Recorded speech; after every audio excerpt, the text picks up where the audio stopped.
Pilot is on. Okay, let's check the streaming stuff. Make sure the streaming stuff is working. Because he's on a sticky flood, so that impacts his engines. So that's working. Good. Presents himself and says, "Here I am." Realizes he's screwed. He's opening up now. Okay. Now let's check on YouTube. Oh no, I got to go to Restream. That's right. I got to go to Restream and change our title. Well, it's going to be Cookie then Wolf unless Patry shells.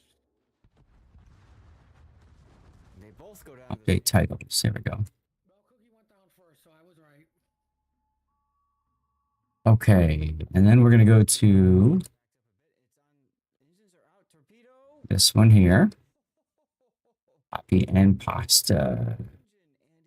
To here. Update all. Now. Because you hate your team? Loria is a... Let's see. Go live. Who's that? Who's that? Aldeus with Hedgehog. What's going on, dude? Italian battleship with crazy big guns. Twin turret. What do you say? Looks to me like this is working. Hello, I'm not. Something like that, but they're so... I have to put the game title in on YouTube. Okay. Not altered content. Oh, I could put the tags in still. Here, let's do that. Let's do that. Tags. Picking around in ops. That sounds fun. We may be doing that ourselves in a little bit. What's going on with Kick here? Kick is going fine. Good. Okay, so YouTube, Kick are done. Close that.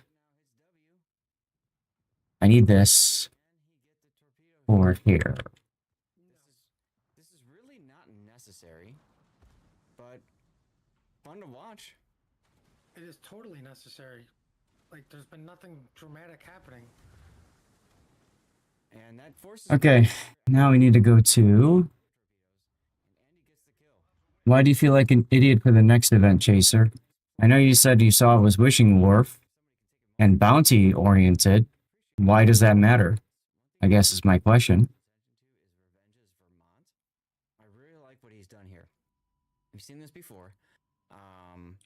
So in slot 5, he's using the unique upgrade.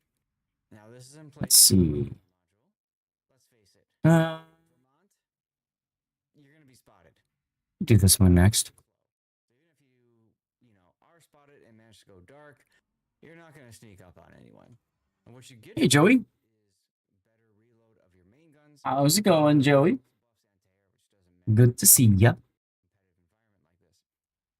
But the big thing is the reload buff, because in slots... Okay, so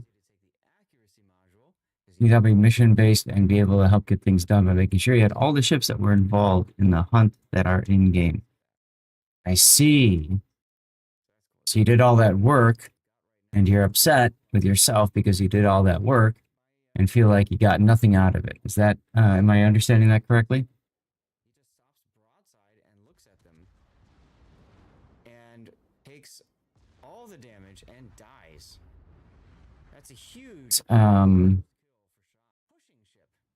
Oh yeah, Deathstrike. I got to put that in Deathstrike too.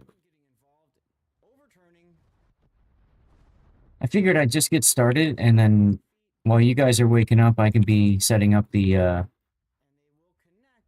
the go live messages and stuff like that. Pretty much you only really have yourself to blame because you didn't read about how... I don't know if you'd want to blame yourself necessarily because maybe it wasn't posted. Wargaming doesn't always post everything and how everything's going to work, man. I wouldn't get yourself, kick yourself for that. It has touchscreen. You can play WoW with the touchpad and touchscreen. Double curse. There you go. You can tap the screen when you want to drop your bombs. LOL. All right, there's that. Now I need my message here. Nope. I was gonna say his next place should be die to the Nova. because But see, And then I need my message here. because it's so exciting. Alright, and there we go. big hit there with two. And I think no, I did this one. Yeah, I did this one. Okay, I'll upload this picture. Oh, you mean his HP? Now you can literally give the bots the middle finger of death. You can give them all the fingers if you wanted to. Hey, Compass Rose. Okay, post on Deathstrike done. Post on Twitter done. Now it's time to light the beacons of Discord. Oh, Heinz with another. I got something cool to show you guys. You mean another huge down? Irked at G for catering once again to the whales. I mean, I wouldn't be so irked at Wargaming. I'd be more irked at the whales that are encouraging Wargaming to continue doing this. Manual secondary Bismarck was only targeted at the whales. Aha. Is that the Bismarck 41 or the 44? I can't keep track of all these ships, y'all. I've been a little preoccupied with house things.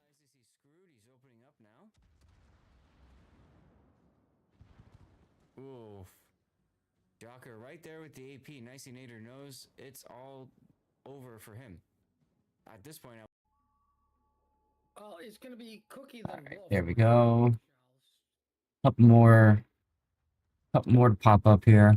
41, yeah, is the one you really wanted because you love your secondary battleships. Okay, refresh my memory, folks. Doesn't that one not have hydro? Isn't that the big thing about that ship? It's got better secondaries, but does not have the hydroacoustic surge consumable. we haven't talked about the Loria pick yet. I mean, secondary battleships are fun, but hydro comes in really handy too. I don't know. Historians can have the regular tech tree battleships. There you go. Now secondary Bismarck will likely be in the holiday containers. True. Hey, Taro. That is very true. You have a good shot, a good chance of finding it in those containers.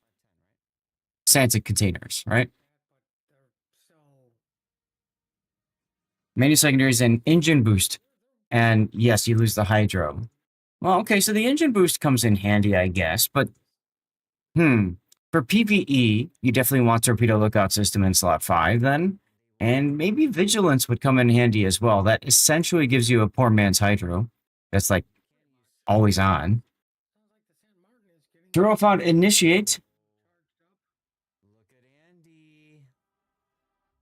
And nobody else is helping. Remember, we got to finish a level of words on stream to wake everybody up. I'm ready to go. Are you? Okay, I can close this window now. This one I'm going to leave open for now.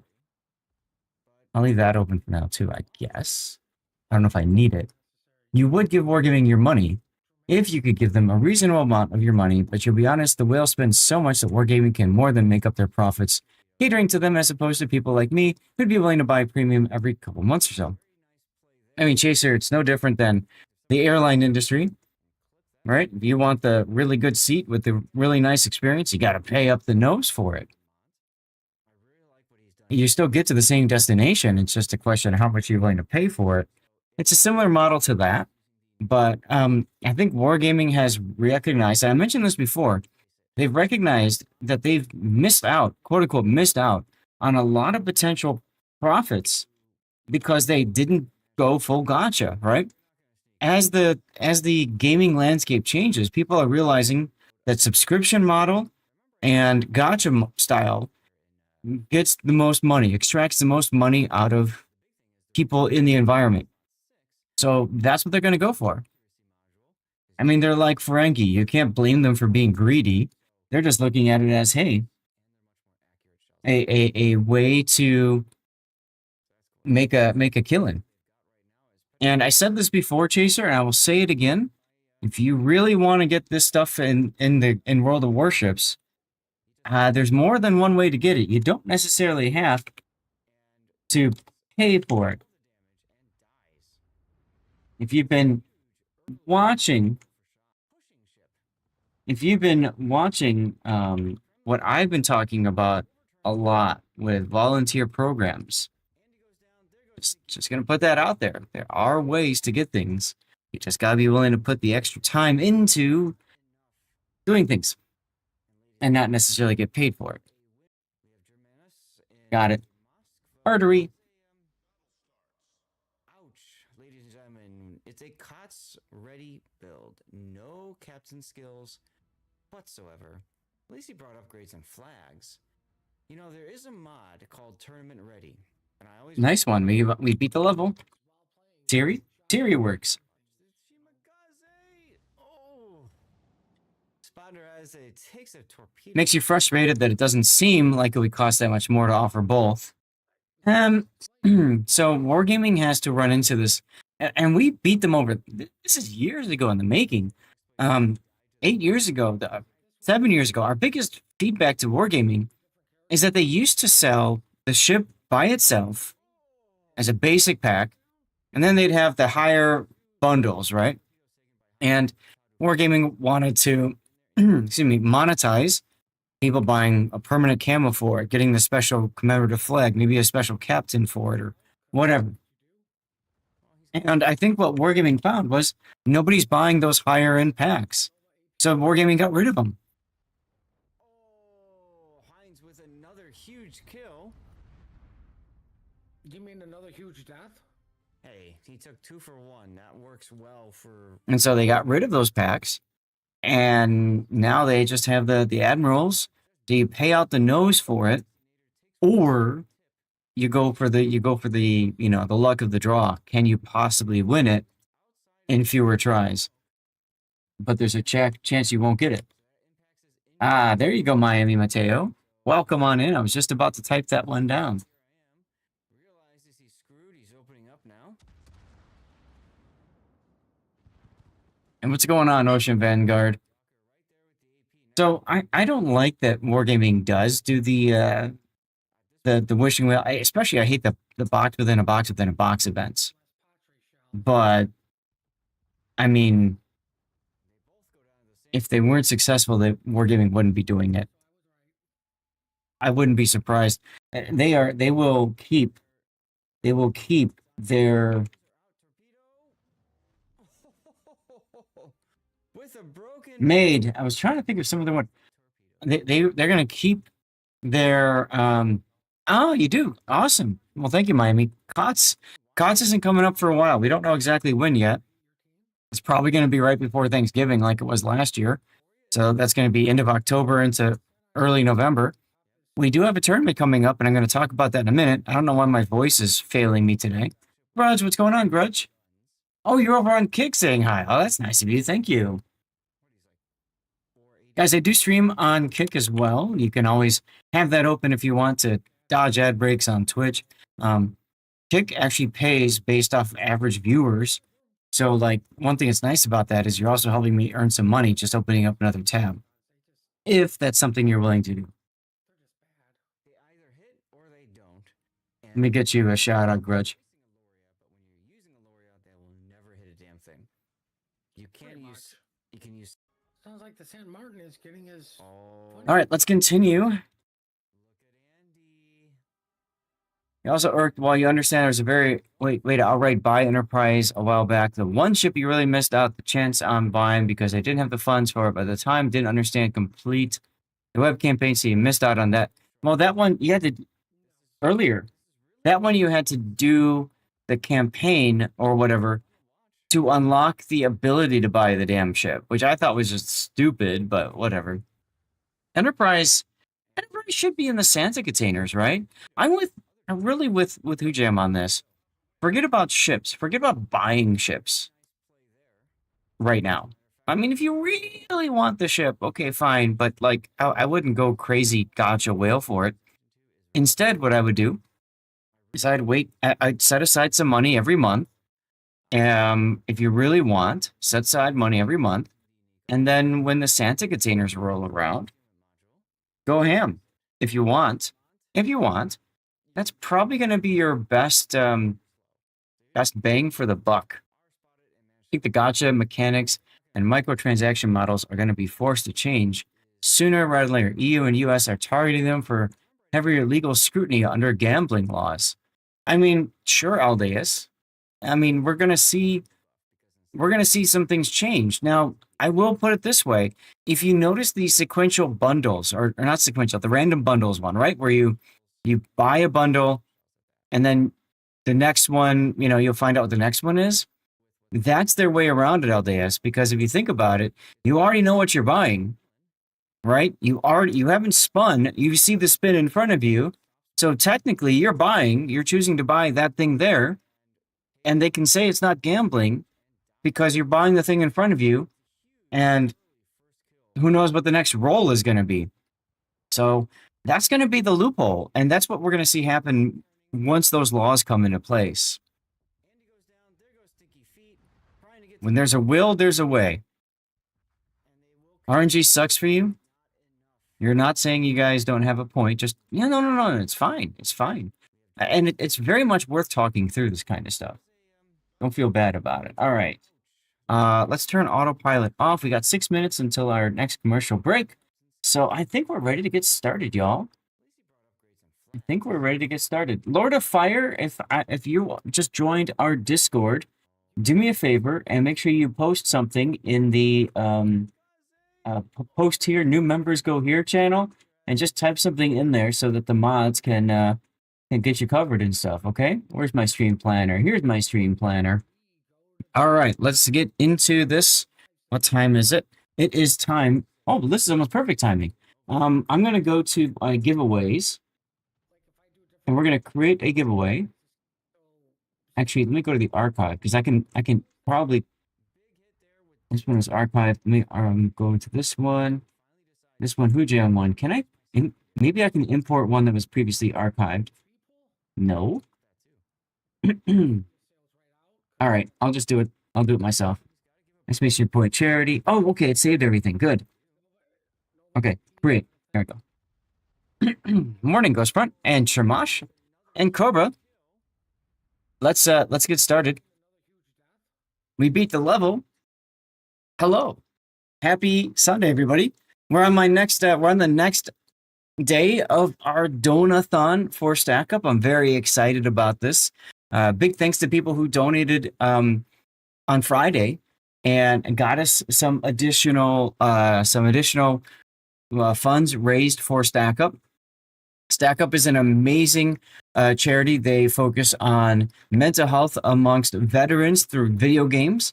So active duty and former military, not just in the United States, but any of America's allies, friendliest nations, etc., can be supported. People can request some aid. And if you saw the Go Live picture graphic that I put up there, that's a picture of a supply crate that we, our community, you guys all, sponsored previously. We have helped, I got to keep a list, but we've sent out probably 5 or 6 supply crates at this point. And supply crates are like, if you will, they're kind of like a care package, but it's full of gaming goodness. Hey, Gunnar, when we go to live play, yes. I didn't see you on Friday when we shifted to live play. We're going to go to live play in about 2-3 hours, okay? And yes, we can div up for that.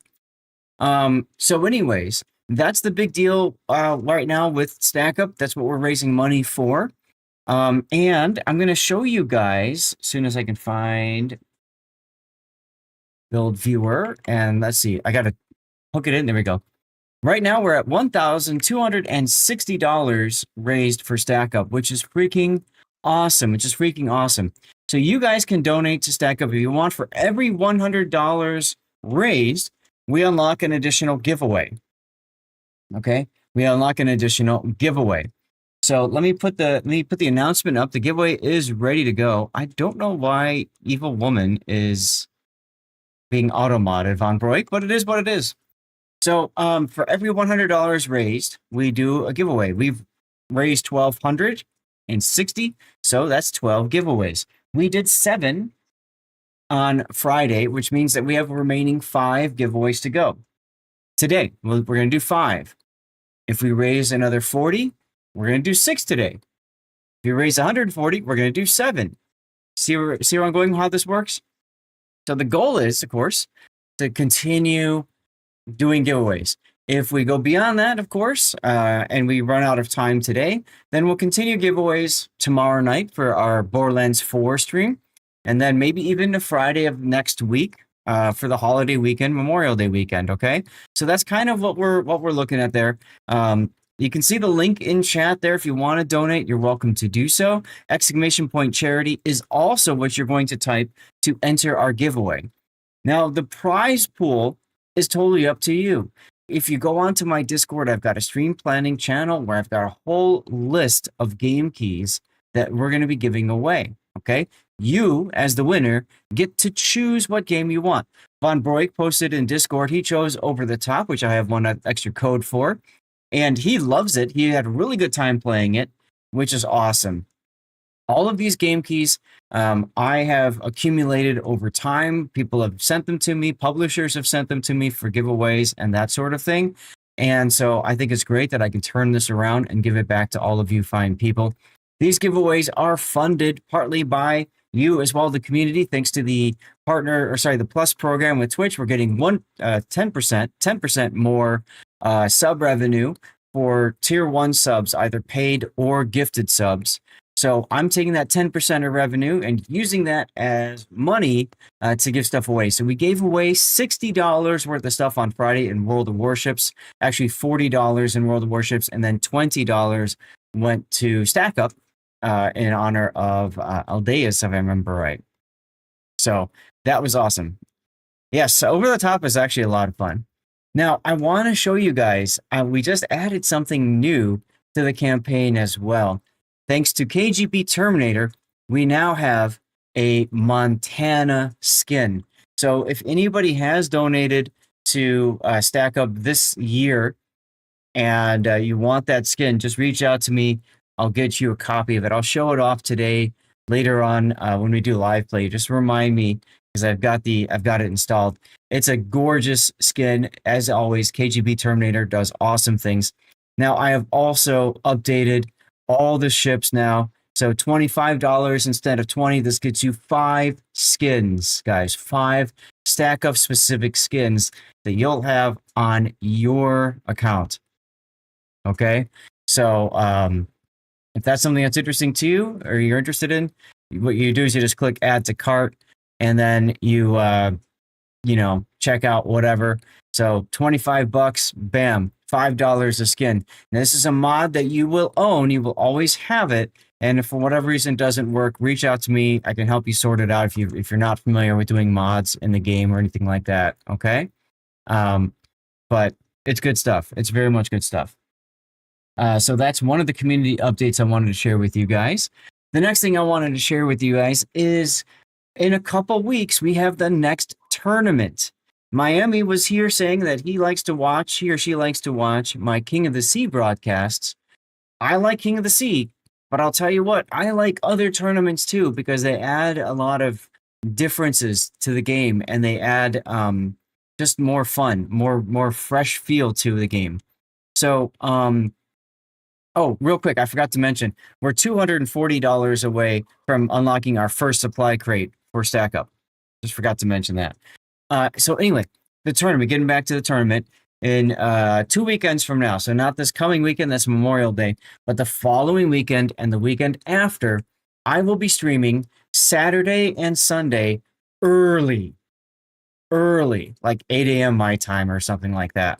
I don't know exact timing yet, but I'm going to be covering the War of Faction tournament. Now, this is put on by the same people who do the Enterprise tournament, so it's primarily English and German, and they do a really good job with that tournament. That's the one you may recall where you form Voltron. You enter as teams of 3, and then those teams pair up into 6, and then finally into teams of 9. One team of 3 is eliminated as they grow, and then from there, that team has to fight their way through the bracket for the winnings. This one I'm really excited about because War of Faction is actually kind of loosely based off of Star Trek and the Star Trek universe. So they have teams based off of the different races or organizations within the Star Trek universe. For example, you have the Romulan Star Empire, the Klingon Empire, the United Federation of Planets, Section 31, the Borg, and the Free Rangers. There might be another granted the ability to play subs. They had an I-56. So that was kind of cool. The first time we've seen a submarine in a tournament, right? The Federation had the ability to play the Enterprise. Makes sense, right? So now you've got a carrier in a tournament. And the other teams had differences too. Some of the teams were like German heavy, so you've got like the secondaries and the brawling and all that. And then other ones were more fighting at range and more tactical. So I'm very much looking forward to that. Again, that's coming up in a few weeks. The sign up link for that is still live. It's on my Discord in the other tournaments channel. I've got 2 tournament update channels. So if you take a look at that, you'll find it there. You're going to play? Awesome, Mateo. I will be streaming it. I probably with a 5-minute delay, I think. And I'm most likely going to be streaming it with Puddin alongside. So very, very, very much looking forward to that. And unfortunately, or fortunately, that comes right as I'm trying to move into the new house. So I can't guarantee that I'm going to be having an after party like I do traditionally, or I will be streaming until, if I do an after party, I'll stream until like 4 or 5 or 6 p.m. like I normally do. I may end up cutting the stream earlier and then just leaving. No offense to all of you guys. It's just, I've got a lot going on. I'm closing on my old house. I'm selling my old house this coming week, and then closing on the new house the following week. And I mean, I've got all kinds of things to do. I got to move stuff in. I got to change appliances around. We got to clean the house, fix things that are, that need to be fixed. Like there's a whole host of things that I need to do. I'm trying to schedule it all to be during the working week, but I also work 40 hours a week. So trying to balance everything, it's going to be difficult. So there's a possibility I may have to cut streams short. For Friday, for example, I may have to cut a Friday stream here. That I don't know. I'm hoping I don't have to do that, but we will see. So that's my big update. What's going on with all of you guys? Feel free to share any updates for all of you guys. And I don't know if Wolfie is here, but we do have a Kaga replay to look at, as well as I do have to adult. That's right. I do have a Kaga game. What other games do we have prioritized? I've got a whole list of them now. We've got Von Broek's Seattle game. Now, Von Broek is here. Wolfie is here too. So, Wolfie, why don't we start with your game in the Kaga, if that's all right with you. And then from there, we're going to move to probably Von Broek. And then we've got their back. And Classic's got a division mate that was also the same battle, but from the perspective of his division mate. So we can take a look at that. And then we have room for one final replay for this patch, guys. And you are all going to vote for it, unless somebody prioritizes theirs. So you're going to choose between a Harugumo game, an Azure Lane Shinano, or Le Havre. And NBA, I think that one was yours, right? So everybody, the vote is up right now. Hey, Canaries, how you doing? The vote is up right now. Make sure that you vote. If you don't see the vote, it's on Twitch. Refresh, and everybody gets one. If you really want to see a specific ship, then use channel points for additional votes if you would like, okay? Because NBA, I don't think that one was prioritized, correct? You just threw that one for the pile. Okay. So, Wolfie, hydrate. Thank you. I will. I have green tea. It might still be hot. Let me see. It's good. It's good. I usually drink green tea when I'm working. There's a little bit of caffeine in it. It's also supposed to be healthy for you, all that good stuff. And I do it anyway. So, okay, so we got the monitor off. Div is Kilo Mike Sierra. Now, I recognize that name, but I don't know who that is. Should I know who that is? Correct, Zath, as in it's just for the pile. Cubs versus Sox? Yeah, the Cubs won game 1, but I know the Sox kind of came back and spanked them yesterday. So we'll have to see how that goes. I always loved the Crosstown Classic. I always thought the Crosstown was where it was at for this kind of stuff. Oh wait, this is a plane. This is a carrier. So what I like to do, let me put the build viewer off. So what I like to do, hey Terminator, I'm going to showcase your camo in a little bit, man. Thank you again for doing that. So when I play a carrier replay, I always like to get a view like kind of like from the flight deck, you know, looking at all the planes and maybe even snap a screenshot of the planes launching at some point. But for now, we can do something like that. And the name is familiar. I think it's somebody who does competitive, but I just don't know beyond that. Side note, I love looking at Kaga's secondaries. I just love looking at the secondaries on this thing. You know, the God Rays are they're kind of sexy with the island here like this. Guys, I think I might go for something a little bit different than my traditional opening screenshot. What do you guys think of that? Is that sexy or what? As your lane Kaga is the captain of your Kaga. Of course. Of course that is. You just had to match it, didn't you, Wolfie? All right. Top draw carrier player. Ah, okay, okay. I gotcha. I gotcha. So let's get the build viewer up, and let's take a look at our first replay of the day. This is going to be Wolfie in the Kaga. Now, this is a game that we actually we did live play. Dodge, thank you for the sub. 72, whoa, 72 months. That's 6 years. Damn, dude, thank you. So, like I was fixing to say. Yes. Well, so technically I'm not a snowbird because I'm not going back north. I'm staying here now. But anyway. So we played this in live play on Friday. And I don't want to spoil it, but there was a moment where we all looked at Wolfie and said, I don't think this is gonna work for you, man. So, you know, we'll have to see how it plays out here. Recent division game on this channel. That's right. That's right. This is scenario is Operation Raptor Rescue. Now, overall, the Kaga historically was a battleship that was converted to a full aircraft carrier after the Washington Naval Treaty. Was it a battleship or battle cruiser? I know Kaga was one, and then Akagi was the other. So the Akagi was the battle cruiser. Okay. Akagi was an Amagi class, whereas right. Kaga was a Tosa class. Right, there you go. And so she got converted into to an aircraft carrier, and of course, infamously, was part of the Kido Butai, which was the Japanese main strike force. The Japanese were the first to take their carriers and put them together, mass them up, and be able to launch hundreds of aircrafts on a strike, versus American carrier doctrine was typically you had up to 2 carriers in a group. The Japanese had 6 in the attack on Pearl Harbor. So anyway, a very famous ship.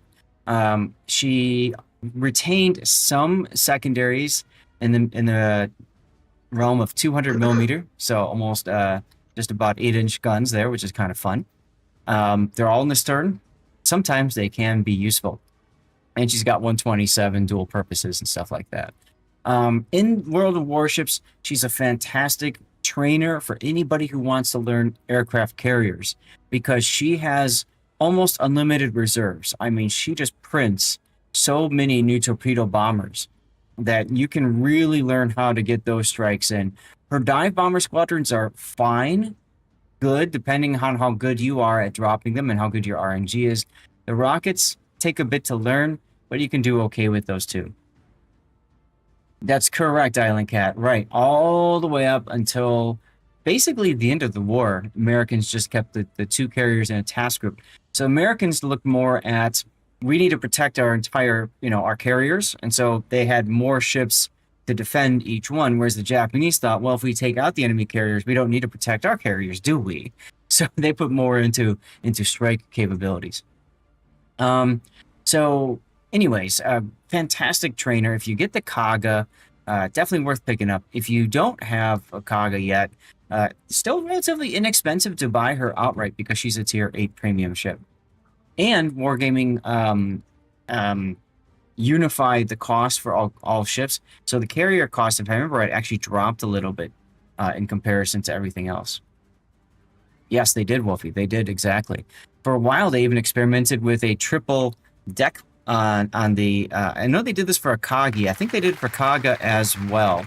Whoa, we just got a donation. Island Cat. Thank you, Island Cat. $75 to stack up. You know what that means, guys? We've just unlocked giveaway number 13. That's awesome. That means we're doing 6 giveaways today.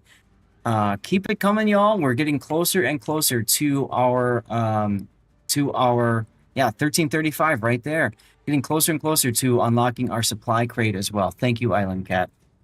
She did have the okay. I knew Akagi did. I can remember if Kaga did. And then what they realized, what the Japanese realized, was it's much more important to have additional hangar space for more aircraft. So let's get into Wolfie's build here. This is a operation specific one here. Double-edged sword, since it does not force you to try and preserve your aircraft. Correct.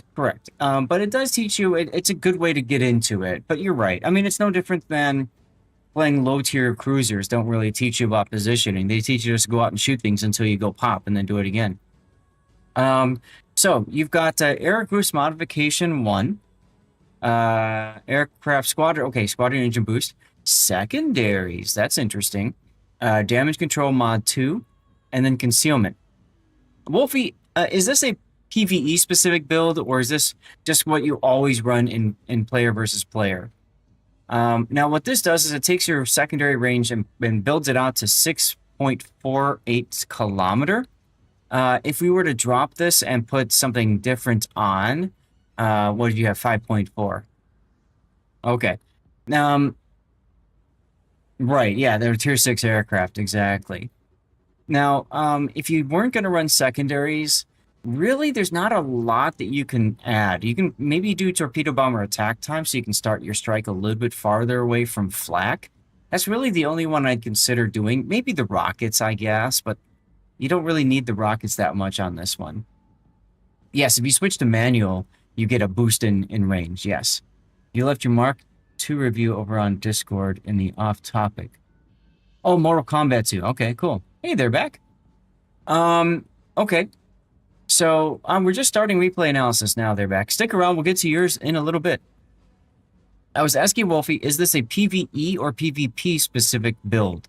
Is this mostly for operations and asymmetric, or is this for randoms? If you're playing this in operations and other PvE, I think this makes most sense here. Kaga B swaps out. Okay. I see what you mean. We'll get to your commander build in a sec. So this one is a fine to have in PvE because you often find yourself getting closer and getting set on fire and stuff. Generally speaking, if you're playing in randoms, though, you're better suited trying to buff the hit point pool on one of your aircraft. And for Kaga, that's probably going to be your torpedo bombers. This is very effective to have.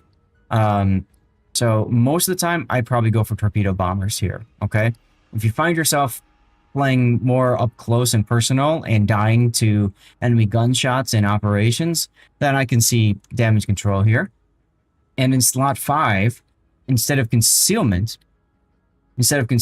I would actually go for flight control modification 1. This gets more aircraft on deck, but also increases aircraft prep time, or decreases it. So this helps to ensure that you really will have planes available the whole time. Hey, there's Kilo Mike's here. See, I thought I recognized the name. Yes, so if you have concealment, it's a double-edged sword because it allows you to get a lot closer to the enemy than maybe you want to, and that gets you in trouble because the Kaga isn't exactly known for maneuverability and speed. She tops out at a brisk 28 knots, and that's it. So for the most part, in general, I'd run flight control mod instead of concealment. Why do I need to run that vote again, Nusperkex? I'll look at it when we get started. I don't think you need to worry about consumables here. Okay, you've got a standard captain. You said it's your Azure Lane Kaga commander. 17-point captain, you've gone with engine boost, and then torpedo bomber, survivability expert, continuous aircraft armor, enhanced aircraft armor, and then defensive fire. So for concealment down here, hidden menace, yes, you don't want hidden menace. Hidden menace is a kind of a broken skill and not in the good way. So I would not recommend hidden menace for just about any carrier player out there at all, frankly. Maybe you can make it an argument for putting it in like the Essex build or Shinano, whatever, because you can smoke yourself up and laugh with your secondaries, but it's so niche, I wouldn't bother with Hidden Menace. Now, I will say, Wolfie, you've deviated a bit from what I consider to be the core build for carriers, and I want to share that with you and everybody else. Doesn't matter what game mode you're playing in, you almost always want air supremacy as your first skill. That 5% aircraft prep time is really important over the duration of the battle. And then on top of that, you also want improved engines. That extra squadron speed gets you on target that much quicker. So these two, and then aircraft armor, and then survivability expert. These right here are very important to have on any carrier. And then from there, it's up to you to determine what matters most to you, okay? I would not recommend enhanced aircraft armor at all. The damage reduction from anti-air shell explosions, generally speaking, if you take 2 flak hits, your planes are pretty much dead anyways, even with enhanced aircraft armor. So it doesn't really help you that much. So I don't think enhanced aircraft armor is worth it. Instead, if you get decent with dodging flak instead, if you focus on learning how to dodge flak, this skill is completely useless to you as well because you've dodged flak. The 2-point torpedo skill is very handy, yes. The 5% doesn't work on tactical squads. Correct. For regeneration, you're talking about this one here, air supremacy. This is all for your standard squadrons only. So if you're talking about a ship where, like the Yorktown line or the Essex, right, where you've got 2 tacticals, and then, you know, just your regular squadron of torpedo bombers, air supremacy only helps the torpedo bomber squadron. You'll see your flak dodging during the replay. That's fine. But I think, though, Wolfie, if you do know how to dodge flak, okay, then really there's no need for enhanced aircraft armor. The only carriers you should run it on is FDS, because those, if you know, as you lose aircraft, your strike capability, because the Soviets, it's all in one strike. I can see you running enhanced aircraft armor for that. That's a good point, Hilo. So I wouldn't run enhanced aircraft armor. You've gone with defensive fire expert, so this gives you extra secondary battery firing range, okay, and better dispersion as well. That's fine on a secondary carrier. I don't know that I would consider Kaga to be a secondary carrier, but Shinano, I could see the argument for Shinano on this one. Carrier builds run out of points quickly, and planes with lower HP pools benefit from armor. Yeah, but like I said, you take 2 flak puffs and they're dead anyways. We'll look at it in your replay. We'll talk about it on your replay. FDR planes, yeah. But this is where I think, you know, building out the in slot 4, the hit point pool of your main aircraft that you're focusing on probably is going to give you more help than enhanced aircraft armor anyways. Now, torpedo bomber, as you highlight, is a great skill for dropping aircraft right on target. So this comes in very handy. Stay away from swift flying fish, though, because this extends the range of which you're arming. So this helps you get closer to target, and this pushes you farther away. So I see a lot of players that like to do both of these skills. In my opinion, pick one of them. Don't go for both. If you brawl with your carriers, then fine. You can go secondary, sure, and then you've got improved engine boost. Now, you were talking about you weren't quite sure about proximity fuse or manual. That's right, Saipan doesn't have secondary. Proximity fuse in Kaga especially is a great choice. This helps your torpedo damage. It goes through 10% torpedo protection. So what this means is if you hit the torpedo protection, the torpedo belt of, say, a battleship or a cruiser, your torpedo will do 10% more raw damage. Okay? If you hit the bow or stern, an area that's not protected by a bulge, or if the ship, like a destroyer, doesn't have a torpedo bulge, then this is pretty much useless. Okay, so keep that in mind. If your primary target is battleships and cruisers, this is extremely, extremely handy. It does apply to tacticals, really. Okay, I'd have to look at that. I don't have the carrier up that's got tacticals, but we could take a look at it. So proximity fuse is very handy for Kaga. And then you also have the secondary armament expert if you really want to go into secondaries. This also helps your secondary reload time. But I don't know if that's that necessary. But I would absolutely recommend you pick up air supremacy and improved engines. And then for you at that point, where are you going to go? Probably going to be engine techie or last gasp, one of these two, depending on how you find yourself using your squadrons. Either one of these is going to be really good for you. But I would say the only big tweak I would make for you is dropping enhanced aircraft armor and then going for proximity fuse. Last gasp for Kaga. Again, it depends on how you use it. If you drop and recall immediately every damn time, last gasp won't really help you much. But this does come in handy if you find yourself dropping and then trying to get one final strike in. This comes in very handy. 17 points are available at the moment and 21 are maximum. Exactly. So this is how I would build out your Kaga, like I said, knowing that you do want to do some secondary fun. I would probably drop the enhanced aircraft armor skill and then do it like this. Now, the nice thing is the Kaga is a premium boat, so you can just throw a different 21-point captain in and build it up accordingly. You don't need to spend the commander points or doubloons in order to make the change happen. And this is an operation you've got no flags. Perfectly fine. All right, let's put the build viewer off and let's get ourselves started with the battle here. And watch as the antennas fold down for combat. Once upon a time, that did not exist in the game. You think the only carrier you have that you use last gasp on is Theseus, and that's because each of its flights only have 4 planes, so I'm running around the map with your head on fire anyways. Fair. Alright, so this is our game. Yeah, and that's perfectly fine. If you're playing PvE, no need to run flags. If you're playing by yourself, and you really want to, you know, have a better chance of winning, flags make sense. But yeah, especially in this case, dived while we're on stream, screwing around, having fun. Yeah. Indomitable is fantastic, yes, because what I like to do, I always like to slingshot at the target. Indomitable for the bombers have 2 strike squadrons, and you just want to get in, drop, and then recall.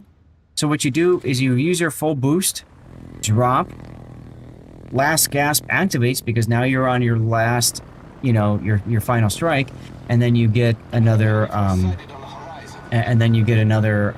full reset for your squadron speed. Yeah, it's the premium one. All right, so you're starting out by scouting, spotting everything for us. I forgot to mention that you have evasive maneuver skill here, which does reduce the damage your planes will take. This is good to have if you plan to strike through multiple ships with anti-air. You know, or strike and return and come back again. Mogami's plane did latch onto you. Too many I names. I agree with you there. Good show. And this is when Shice just wrecks the Mogami with his turret, and everything just dies in front of us.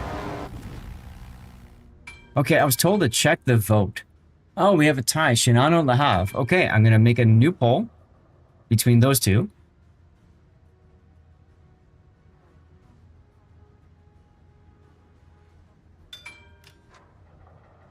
Ten-minute poll has started. So once again, vote for which of those replays you want at the end. Neat thing about evasive maneuver consumables, you can just ignore fighters with it. Really? I did not know that was a thing. I'm still learning the consumable myself, so feel free to chime in with your opinions on that or how that works, Kilo. Now, you are doing a good job of rotating your squadrons. If I hold the Alt key, you can see on the bottom of the screen, that you have time for both torpedo bombers and dive bombers to regenerate. Okay, and then you've got full rockets. So one of the things that you will do, that's okay, you get distracted, it happens. One of the things that you want to get in the habit of doing with carriers that have standard squadrons like Kaga is rotating through your squadron so that each squadron is regenerating, is rebuilding planes. Okay? Kaga is maybe less important to do that because of how much it prints planes and the massive reserves of torpedo squadrons available. But still a good idea to do this. Now, you didn't do this at the start. I do want to highlight, Wolfie, that if you plan to strike and recall immediately, you should get in the habit of pre-dropping one attack right at the beginning. So, for example, you're going in here, you're going to drop, or you're going to recall immediately. You do. So you recalled with a full strike capable, 4 planes plus 1 remaining. If you did a pre-drop, those 4 planes from that first strike would have come back to the carrier. Instead, those 4 planes from that full attack squadron that you just effed away from have to go back up into the sky through anti-air and return. In other words, you probably just lost those 4. As a matter of fact, you can see the bomber icon here. You lost 2. You lost 2 of the 5 remaining aircraft, right? Whereas if you had pre-dropped, you would have only lost 1 because there would have been 1 aircraft left after you did your drop. Actually, no. That was your strike. That was your strike. You lost all 5. Never mind. You lost all 5. So, pre-dropping is a very important skill to get in the habit of doing so that more planes survive to the end of the battle. Reduces incoming fighter damage enough to where the worst it'll do is turn HP on the planes yellow. But yellow is enough HP for planes to go to safe altitude. Oh, so when they latch on you, you turn it on and then you recall. Is that correct? Pre-dropping in PvE is almost always a bad idea since attack cluster ships, so you need the meat to get a strike in. If you're only striking once, Nusperkex, I disagree with you. You can strike once and then get your stuff recalled. If you're trying to strike and then turn and strike again, that's when you don't want to pre-drop. That's really the important thing. Okay, so you don't recall until the end of your consumable, right? And then you recall after that.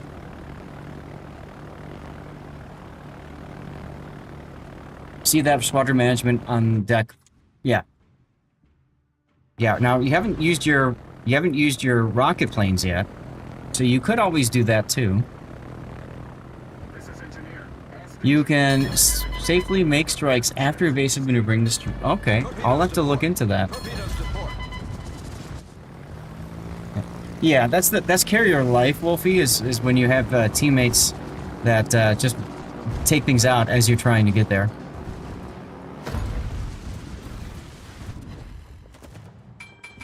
You learn a lot from this. Mainly you need to learn how to do strats such as pre-drop and flak dodging. Right. Now, I haven't really seen Wolfie taking any damage from flak just yet. Yeah, this one was weird. The carrier was bugged and didn't move at all. And Wolfie said at one point in chat, I got this. Now, I'm playing in the Azure Lane Harbin, and I recognize on the mini-map in a few moments that Wolfie is pretty much by himself because the Azure Lane Gorizia, the random player in the game, left. So I'm going to loop back and try to help Wolfie out in a moment.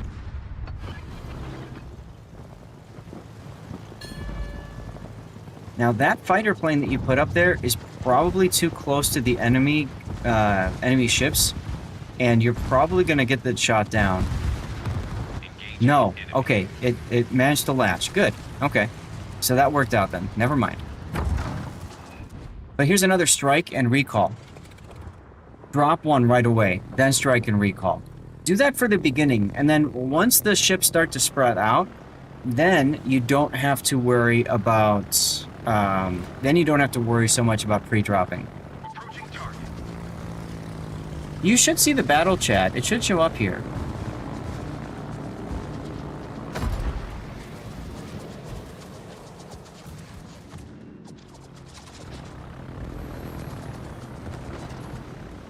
Nice hits.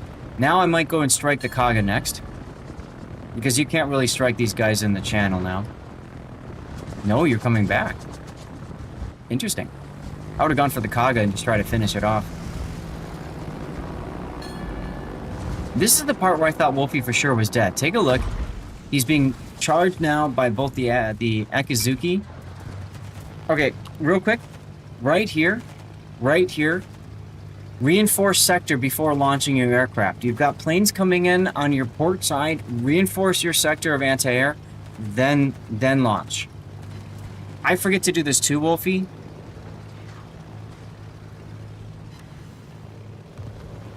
Okay, so you did get a torpedo hit. Torpedoes to port. He should be getting... These guys should be getting in secondary range pretty soon. Secondary range, okay. You could switch to secondaries and start gunning. I don't know that you want to, though. I think you're better suited using your aircraft to continue striking.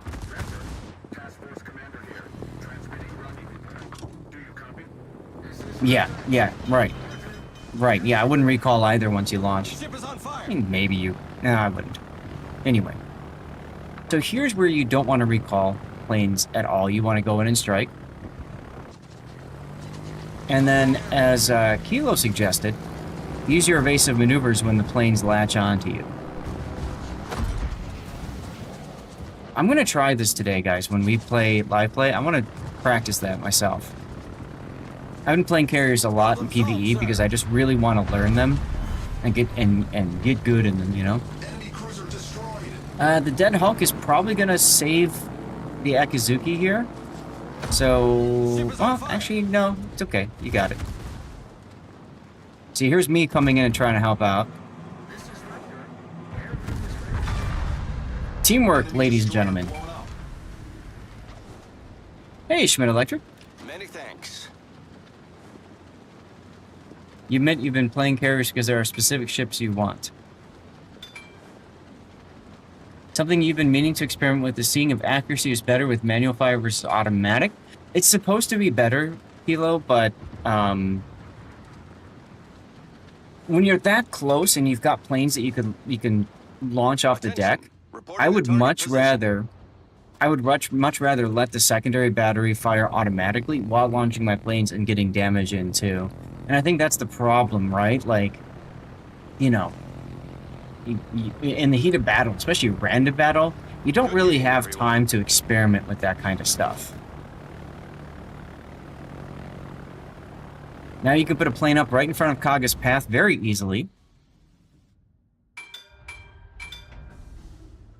You're adjusting course now. Oh, you're out of planes. Never mind. Manual secondaries have a lot of dispersion, but it's less than automatic. I guess you could make the argument that it's more accurate if it's the same range as your standard secondary range, right? Because your dispersion's a little bit better then. Either way. Unless you're trying to shoot something that's hidden in smoke, or you're trying to hit a specific part of a ship, you're probably better suited to just let the secondaries do their own thing. Oh, Chaser, I've played Grab Zep two brothers on random battles. They're hilarious. They're absolutely hilarious. Okay, this one right here, I would drop right here. The cog is not moving ever, so I would drop at max range, turn, and drop again. You don't have to go all the way up to your minimum torpedo arming distance all the time, right? If you know a ship is sitting still, and this is very helpful for random battles too. If you got an AFK that you're dropping on the other team, or a carrier player that just doesn't really think that they are carrier is mobile and has propellers, drop at long range, swing around, and drop again at short range. And what you'll do is you get a bam bam effect. You'll get 2 torpedo hits in rapid succession. Take advantage of people that are caught napping. It's a habit to get into, sure, Wolfie, but I just want to highlight that as something else you can do. So this is where you put your plane up. Or not plane up, you'd use evasive maneuvers. Anyway, you got the kill. There you go. All right, I would put, you haven't used your rocket planes yet, so I'd use my rockets and use those for putting fighters up, at the very least. Yeah, you repeat what works. And that goes back to, oh, was it Nussberg who said, or was it Dutch who said there can be a negative learning on Kaga because you do learn some bad habits that way too. Haven't figured out how to aim carrier torps. Doesn't help that each torp, depending on nation, has different speeds. Not only different speed chaser, different angles and dispersion, right? Kagas, for example, kind of go inwards, right? Whereas, and so did the British, right? And then Americans, they fan outward. So you have to really decide for Kaga, and even more so for British, if you fire at long range, you can converge them and almost have pinpoint accuracy. Right? Whereas Americans, you want to drop as close as possible so that you have more torpedoes that are going to hit. Less of a spread that way. So they are a little bit different, which makes it challenging to sort out, for sure. Okay, we have a winner, and it's the Le Havre. Okay, so we will do Le Havre as our last replay of this patch. Let me make that a note here. That will be number 3. Yes, you also have to adjust for size of hull. Training room is really good for practicing pinpoint accurate drops on ships that aren't moving. So if you really want to get used to getting the habit of like dropping at max range and stuff, that comes in handy. Panoramics, how you doing? Can we get somebody, doesn't have to be a mod, just type in !SO and shout out Panoramics, and somebody also shout out their back 47, if you don't mind. Tech tree wise, Japanese is spread. I thought it was coming in. USSR, US, and Germany is straight. Okay, I could have sworn US fans outward, or maybe it's this. Maybe I'm thinking of specific ones.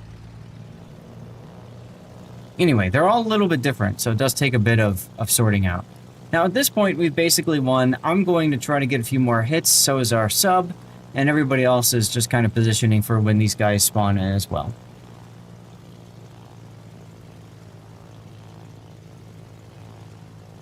There you go, Andrew. Thank you. If you could do that for their back as well. Kilo, thank you for trying to do that. Why are you shouting out Jason? Oh, I forgot to mention, I changed the AI. I noticed that the AI personality now has Hulk Hogan as a personality.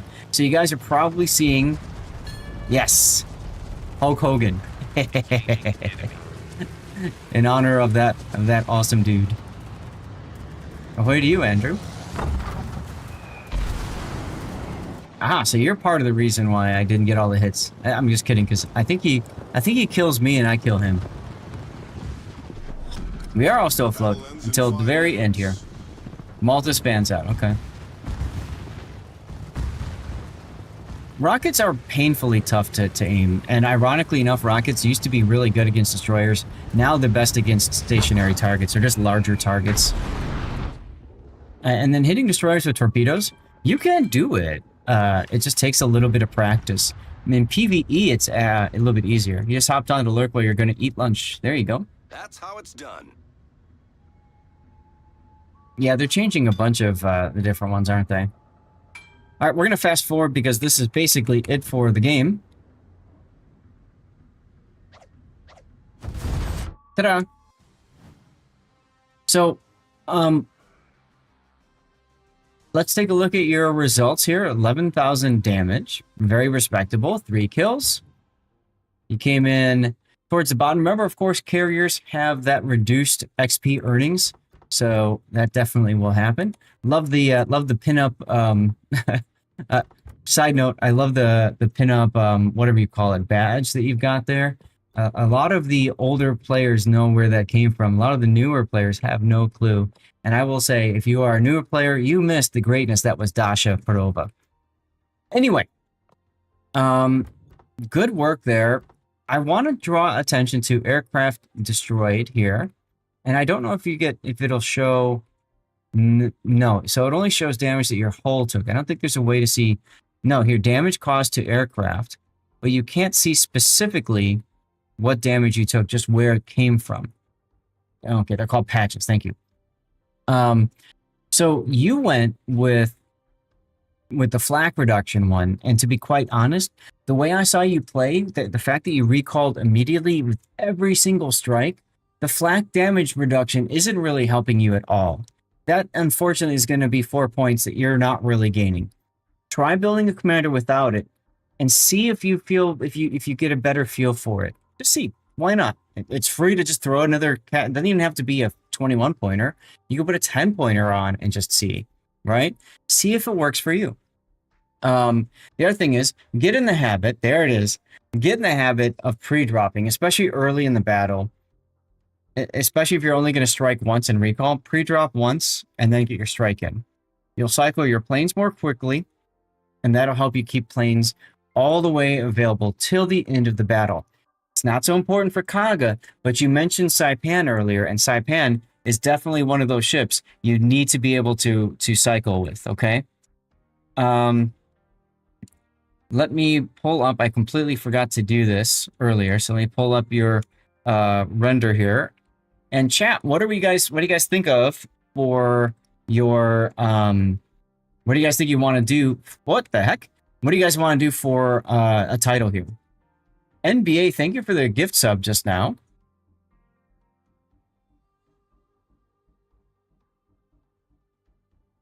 That's awesome. Raverick got one. And you guys got to see some pictures from Stevie's history as well. Thank you for that. Congo Red, hello. Famous Potatoes, good to see you as well. We need to get a shout out for Famous Potatoes as well. CV on CV violence. That's a good one. That's a good one. Oh, Raverick's here. Nice.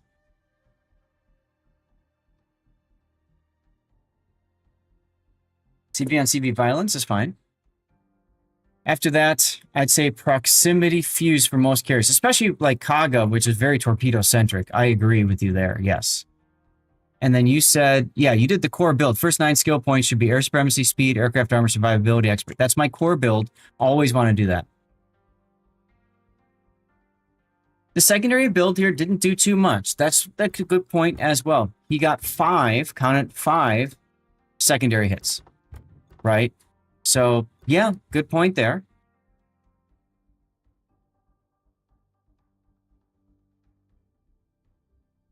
So CV on CV violence is good. What else do you guys think would work as a good target? As a good I have an idea.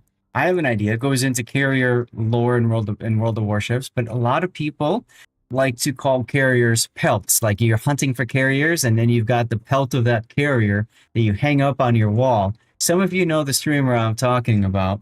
What about something like slippery pelt? Because you got away, right? What do you think of that?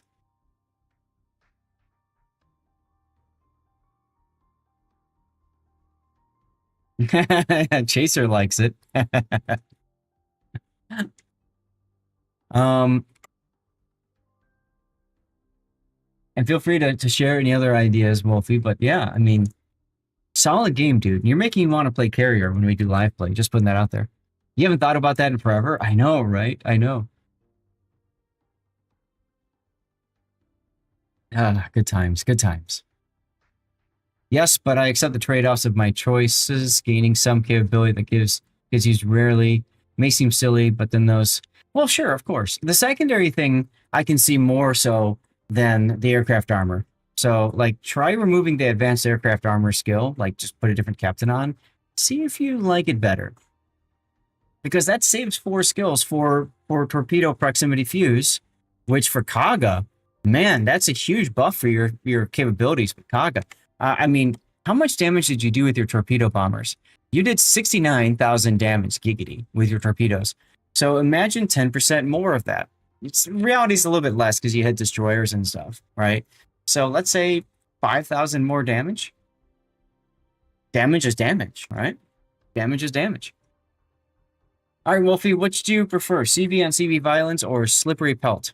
Or if you have a different title you want, let us know too. All right?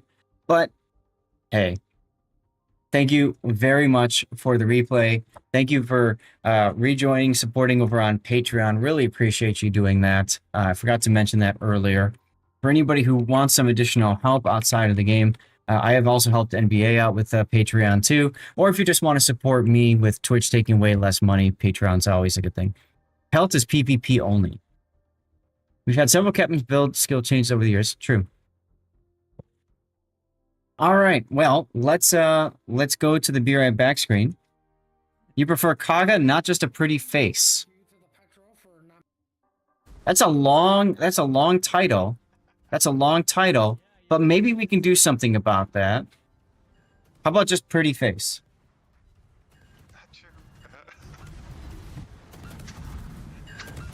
Maybe we do something like that. And we have a hype train all of a sudden? How did we get a hype train going all of a sudden? Hello, Darth Vapor. It's good to see you. How you been, man? Darth Vapor I actually got to hang out with in person on the USS Kid back during the Quarters Kid event.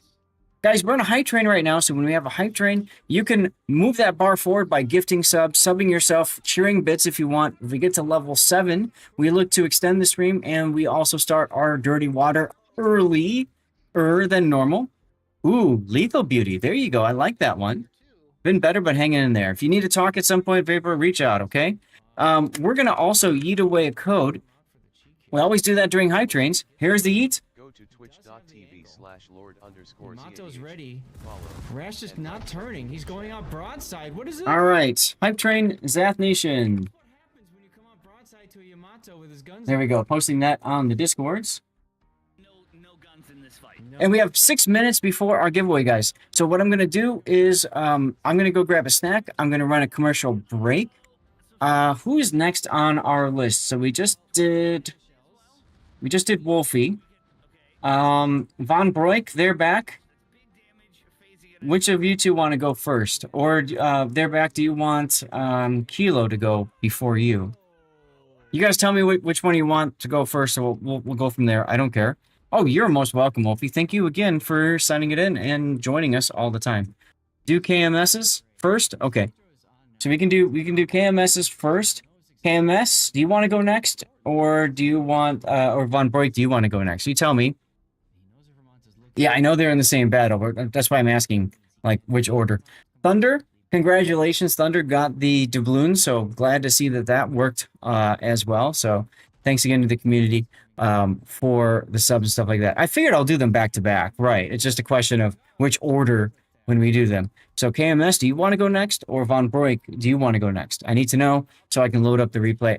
Commercial break, starting now. I'll see you guys in 3 minutes, and then we will do our draw afterwards. Spots for replays? No. We are full up at this point. Y'all voted for Le Havre. I mean, technically, we can kick that one off, but KMS next? All right, we'll do KMS next. Commercial break. 100% a dead man here. There it is. Oh, and let's get words going here. Bam. The experience. That is a clip moment, if you ask me. This Yep, and it was only because of his enterprise that his team had the chance to win. I don't know if you can do it. There isn't any other. There's few other ships you can do this in. Maybe Lexington. Yep, but then you they're do- all CBs. And then you do 20,000 damage with 4 citadels on the Queen Elizabeth. Just because you can. Not wrong at all there. Oh, Bismarck. Hi, Bismarck. Oh, wait. Ayande.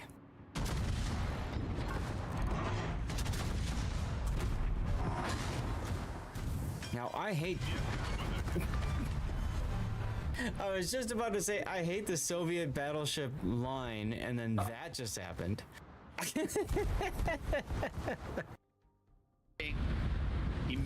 He missed that salvo completely. Wow. Walrus is gonna get him. He can't. He's just his turrets simply don't turn fast enough. Oh, he No! didn't get him! He didn't He get blew him! the second. Oh. Blew the guns take care of it. He blew the second torp salvo, but the guns do take care of it. Classic, thank you for the 200 bits, my friend. Long way from the shells coming in here. He's gonna take some more damage, but I don't think he's gonna die. My God, it is so hot in here. My butt is like soaking wet. Ugh. Anyway, hey, Valzaker, how's it going? Let me tell you something, brother. Classic Lib just dropped 200 bits. That's a powerful move, dude. You're fueling the Zeph fleet and showing some serious support for our command of the seas. What you gonna do when that kind of energy hits the battlefield?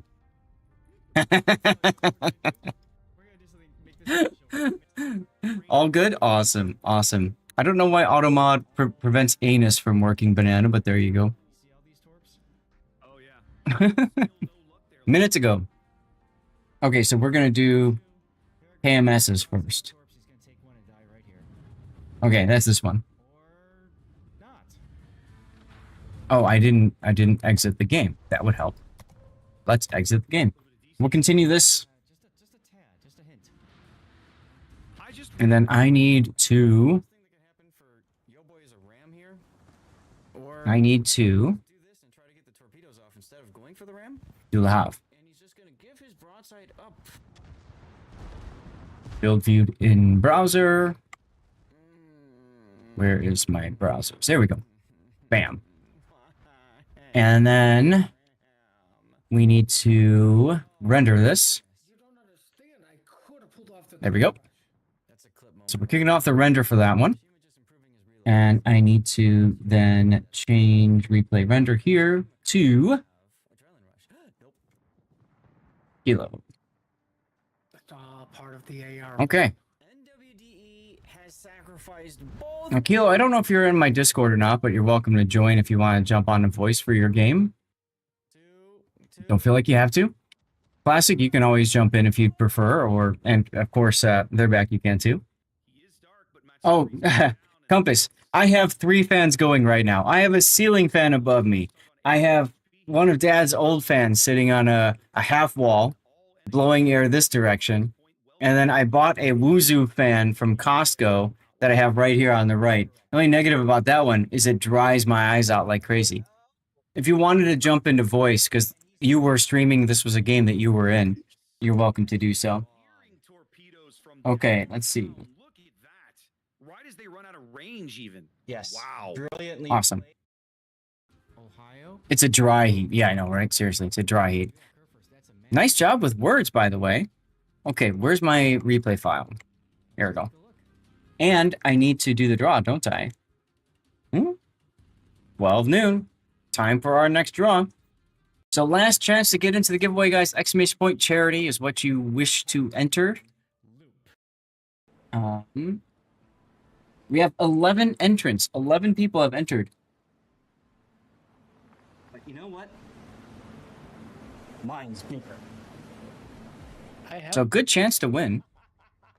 Not an official one, though. Give me a moment here. I'm gonna get my initial screenshot here of KMS's Austin. There we go. And then we're gonna go from there. Oh, don't forget to go into your leaderboard and claim reward. Classics here, they're back there. What's up? Draw entrant. Congo Red. Congo Red, are you here? If you are here, type something in chat so we can approve the giveaway.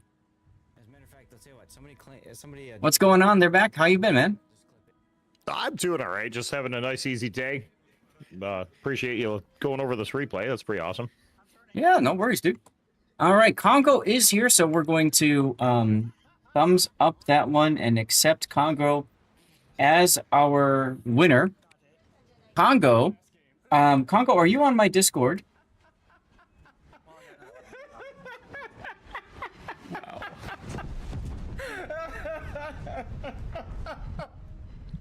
If not, Congo, I'm gonna have to send you.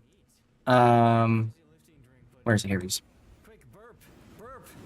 I'm gonna have to send you the list. So let me send you via Twitch Whisper at least. There's the whole list. It's easier if you're on Discord. You can see it that way. Well, switch over your computers to liquid cooling. No.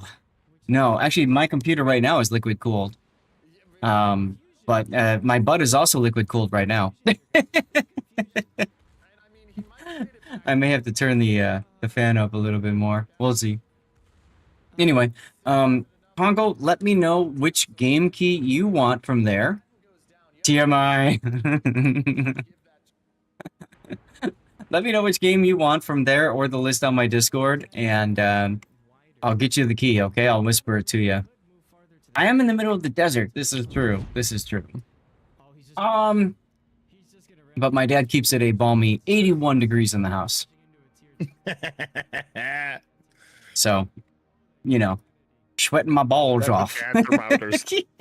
That's definitely a dad thermometer setting right there. It's a man. dad thermometer setting. He turns it up when his girlfriend comes over. It's a dry dad temperature. Oh my god. Yeah, he's got a leather couch, right? So it's like you get up and you just like, you know, you have to like pull your skin off of it. Oh goodness. And here I am sitting at the couch trying to work with a laptop on generating heat too. So that's good times. As a dad, yes. Though the wife has no lower than 72. Oh yeah, yeah. My wife hates when she gets frozen out as well. Path of the Teal Lotus. Okay. Give me a moment. I'm going to pull up... you know what I'm going to do, guys? While I'm doing this for Congo Red, let me get another level of words going for you guys so you have something to do. Path of the Teal Lotus. Now, this is on GOG. All right, Congo. I'm going to put the code in your whisper right now. And remember, that's a GOG code, okay? Congratulations, Congo, on the prize. I'm going to take off Path of the Teal Lotus. And I need to go to here and get rid of Path of the Teal Lotus there. Okay, that's been updated now. Want to make sure you guys don't see the keys, because that could be problematic. Classic won the CC container. Well-deserved classic. Make sure you let us know what you got, huh? And then now I'm going to get the next giveaway up and running. We're going to archive this one. And then we're going to create a giveaway. Anyone can participate. People who are subbed have higher chances to win. There's the 12 seconds. That's all he needed. He's still alive. Thanks to German engineering. Back down to 500. Let me check on one thing real quick. This comes at a penalty of 15% concealment. So Okay. just don't run concealment. Cool. Create this. And you see that And bam. Remember, guys, this is all about charity. This is all about raising money for Stack Up. So if you want to support veterans' mental health through gaming, make sure you type !charity to get in the giveaway. And also click that link and toss a donation. And we are only... I have to go back to this now. Where are we at here? We are only $65 away from unlocking our 7th giveaway today. And $165 away from unlocking our first supply crate to specifically help an individual or a group in need. These supply crates are care packages full of gaming goodness. As an example, we did a care package last year. It helped a National Guard post with a bunch of kids that didn't have any money they could afford video game consoles, games, stuff like that. Stack Up got them, God, I want to say it was 2 or 3 Nintendo Switches and some games as well, which is awesome. Break from Warships while you do dailies in Star Trek Online. There you go. Drop thermostat to 63 every night. I go down to 65 usually, Compass, at nighttime, yeah. Guys, I'm so excited. My new house. I'm going to have my own guest house for my office, for my stream room. It's got its own air conditioning and heating, but really it's air conditioning that matters. Got its own bathroom with a shower if I really need to shower. It's got its own closet, and it's fully detached, which means my wife can't hear me being all loud. So I'm really excited for this. 50 subscriber camo. Nice. You got my go bag. There you go there, back. Yeah, you're always welcome to come hang. We will have a guest bedroom, of course.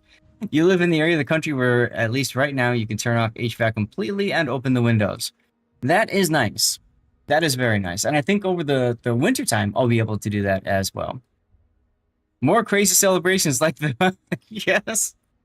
Can I land in the driveway? I do have a 3-car garage, and it's an extended garage. Driveway itself, you can land on the street. It's a pretty large street there back, and then you can probably curve into the driveway. You could probably make it work, yeah. Secluded rule. No, Wolfie, we're not doing that. We're not doing that. Is it? Oh yes, that's the model. That's the plane that their back is building. An F-35B Lightning II. Definitely what he's building, chat. All right. Let's get into the next one. So this one's going to be an Austin game. All right. So way inside of you. I hear there might be one laying around someplace in Alaska. Isn't that where one of them crashed? Gentlemen, we can rebuild it. All right, ladies and gentlemen, here's our next game. This is going to be Kilo Mike Sierra, KMS, in Austin. It was an F-35A. Oh, I'm so sorry. I missed the A versus B. He did with Classic Lib and with their back, and their back were streaming, and Classic said, you absolutely must, without a shadow of a doubt, cover KMS's replay, even using one of his own sub replays to force us to take a look at it. So it was one of those really awesome games. Ironically enough, it was on the exact same map that I gave Classic some feedback on with the Z39 on Friday. My map, the Fado Islands. Now, he's playing the Austin. It's a tier 10. God, is it Steel or Research Bureau? Or is it Steel Cold? ship. Steel. Okay, thank you. Steel ship. I always mix those up. So he's doing Steel. And it's well known because it can only fire HE or SAP. It is, isn't it like a Worcester hull? I think it's a Worcester hull, right? With Worcester style guns. I don't know if it's actually a Worcester hull. It's kind of like a beefed up San Diego. Yeah. You know, it's like they took the San Diego and a large. I think it's its own hull. Okay. But it can only fire SAP or HE rounds, and it's its own hull. Okay. And it's got main battery reload booster, which comes in really handy. It's an infinite number of charges.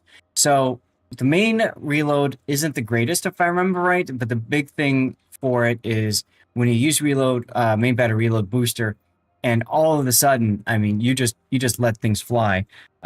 Absolutely helpful for just destroying destroyers. Or getting stuff back on fire again if it DCPs and you wait for the timing and stuff. Comes in very handy there. She also has defensive anti-air fire, standard damage control party, standard repair party, and a standard hydroacoustic search. Consume. It's a ship that I honestly don't play too much, but can be ridiculous in the right hands. I know a lot of people liked playing it recently in the Brawl, where you had the high reload, just for stupid shenanigans. So there you go. Let's take a look at the build for KMS. So we got main armaments mod 1, engine room protection, aiming systems, propulsion, concealment, and then finally main battery mod 3. Now this is a random battle, so this makes perfect sense. What is your maneuverability? Your rudder shift time is 7.68. That's well within the 10 seconds, well under the 10 seconds I always say you should have in a cruiser. This ship doesn't have the ability to disengage really, so you're going to be playing at medium to long range, hiding behind islands, all that good stuff. What are the virtues of the Austin? It's just a fantastic destroyer eliminator. I would say it's a finisher, Wolfie. You use the burst fire to finish off targets that are low health. Okay. It will That's blot out the sun with sap cells. Yeah, that's really the big claim to fame. Medium to long range. It says KMS.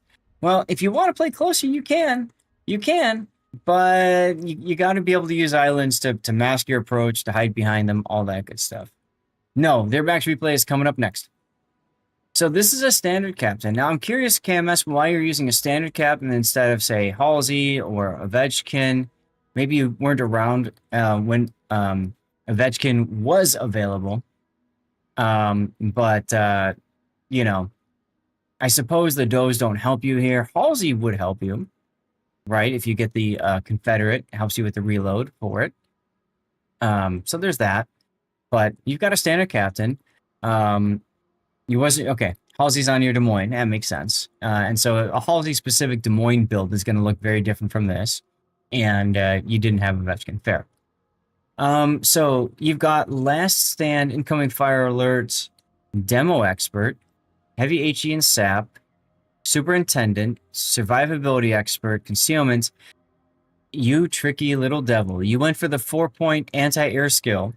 Now, this one is extremely expensive, but what it does do is it allows you to cut your consumable prep time in half if your anti-air guns are shooting something. That's a big if, right? If there's carriers in the enemy in the game, or if they're firing ASW at somebody nearby, or if there's like Dutch ovens, you know, Dutch airstrikes and stuff like that, it comes in handy. Now I'm going to talk about that actually. The one big thing that I would do is I would not take demo expert. Instead, what I would do is take priority target. To me, priority target in a light cruiser like yours, especially, is just so much more helpful because you know who's targeting you and when it's time to go defensive. You know, if that number is 1 and you can see who your enemy is that's targeting you, then I'd say priority target is very handy. If it goes to 3 or 4 or 5, then you can disengage. Now, you have gone with incoming fire alert, which is kind of like a poor man's priority target. The only thing I don't like about incoming fire alert is if 5 people are targeting you and shooting you, it doesn't really give you too much information because you're just under fire, right? This comes in handy in the initial salvos from battleships at medium to long range. You kind of know where they're coming and stuff like that. Pack-a-Punch doesn't help in this ship because Pack-a-Punch, the ship doesn't have, it does have torpedoes. I didn't mention that. So you could run that, I suppose.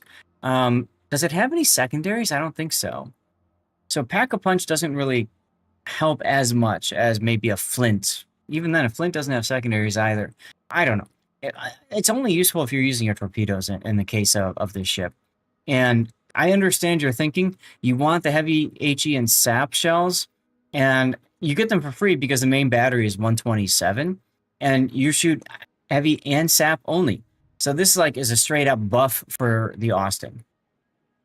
You run incoming fire to throw it in rotation and throw, yeah, sure. So what I like to do, what I would do differently for you, I'm going to show you this.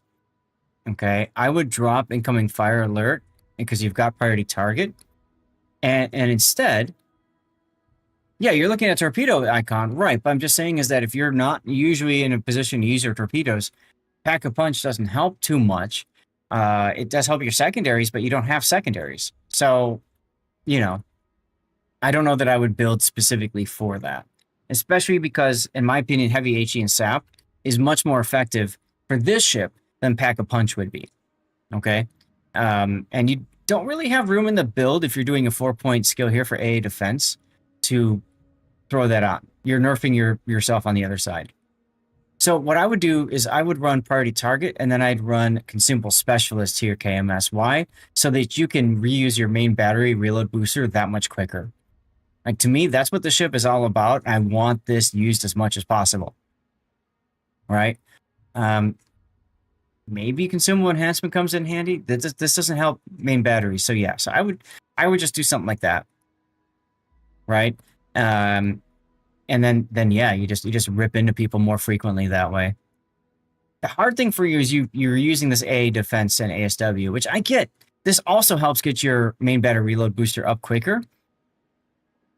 It's less effective. It's not going to happen as much, and it's also extremely expensive. So you can use it, or you can just go for top grade gunner instead and help your main, your overall DPM by 8%. Or you could do outnumbered to help your speed in cases where you need to be more dodgy. Or you could go radio location if you want to just run down a destroyer or something. You don't have radar, but you could run down a sub this way too and just obliterate it with SAP. So that part is kind of sexy. But, that's up to you. No. Here's what I would do. I would run Adrenaline Rush. You're missing Adrenaline Rush. Yeah. Chaser, you caught that, I think, just the same time I caught it. Right? Get Adrenaline Rush. Now, you go 2-point skill. 2-point... Yeah. To be honest, the anti-air skill, I don't have a lot of value in that, right? It comes in somewhat handy, but... a good carrier player isn't going to spend time in your anti-air arc. A bad carrier player will. A decent carrier player will once and then realize that that was a bad idea. And so the focus fire training skill really doesn't help you much beyond that. I wouldn't do focus fire. Unless you're specifically divisioning with a carrier friend. But even then, that's when this is more important. Adrenaline Rush is less effective if a player is so good that they don't take damage. That's really only for stealthy ships like Shimakaze, where, you know, whatever. But yeah, I would take Adrenaline Rush. I would definitely take Adrenaline Rush. God, and then that leaves you with one skill. So what you... Okay. So maybe if you want to, then you take Incoming Fire Alert and you drop the priority target in favor of what? Kill the tubes? No. I guess then you can go back to Demo Expert, or you can go to Focus Fire Training. You need a 2-point skill. That's... Yeah, exactly. Choices. Right? Turret turn time is pretty fast, so you don't really need to worry about Grease the Gears. Swift Fish? Swift Fish could be interesting because you get real close to your target and you just make sure you want to get them dead before they get that last salvo off. 5 seconds is fast enough for in my opinion, for 180 degrees. I mean, with it goes to 4.5. You're not going to notice 0.7 second difference. I mean, maybe you will. That's 1 second from hard over one side to hard over the other. 1 second? I don't know. Anyway, that's what I'd recommend you consider doing KMS instead, is maybe build like this and then pick up, I don't know what. I guess you could do Gunfeeder just to switch. You know what? Pick up Gunfeeder. Because then what you could do is you could put one of the does on it, and then you get the benefit from Gunfeeder out of that. You could use it, used to be on Atlanta before you build a specific commander for her. That's why you had them. Okay, yeah, for Atlanta and Flint, you're almost always shooting HE, so that makes sense. But always a good idea to just remind people about premium ships and that captains can go off there even, you know, quicker and stuff. Moving right along to signal flags, you've gone with 6 of them. HP, ramming, fire chance, heal boosting, consumable reload, anti-air. You can kind of slow firing outside the reload booster. Gunfeeder is actually useful. Yeah, it's 5.5 seconds. So that's why I think Gunfeeder, if you do buff Gunfeeder, it's even better, right? Everyone's ramming on carriers too. Look, here's the thing. To me, personal opinion, flags that are more important, I would drop anti-air first, and I would pick up speed. I would pick up flood reduction, and I would pick up fire extinguishing. It's funny when you ram something in carriers. Always, absolutely. I would absolutely go this route. And if you look for something else, drop the ram flag for fire chance, or drop the ram flag for hydro uptime. But that's my, you know, my thinking to it. All right, we've been beating your build to, you know, dead for a while, so let's get the build view off. Let's get to the replay.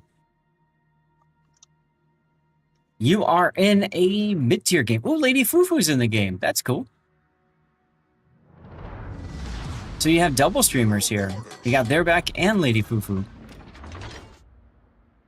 She's clearly the better streamer. Clearly. All right. Granted, you tend to double up on the fire flags on cruisers that fire HE. Right, you can.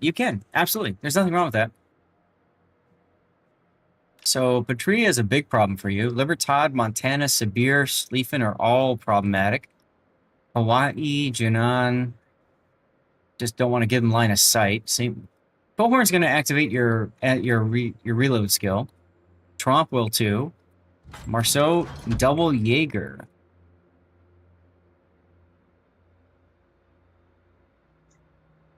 Lepanto, Ram, Yorktown, and you got a die hard from. That's a reverse ram, right? That's awesome. Jaegers are going to be a pain in the butt for everyone. Okay. You have to, that's the thing, you have to find them and get them spotted, right? There's no carriers. Do you have any radar? You don't have radar. Thor. Even Okay, Jaeger you got the Thor. players hate Jaeger players. Yeah, you've got the Thor for radar. That's it. Good evening to you, Cthulhu. How you doing? Happy Sunday.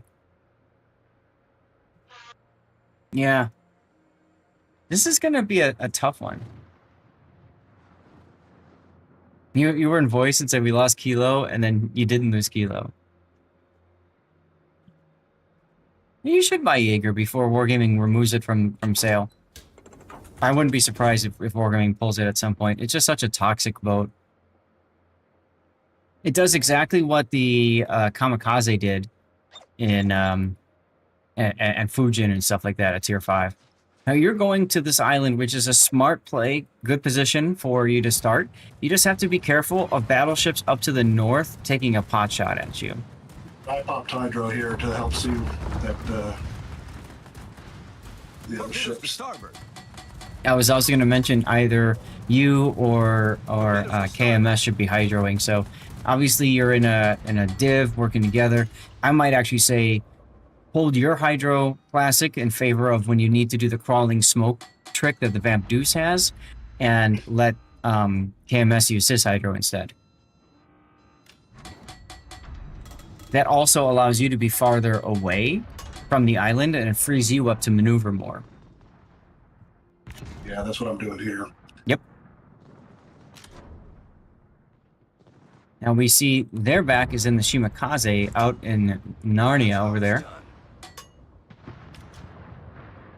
Yeah, I think I ran into the Jaeger, and I was kind of eyeballing the van that was coming around the corner. I can't remember if I sent Torps in front of him or not. I knew he had his hydro up because Classic told me, but I think I was just trying to keep him from rounding the corner. I think that was kind of my goal. And I was also eyeballing, I believe, the Schlieffen that was coming around, too. So I was trying to set up a play on the Schlieffen. He looked like a better target. And this is where your Hydro KMS would be much more valuable right now, because since Classic was forced away from the Hydro so he could maneuver and do things, your Hydro is what detects the Schlieffen right now.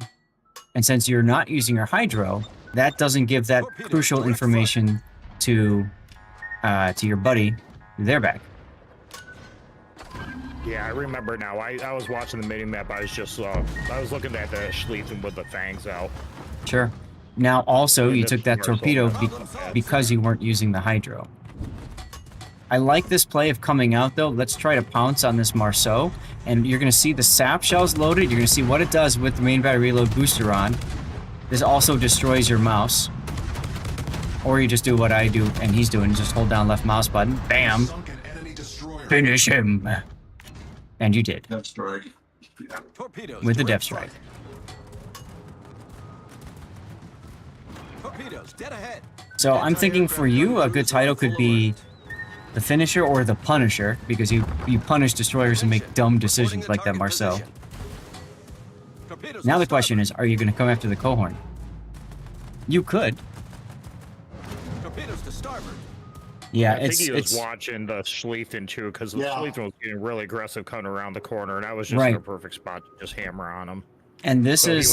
He was getting pushed by the Schlieffen. He had a 50-50 chance here. This is an example of power projection. When the battleship makes a decision to go, it projects its power, but also reduces its projection in the other fact of you know, it frees you up to maneuver. You just got to be careful of this Patrie up here, and you're almost dead already. Because the Cohorn wisely switched to AP. Now you're going for sap. Okay. I owe you one. And your Patrie took care of the Cohorn. Very important kill. And you can see the effect here of the boosted consumables. Attention. Yeah, exactly. That's what it's all about. You just never let the enemy play the game. Right.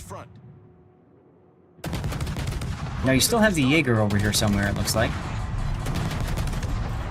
Yeah, he's kind of a pain in the behind a large part of this game.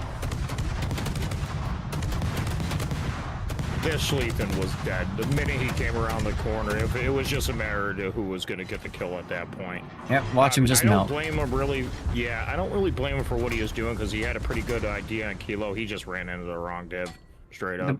The problem on Kilo was the Cohorn wasn't in a position to stop Kilo from doing what Kilo did. If the Cohorn was in a better spot and that Patrie didn't get that kill, this would be a different replay. Yep. That was terrifying, yeah.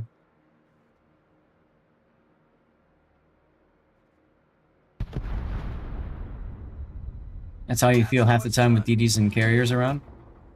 Fair. You might want to heal. Just saying. That's AR. You know, we were talking about AR earlier. That would have really helped out here. That as well. And AR might have helped tip the scales in that fight against the cohorn as well.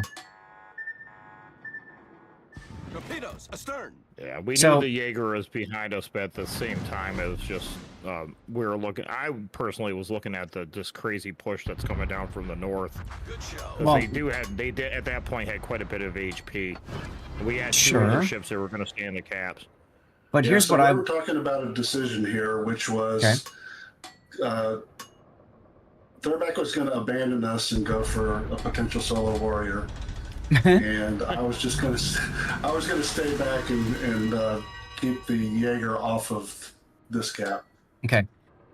Flip those. Yeah, we talked about that. Their back has radiolocation, right? Do you, Classic? No. Okay. Their back is also full health. You are not. So what needs to happen is their back goes straight at his radiolocation. You go with him, but you go behind him. You stay about 1 kilometer behind. You let KMS position himself to receive the push. Yeah, you'll see a little bit here where we're talking about keeping the radio location updated. And I am just going to go kind of parallel track to the radio location. And Set a smoke Kilo screen. He had also, the same information. yeah, Kilo will also see Torps coming here. You'll see this in a second. The Kilo will see Torps coming, and he I will need your point to support. where he's Set a at. smoke screen. Okay. To me, it's not about the radiolocation and saying, I know where this guy's coming from. It's about the hit point pool. It's about their back being able to go, because he's got the same concealment, right, as the Jaeger. So their back is really the only ship that can spot the Jaeger without the Jaeger having the advantage of reaction. So Yeah, their back needs to go for the Jaeger. yeah.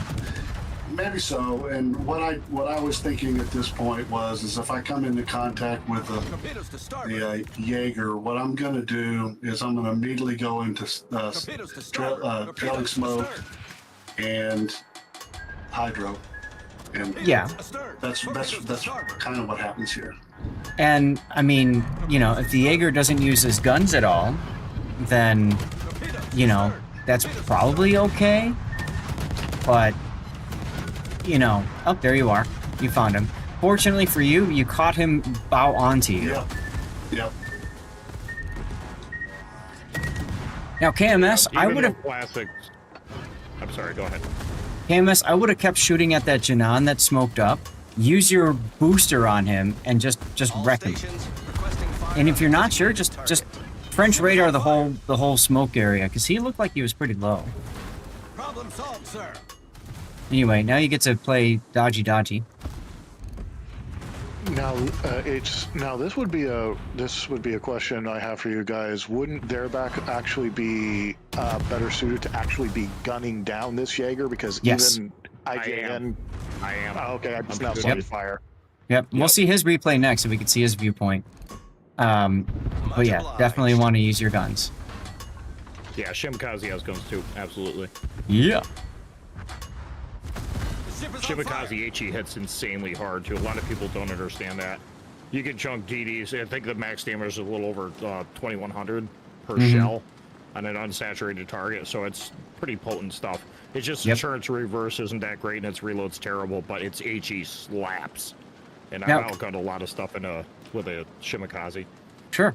Camus, you're trying to change your throttle here, but you're doing it too quickly, so it's not helping you.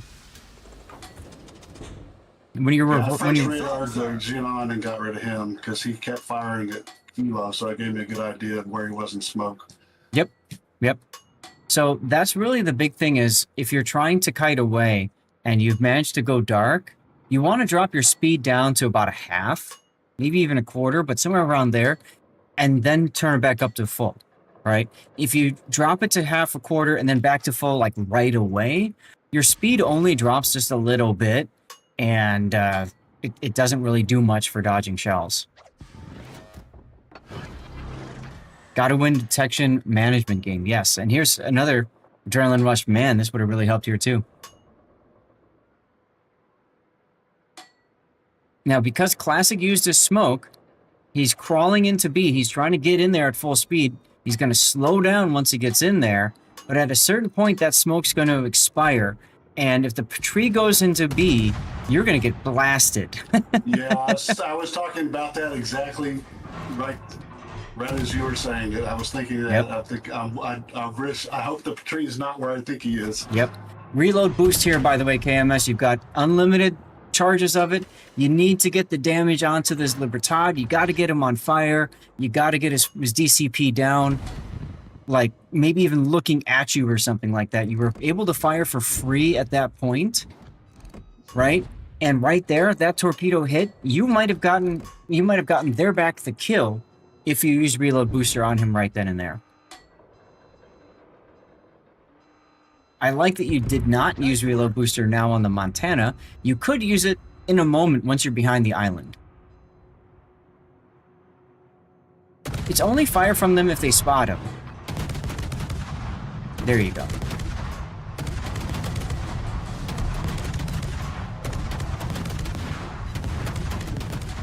Yeah, of course, you're trying to stay dark. Oh god, the battery went the other way. Well, yeah. You're about to get your face punched.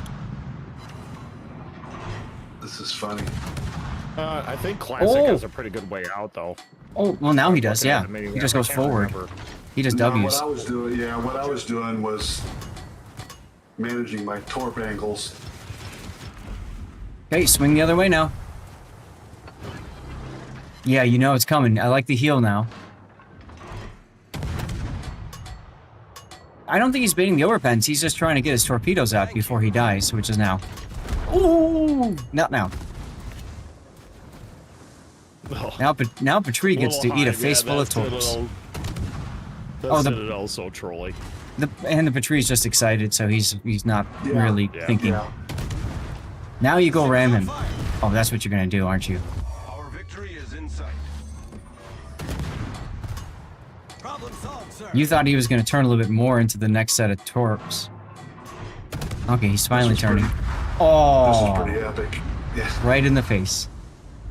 All right, we're gonna get our death pick here. Let's hold on because I have a feeling you're about to get this Petrie. No, you didn't. Aiming for their bridge. Yes. Pretty much that. All right, let's drop that. Let's get our death pick. Those of you guys newer to the channel, when we get replays, if somebody dies, we stop the action. Glorious.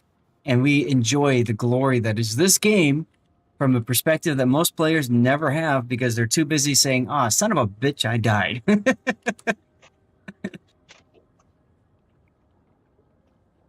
Let's see if that Petrie dies and we can get a double death pick here.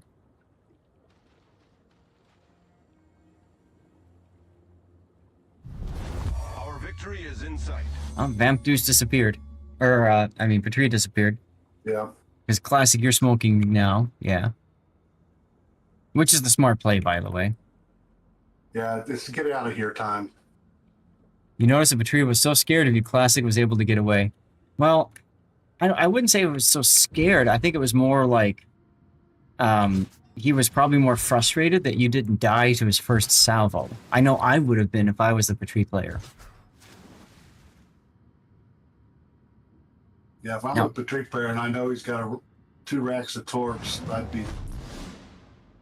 be anxious. Yes. Well, I mean, Petrie is also coated with 32 millimeter armor, right? So the 5-inch HE is going to completely wreck him too. Why are you shooting? You're trying to bait him into turn into your torps. Game is already over. Really, we've won. That's why. Okay. I mean, that's fine. It's just, Whack. I don't care if I die at this point. Yeah, it was Agreed. Well, that turns into a time extension that gives their back some more Yeah. time to torpedo things. Right. Win harder, as the Patrice says. Right. I needed my 6th kill. I had the Well- fangs out. Then you might as well open up too. You got it, right? I'm not gonna open up. There's no way I'm gonna open up.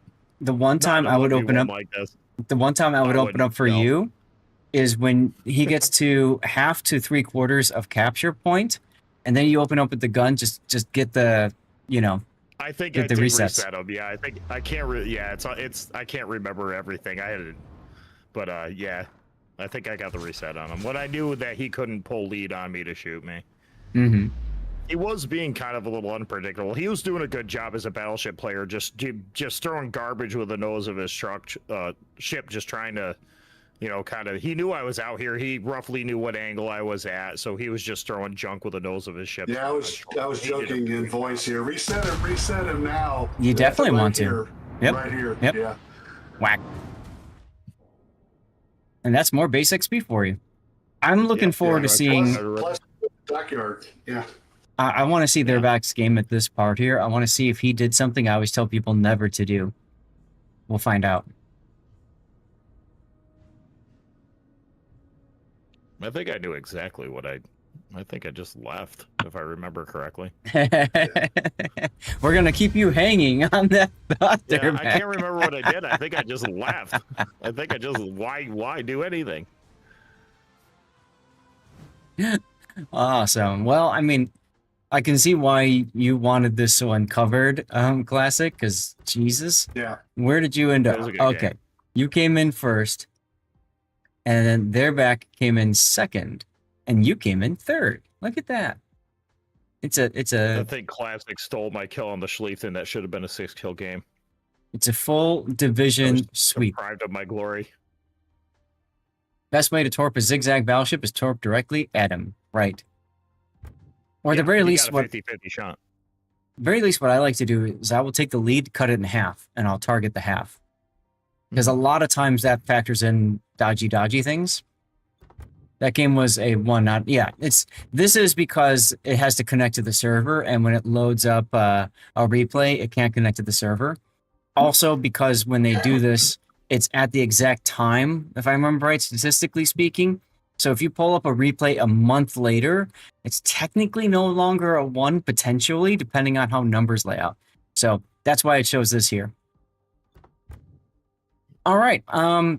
I don't know what to highlight on other than this poor Marceau that you just completely obliterated at the start of the battle. Yeah, I think what happened was I got spotted early. This is what happened. I remember now. I got spotted, I believe, early with a Jaeger, and the Marceau got greedy on me. Is what happened. That's why I doubled back. I was like in Nadia, as you said, because the Marceau was coming out. But it was it was a perfect setup. Perfect setup. Sure. Yeah, I think on the Verso kill, I made the comment in voice. I said it was at this moment he knew. I was about to say, yeah, that Marceau was actually a little bit too far forward, in my opinion, that early in the game. No, Yeah, he never the should have Marceau done got what he did. frustrated, didn't know what to do, and said, I'm going to try to make something happen, and then he got himself wrecked. That's just the standard random battle experience. Even ranked, you can see that happening a lot. Was Kilo? I can't remember. Was Kilo Hydro at that point? So he Yes. knew Kilo was there. He was on Hydro the whole time. He was just so greedy on me. Watch him. He'll come right out. He'll come right out at a perpendicular angle of that island, and he's looking to gun me. It And wasn't he so just much gets greed. It's swatted. It's just that he thought he had an opportunity that didn't exist. Yeah, between you and Classic, me and Classic, yeah. Yeah, and that's his fault. Yep. Yeah, I think So- he made the move initially when he saw Kilo backing up, Mhm. and Kilo faked him out and pushed into him. Yes, that's right, Wolfie. He chose poorly. So, titles, guys. What do you guys think? The Punisher or the Finisher as a good title? Or do you think something else?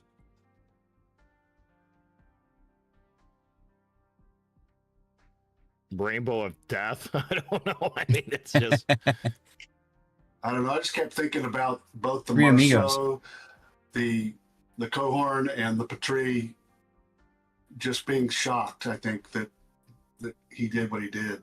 Mm-hmm. Yeah, this. Well, I was thinking that the Shimakaze replay could be division sweep, but this one could be as well. Something dealing with the three amigos, sure. Yeah, even though, see, I don't really totally disagree with what Classic did there either. Even though he was kind of low, I mean, he still outguns that Jaeger 3-1. And what this did is it put me in a position where I could just own these battleships and at the same time just backcap A. I think I killed a DD over in there too. We'll get to that later, but So I'm not worried at that point about the Jaeger versus Classic. I'm more worried about Jaeger and his friends versus Classic. So that was my concern. Yeah, no, it's more certainly reasonable. Absolutely. And this just let the door wide open for me to. Yeah, we cleaned up CCAP, and that's kind of one of the points on the decision that we made was there was nobody behind us at this point. Hoghammer has something like unfair div. Could work. Yeah. Unfair division of survival. Was it really survival though? I mean, we one of them carried that whole survived. team. Yeah. We seriously carried that whole team between the three of us. I mean, it was just that was like. Which is why I was thinking like division sweep, because not only was it like a carry, but like 3 in a row at the top of the scoreboard, right? Yeah. So KMS, it's your replay. What do you prefer? You tell me what title do you want? Should this go out to YouTube? In the meantime, Kilo, don't say it out loud. Thank you very much for the replay. All right, we're gonna go to the be right back screen. We're gonna bring up their backs replay in just a moment. I've got 3 seconds until commercial breaks. Let me hit this now. Maybe that got in time. Continue with words, and let's load up the next replay. What's our time looking at? Okay, so after the next replay, we'll do our next game key drawing. Right in Where are we at here? We Shimakaze. are in the Holland with the torpedo build. We've got Unforgivable We in a Venezia with, in my opinion, and you really punish broadside anything. Granted, it's going to take a while to punish a battleship. Unless that happens. Jesus, we missed that. Wow. I just... Burnt says Coke. Oh, this one's got a fake letter. Knocker. Knocker is the word. Did he get stuck or was the food order delayed? I don't know. Either way, he was brought. Bam! Got it. Isn't it sad I can just look at words and see the word immediately, or letters? Yes, J is fake. Close and personal. Okay, we can do that one. That's a great name to cast. That's reload. Here's our first Minotaur of the day. And that is indeed a Minotaur. The armory, go to Santa's Gifts, and then these socks here, you want to click on these socks, and if you get the right order, you get a Santa's Gift container. So keep that in mind, okay? Someone do me a favor and clip that just now so I can make sure I can get that out on my YouTube, okay? Okay. Go to the armory, go to Santa's So, they're back. Think of all those other titles that we had talked about with his game, because you're going to be deciding on a title for your game. Yeah, that's the scariest part of this whole thing, right there, coming up with the title. That other Velmy is the team leader. Yes. Brutus. How could you? Just add an R to the end of any words, guys. Core, nope. Oh well. What's gonna happen here? All right, we got time for one more round of words. Oh my god, I really need an adult. Look at this. Burns, how you doing today? You need an adult to your adult. Oh, wow.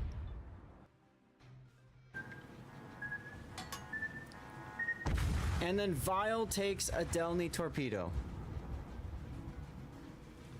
Ah, Andrew got concert. There you go. Ew. And kill the Des Moines. Okay. Like you can't afford the RAM. Nope. Should be back for your replay. You have to run to the store real quick. Get those cigarettes, huh? NBA, go for it.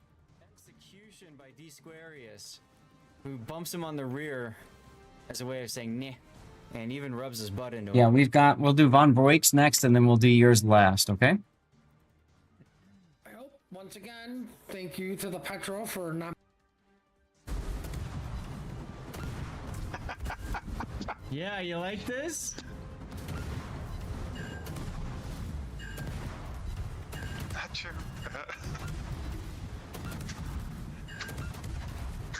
Why are you hacking? You can still see him. Whoops! We destroyed their destroyer. Oh. He's trying to win. He's trying to. Man, I love doing dirty things in this game. That was one of them. Opus now upside down 2 ships. Oh my god. Oh my god! Modern with the massive south crap. south of Moskva. Roger? No? Oh, right. And now the Des Moines probably gonna go. There you go. You got sent at least out of there. They have no way to. How Leo might be trying to come out for the cheek here. Let's see if he gets it. He does have the angle. Yamato's ready. Rash is not turning. He's going out broadside. What is this? Yeah. That's what happens when you come out broadside to a Yamato with his... All right. I think we are back now. We can get to their backs game. So this is going to be the same game we just saw. We're going to see it from another person's perspective, their back's perspective, who's rocking the Shimakaze in this game, which is, of course, the Tier 10 Japanese destroyer, known for its torpedo. Oh my god! Anyway, I just saw something I didn't notice before. Known for its ability to just spam out a whole bunch of torpedoes with pretty good reload on those. It's got great speed, really good concealment, and the guns are good as well. It's just well, sometimes she lacks a little bit in the fact that she doesn't really have hydro. And her guns are good in short bursts, not so much in a long, sustained gunfight. Still a fun boat. I played her similarly to how you've got her built in this case there back when I played a season of Ranked. The old... Remember those old days?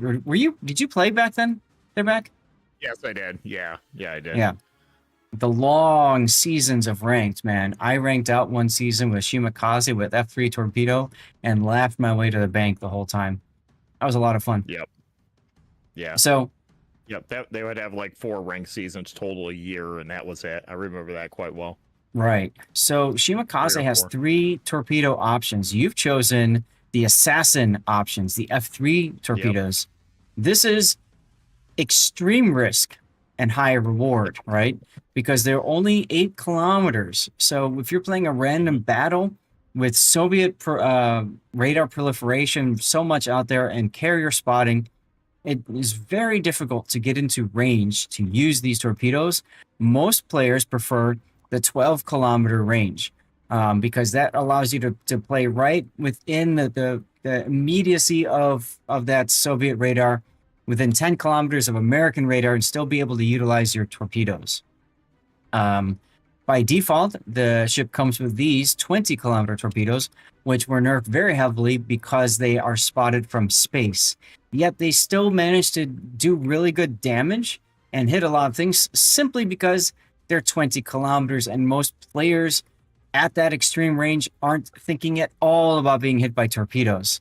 So you can make any of these torpedoes work, right? It just comes down to how you want to play. Back when team damage was a thing, I used to call them 20-kilometer team killing torps because they were fantastic at killing your teammates. Yep, that's what I call them too. I call those specifically for Yoshinos, because typically Yoshino is firing from the back, and it's going to hit your teammate destroyer that's in front of you.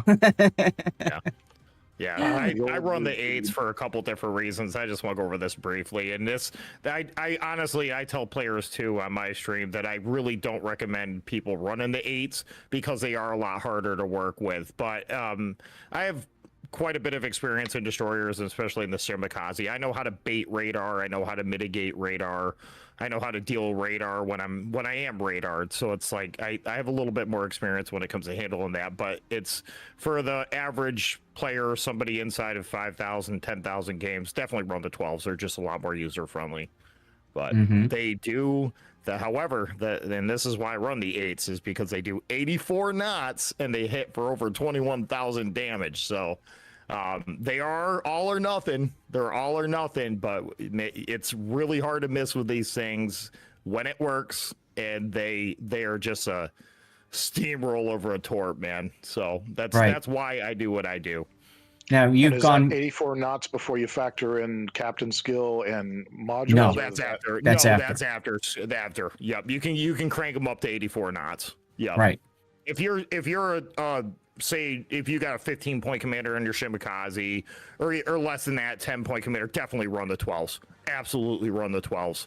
You're just going to have a better experience. But I just have a lot of experience in the ship, and I'm pretty competent in it, so I run the 8s, and I just know how to use them. But that's just me. For you were also people probably growing the up, person that would run reload booster F3 on the Yugumo. Yeah, I do. I actually do. I run torpedo booster on the Yugumo. Yeah, I do. I don't run smoke on the Yugumo. So for those of you smoke on my Yugumo, my mother would be very disappointed in me. Okay, I'm just throwing that out there. For those of you who grew up in the 70s and the 80s, you might recognize this phrase. Don't try this at home, kids. Yeah. Anyways, so yes, you've gone with the F3s. Let's look at the rest of the build. You've got main armaments mod 1, engine room protection, torpedo tubes, propulsion, concealment, and then torpedo modification 2. Okay, one thing I would highly recommend if you play it a lot, engine boost mod, because obviously that keeps your engine boost up longer, so it comes in very helpful, especially if you need to run down an opponent. Engine room protection is fine if you get spotted. It helps keep your engines alive, although frankly I find that if anybody sneezes on you, you lose your engines anyway, so I don't know if it matters. Yeah. In slot 3, doing the torpedo tubes makes perfect sense for you. You want to keep your torpedo tubes alive, and of course, hey, why not get a little bit extra speed on your torps from that? Why didn't you go for unique upgrade in slot 6? I just don't have it. I just don't have it. Oh, that the unique. Yeah, I never run it. I've never run it. I've had it. I don't think I've ever run it. I don't know why. I can't give you an answer. I don't have any experience with it. For those who are curious between the torpedo tube modification and the unique upgrade, both of them help with your reload. Okay, this one is a 15% reload time. If you look at this one, this is a 25% reload time. So you vomit torpedoes out 10% quicker. But this comes at a significant penalty. You have a higher risk of your torpedo tubes being incapacitated, 50%. It's the same risk there, but your torpedo tube's traverse speed drops to a halt. So I got a question about that. Yes. Do you really want to run this with 8-kilometer torps? No, this is contradictory there. So this is for players who are going to be running 20s or 12s. Okay, you really don't want to run them so much with the 8s. However, I will say that radiolocation does help mitigate this a little bit because you know which direction to point your guns and your torpedoes. So that does help a little bit, but it's still glacial. Let's take a look at your turret traverse here. So 180 degrees, 6 seconds right now with your standard. With the unique upgrade, that drops down to 88 seconds. Did I read that right? Ooh, I don't think I'd want to run that. No, See, I'm sorry. I'm looking at really I'm looking at reload time. 6 seconds to 20. Okay. There we go. 6 seconds to 20 seconds. So you gain 14 seconds to turn the damn torpedo tubes. Yeah, that's too much. That's too much. I mean, I use the 8-kilometer torps in a gunfight with the other TDs all the time. You know, because the reload, you can spam a rack off in between reload. Yep. And if you do it quick enough, a lot of times they don't know that torps are coming, honestly, because they're just you can switch them that quick. You can switch them, raffle them off, switch back before your guns reload, and they don't know. It doesn't look like they skipped a beat. So what it turns into is basically you turn the ship into like a kind of a battleship in the sense that your main weapon takes forever to turn. So you're incentivized to keep your turrets facing one direction. You don't want to flip to the other side. If you can do that, you can make it work. But again, 20-kilometer torps or 12s, really, you don't want to do that with the 8s. You see a lot of players doing this in King of the Sea because you go 88 seconds, right, with this for reloaded torpedo tubes versus 100 seconds. So you gain 11 seconds or so of torpedo reload. So that's why people do that. They're just all vomiting torps like crazy. But for you, yeah, keep it as you have it. Why do you have a That's almost. Go ahead. Why do you have a standard captain instead of a special one here? I think I got. I think the same reasons, Kilo. I think I got Yamamoto on Yamato. Yeah, on the Yamato. I think. Okay. I have him on a different ship. Yamamoto isn't the greatest on Shimakaze. However, you do get the buff preventative maintenance, which comes in handy for keeping your torpedoes alive and everything else, like your engines. And you do get the extra consumable if you get first blood, which Shimakaze, chances are decent to good that you'll get first blood on it. That said, my Yamamoto is on my Kitakaze because I always regrind that sucker a ton, and it's even more fun and ridiculous in ranked battles. But the reason I'm asking is more. The reason I'm asking is more for the Suzuki's or Ito or Oruga as a fellow community contributor. What? Wait. You haven't gotten to CC yet, have you? No, you have. No, I'm not a CC. You're not. I'm sorry. I couldn't remember. I knew you were a Dev Strike CC. I just couldn't remember if you got into this. Okay. Anyway, you should at the very least have. Nice thought. Yeah, it is a nice thought, guys. You should at least have one of these Suzuki's because they're cool. Ito and I think Oruga were event pass. Ito was event pass. Oruga might have been with something else. But at the very least, if you've got one of the Suzuki's, you do get the buffed survivability expert. So that comes in really handy, right? Yeah. Okay. Barring that, standard captain, fine. Let's take a look at your build. And there's something here I really disagree with. Anyway, you've gone with preventative maintenance, last stand, survivability, and concealment. This is my core build for just about every destroyer out there. That's where you start with your 10 points, okay? And then from there, you branch out into the strengths of what makes the ship work and all that kind of stuff. You've gone with Super Whale for Yamada Kai. Thank you, Hujam. You've gone with Liquidator, Grease the Gears, Swift Fish, Fill the Tubes, and then Radio Location to round out the build. Okay, fine. One thing I want to highlight. If you've got radio location, in my opinion, Grease the Gears is not very helpful. Because radio location tells you where the nearest target is. You're already going to be targeting that direction anyways, right? Sure. So, to me, it's one or the other. I don't recommend both. Now, what would you trade out? I'm sure you're getting to this, but what would you trade out Grease the Gears with? My thought is you really want Adrenaline Rush. This build that you've got is a very much all or nothing build of I get places and I kill things with torpedoes and I never take damage and I win. Or lose and yell at my teammates. But I know you're more of a scrappy player. You like to get in, get involved, and chip some paint off your hull, correct? I do, yes. So you really need Adrenaline Rush. You really need Adrenaline Rush. Now, the problem for that is you need to find a way to get Adrenaline Rush. So to get Adrenaline Rush, you're going to have to drop Swift Fish. That's the only way that you can get Adrenaline Rush, right? So there's your Adrenaline, and now your torpedoes, your F3s that you're proud of hitting 80 whatever, now they only hit 80 knots. At the end of the day, does that matter? Probably not. No, 4 knots doesn't matter at all. No, that's probably a better build. But what matters is your gun reload for the cases when you do need to trade paint with another destroyer. And also, you get into battle, much like what we just saw, you get into battle, lose some damage, and then whatever. There you go.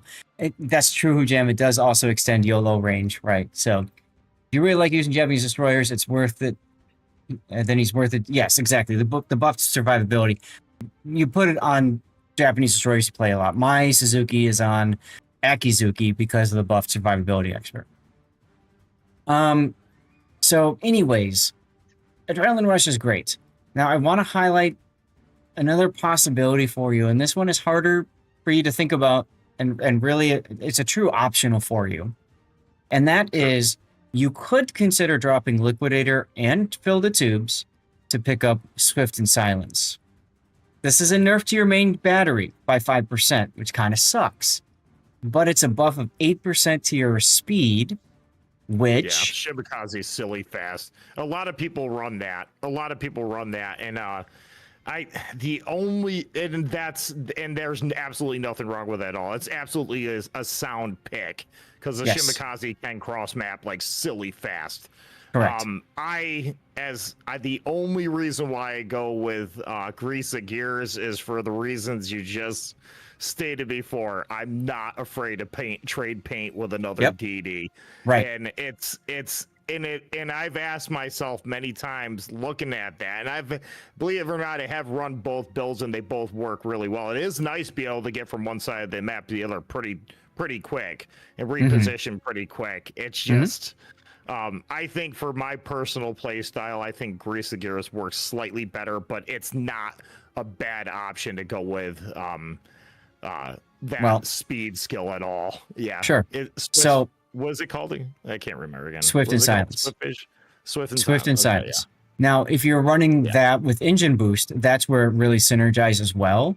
But if you're not willing to do that and you want to keep your engines up, or you just don't want to spend the coal, then fine. Don't worry about Swift and Silence. I just want to highlight that as a possibility.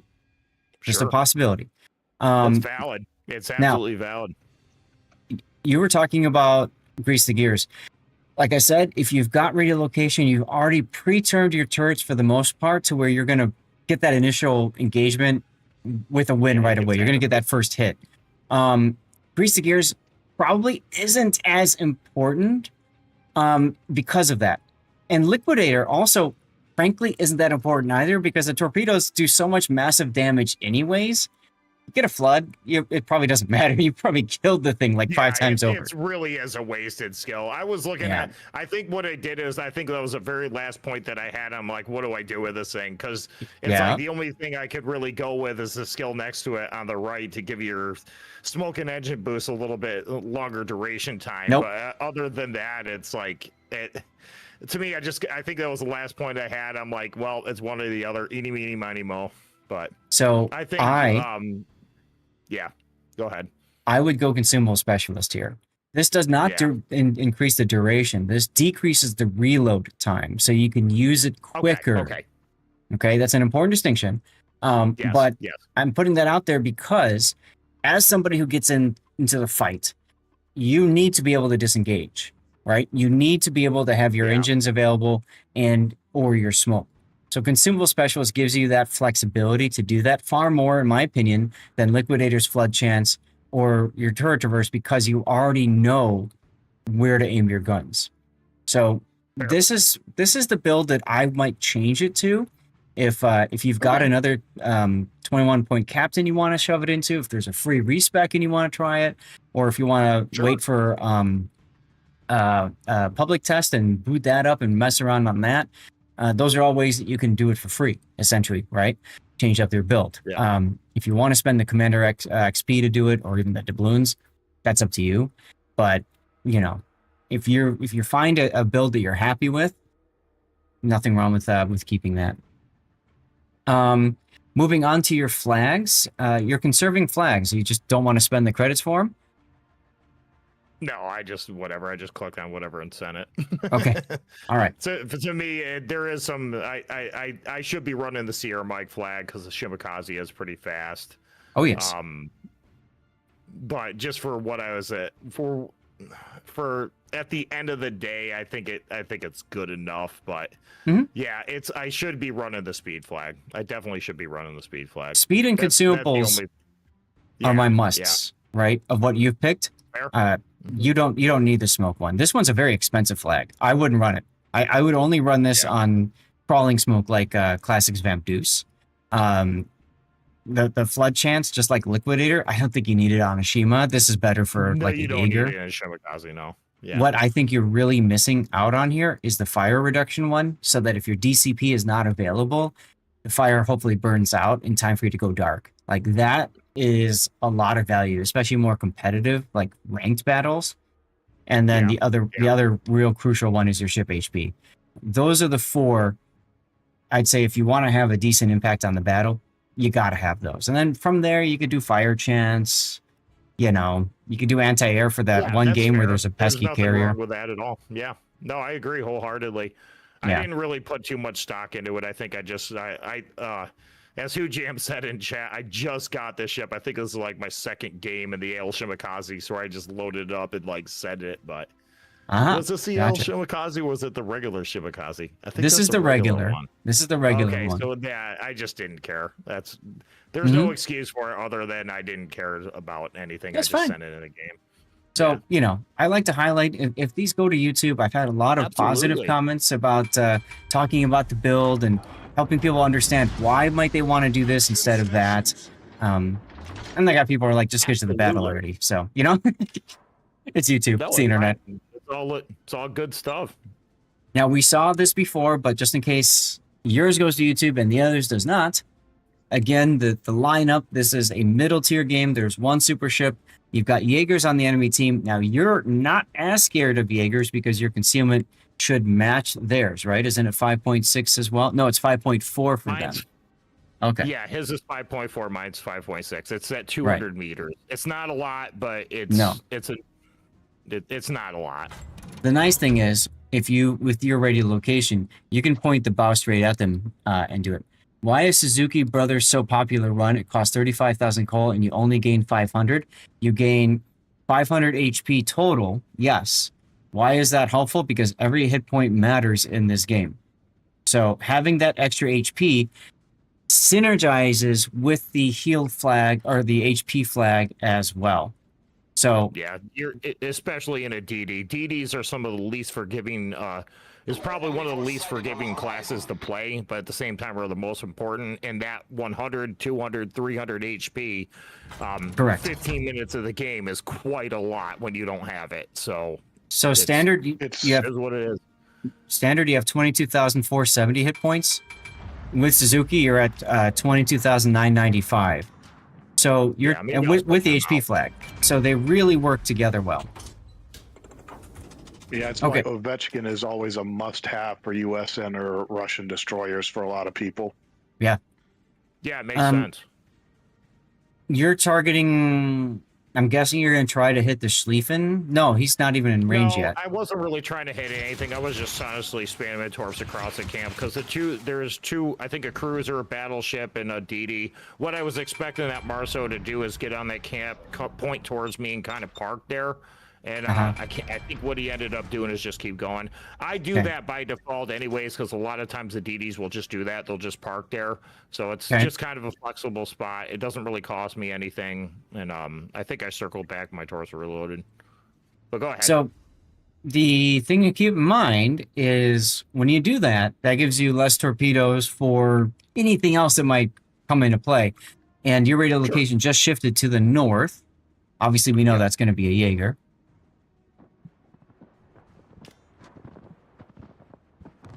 Yeah, I don't think I connected one of them torps, but that's fine. I always spam torps across that gap. Here's where if you had the 12s... Maybe I do. I can't remember. Here's where if you had the 12s, this might be a different situation. If I had the 12s, they wouldn't have made it there in time. There's no way. And that's the problem is the speed. Yeah. So... They don't have the speed to get there. They have the range, but they don't have the speed. Then you said you're looking... at them again. Then instead you're looking at the Schlieffen. So I get what you're doing here. You're curving to the south. You're ensuring that you don't get spotted and then blasted by 3 enemy ships. What I might do is slow down here so that I can keep an eye on the Cohorn and possibly the Marceau, because at this point, we don't see everybody fully detected, because we're going to see Classic back away in a sec. Yeah, that cruiser never pulled forward. That would have been a really good... if he decided to kite out and kind of... Yeah, that would have been a perfect torp send. But that's fine. You know why he didn't, though?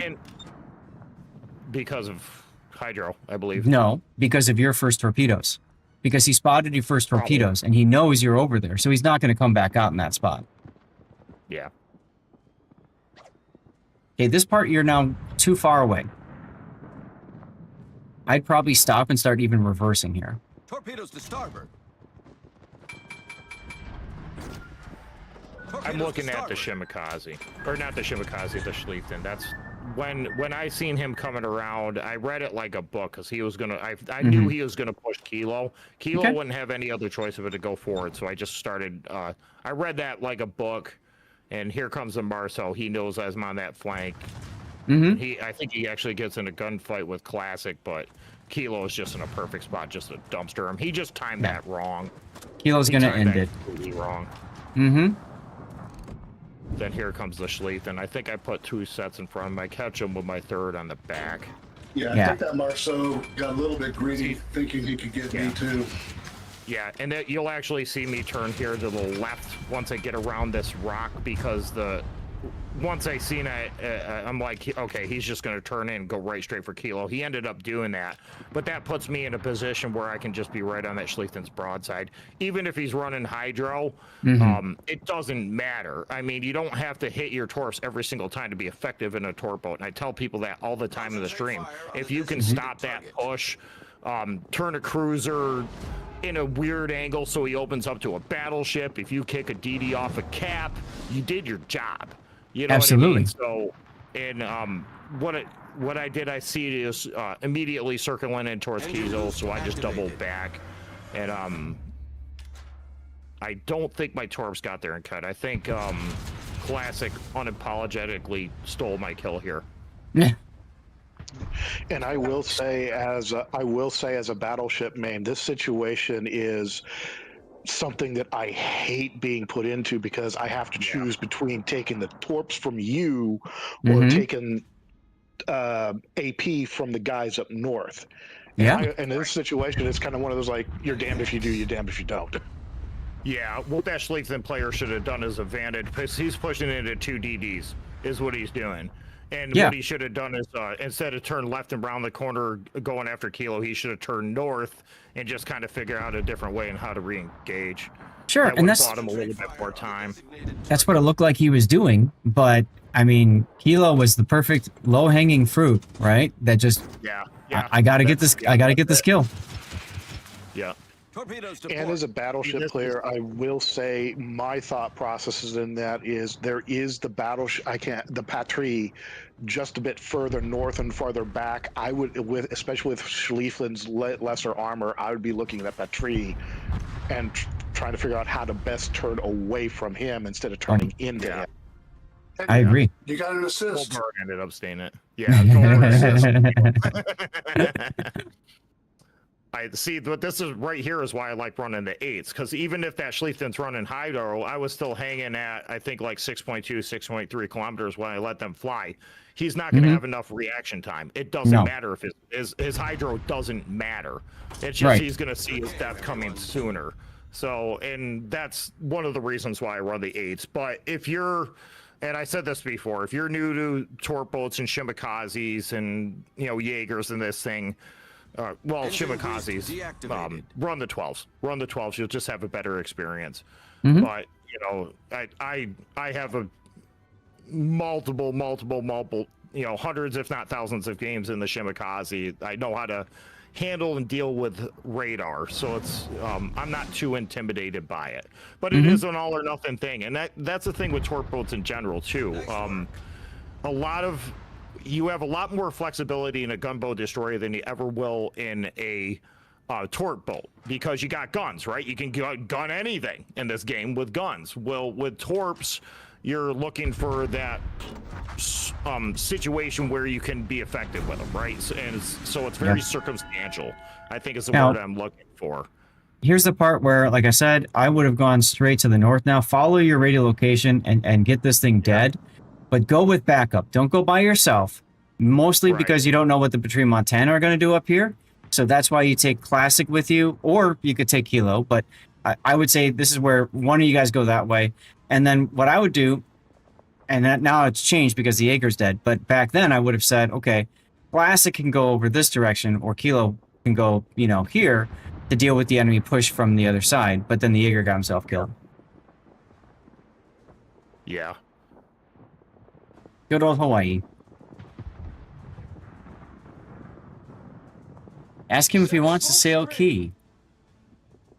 Okay. I will be perfectly honest. I'm looking at the mini map right now, and I am not impressed where that Thor is.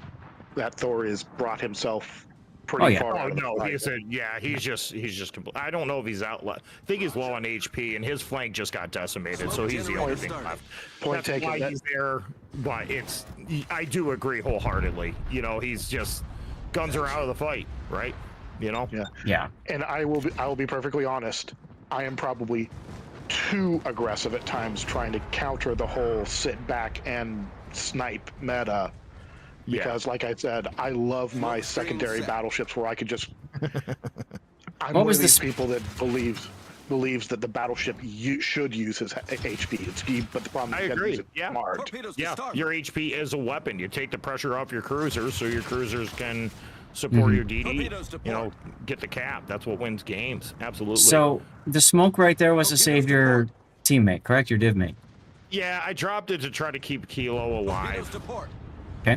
I was pushing down south. I had some island cover. I wasn't really too worried about myself. Double! Look at that. I didn't even catch you got two there. Yeah. The Trump and... Right there. Jeez. We nuked him. Huge kill. That was pretty big. That was the turning point of the game right there because we took the only DD, once Classic got the Jaeger dead up north, that was the last DD, really, with the exception of the one DD that I'm going to kill now. That was their map control. Yeah. So that was pretty huge. Getting that Trump out of the fight. I'm going to make the long turn here, get my guns on the Jaeger, and I know he's got Torps coming across. But look at his position, too. He's nose on. Yeah. This is where it gets sketchy, though, because I know Torps are coming. Well, you also had pretty low reaction time to him. You must have been like talking to chat and celebrating your double kill, because if you didn't, if you reacted right away, noticed your radio location had flipped, all that kind of stuff. Yeah. You know, would have been a different situation. Yeah. Yeah. No, I could have gunned him a little bit sooner. I probably would have had him whether he was actually nose on. But I think that is a good point right there to reiterate the fact that, you know, the HE shells and the Shimkazi hit stupid hard. I think I killed that Jaeger, 4 volleys? You know what I mean? With a little bit of help from your friend. So I did have a little bit of help, but, you know, I just want to make that clear because there's a lot of Shimkazis out there that just don't understand that they have guns. And under the right circumstances, when you find yourself in a 1v1 like that, you can absolutely do work on them things. Even the Shimakaze would outgun a Jaeger. Sure. And KMS brings up a good point, too. Chat will get you killed. Absolutely. Which is why I always tell people, especially in ranked, the worst thing that you can do when you die is turn to your keyboard and start trying to drag your teammates with you, because then you're ensuring the loss. So the best thing to do when you die is just get the hell out of the game and start up the next one if it's ranked. Back during the long season of ranked, I actually managed to win a battle and turn it around because of all chat. Because I got the 2 players that were left on the enemy team, I got them to argue with each other over which destroyer was better, which one's destroyer was better for ranked. And I got the 2 of them fighting me in all chat. And then the one final living player on my team piped in all chat, and I go to team chat, shut up, shut up, shut up. I'm trying to get you to win. Focus on the game. And that's exactly what happened. They were too busy typing up with me, and I caught the moment that they saw my teammate and said, oh crap, because they hit the enter key. So they had like a half message and hit enter, and I'm like, yep, got him. Yeah. That Always. Never a chance. You never know. I will say this, in my opinion, Libertard made a mistake about 2 or 3 minutes ago coming out into open water. Of course. Yeah. I understand why he did it. He was trying to cover the Jaeger, but he should have cut back in and gone up north towards the Patrie, where his gun could have gotten killer. Why would you go towards the thing that you know can kill you, right? The thing that defeats you. Right? Rock, paper, scissors. You're absolutely right. We know there's a ship in the B cap. We know he's got torpedoes, but it's a Vamp Deuce. Let's be real. You don't have a ton of torpedoes in a Vamp Deuce, right? You're not going to kill a full health ship. 100% north, because that would have kicked off Classic and the Vampire, and he probably would have got the kill on Kilo, to be honest. Bingo.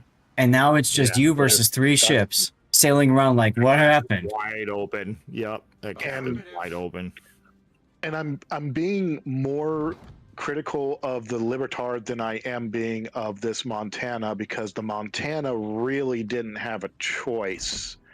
He was trying to get away from Killer, and his only way to get away from Killer is to hug this island and pray that you have either gone further north or we're cutting back south.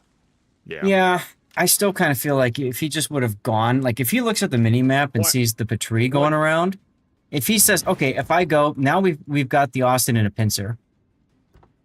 So what doomed those two battleships is the Jaeger getting dead on that southern flank. Yeah, and that's what doomed those two battleships. As a battleship player, my thought process is, okay, I really don't want to be south, but at this point in time, to go north, I have to cut across a cap where I've got an Austin being able to hide behind an island and just rain fire on me. I want to try to get some sort of cover between me. And if that means having to risk the torpedoes, I have to risk the torpedoes. Right. Yeah, but the thing is like you're going after the one thing that just absolutely wrecks you. I mean, at that point, he had bad decisions either way. Very exactly. Yeah, but you can't afford to let the enemy team get that B cap. It's crucial with the points right now. So, yeah, you know where he is. He's in his own smoke, for God's sakes. Just W towards it, right? Maybe do a little bit of preemptive dodgy. But if you look on the minimap and you see your Patrie guy is coming around that island, think to yourself, when is he going to spot this Austin and let me get in a position? Because I'll tell you what, if the Montana stayed in B and he was ready for the Austin shot and he got the kill with the help of the Patrie, those are torpedoes, 2 of them that the Patrie's not taking, right? And who knows? Then it's also a dead classic. Mistakes were made, Reds. Honest, I would actually like to know what sort of resources the Montana had left, because I don't know if you have that displayed on the replay or something. I would no like way to do it. No way to know it. The only way to know is if it's your teammate. Yeah. If he would have had 1, maybe 2 more charges of his damage control left, I would have it would have changed my mind. I would have come north immediately. I would have burned it. And we don't know. He was low on health. He was healing towards the end when he died, so who knows what he had left. But I want to pause right now, and hello, Cutthroat. Sure. I want to pause right now, because here's what I think you're going to do, and why I think you're giving him all the information he needs to know to dodge your torpedoes. You have guns selected. You have torpedoes selected right now. You fire your torpedoes, and then switch to guns. Yeah, the bad habit. Yep, I gave it right out. If he's got priority target, you had guns on him a second ago, and you just switched to torpedoes. And I always tell people why priority target is useful for this. Your priority target, his priority target, the Patrie's priority target, will say 1 with guns armed, and then as soon as you change to your torpedoes, it goes to 0. And then when you fire your torpedoes, you go back to guns, boop, pops back up to 1 again. So if I'm playing a battleship or a cruiser or even a destroyer and I've got priority target and I see it go 1-0-1 or 2-1-2, you get the idea. I know immediately time to start making evasive maneuvers. You've got the F3s. You even said yourself, they're fast enough. They should get that smack. Let's see what happens here. Yeah. You can also do that, Classic. You can also do that. Yeah, see, you did it right there. So he knows you fired torpedoes and you probably followed the white line. Right there. Yep. That's He's already turning. He immediately turned as soon as you did that. Yeah, he's got priority target because, again, as a battleship main, that happens on my priority target. I'm full back and slamming the rudder hard over towards where I think the torpedoes are going to be coming from. Yeah, now, he did the right thing here. He sees 2 racks. You haven't switched to guns yet. You just switched back to guns. Yeah. So he knows he just fired the 3rd rack. So what does he do? Look, he immediately turned. Yeah, that's smart. No, that's a good point. It's a valid point, man. Whose replay am I going to shit all over? Well, you're too late for their back, so now you're going to have to go with Von Broek's or NBA's. Well, I mean, it's their backs. Like, I'm pretty sure everybody's eyes were bleeding. I can't wait to show Puddin how to play the GK. I can't wait to do it. Why don't you teach him how to play Key first? worst ship of the game, Well, clearly. first of all, he can't teach me to play the key because I never lose in it. I get game-winning shots. That's been clipped. Right? Oops. And every time we've played the GK versus each other, Thurbeck always thinks it's a good idea to bum rush a torp boat with his hydro Oh no, down. it's a fantastic idea. I got hydro. W is the only key we got, baby. That's how you play GK. All right, let me make sure. I will say, as a battleship main, that is a bad habit of mine as well. To face forward to the energy, just all forward. Yep. Yeah. All right. All in Well, all, I think it was a pretty okay game. There's definitely some things I could have done different. That's with any game. that's your title. Pretty okay game. Too? Pretty okay game. I like that, Zap. I like that. Let's roll with that. Pretty okay game. Getting the DD dead at B. What was it? The Trump was dumb luck. That was dumb luck. But you know, you'll miss every torpedo you don't send, man. Oh, he was very low. Actually getting the cruiser dead too, so it just worked out really well. Trump was extremely low, only 915 hit points. So I mean, yeah. You know what also helped you just this happened. game, Thurbeck? What's that? I wasn't in a Montana and Kilo wasn't in his midway killing you. That's about right. That's about right. Wait, but they're on the same team. No, yesterday we were not. I see. No, this is one of those the stars aligned moments for everybody. Yeah. Except for Thurbeck. Yep. But no, it just happens to me for like every day. 6K in the Monty, and then Kilo finished him off with. I went from full health to 0 in like 0.4 seconds because dive bombers are totally not the rocket planes.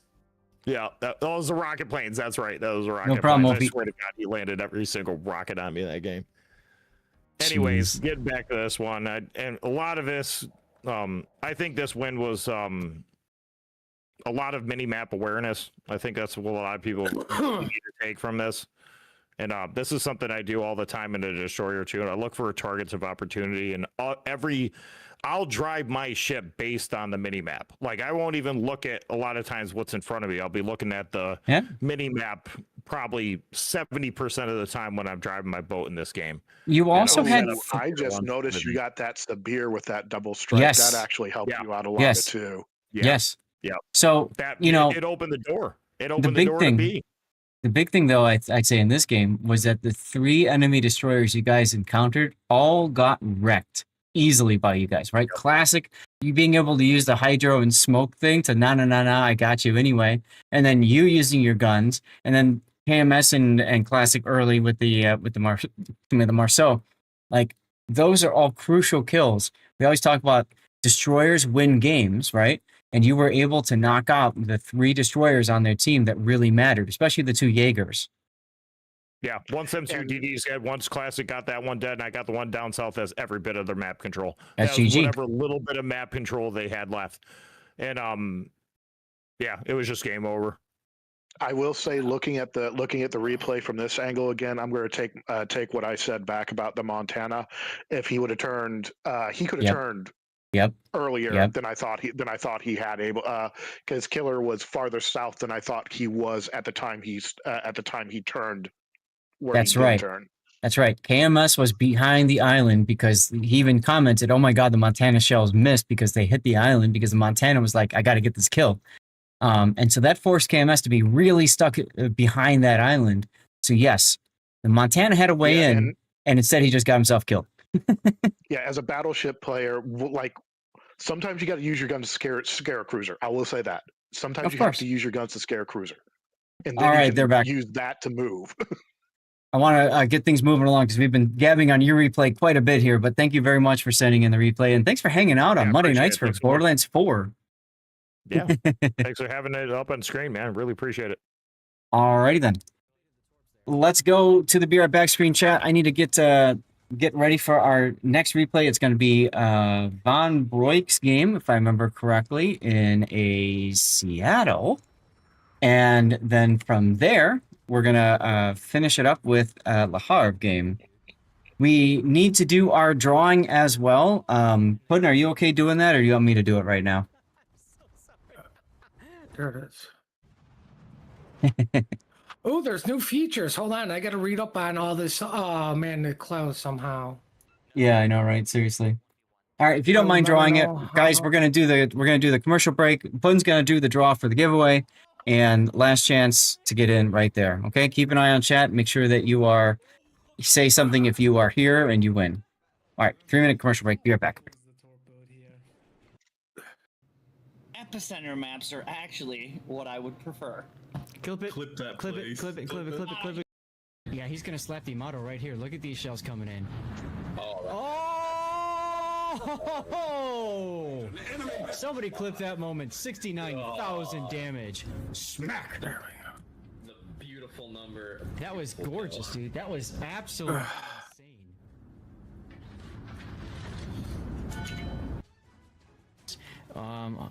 How Leo might be trying to come out for the cheek here.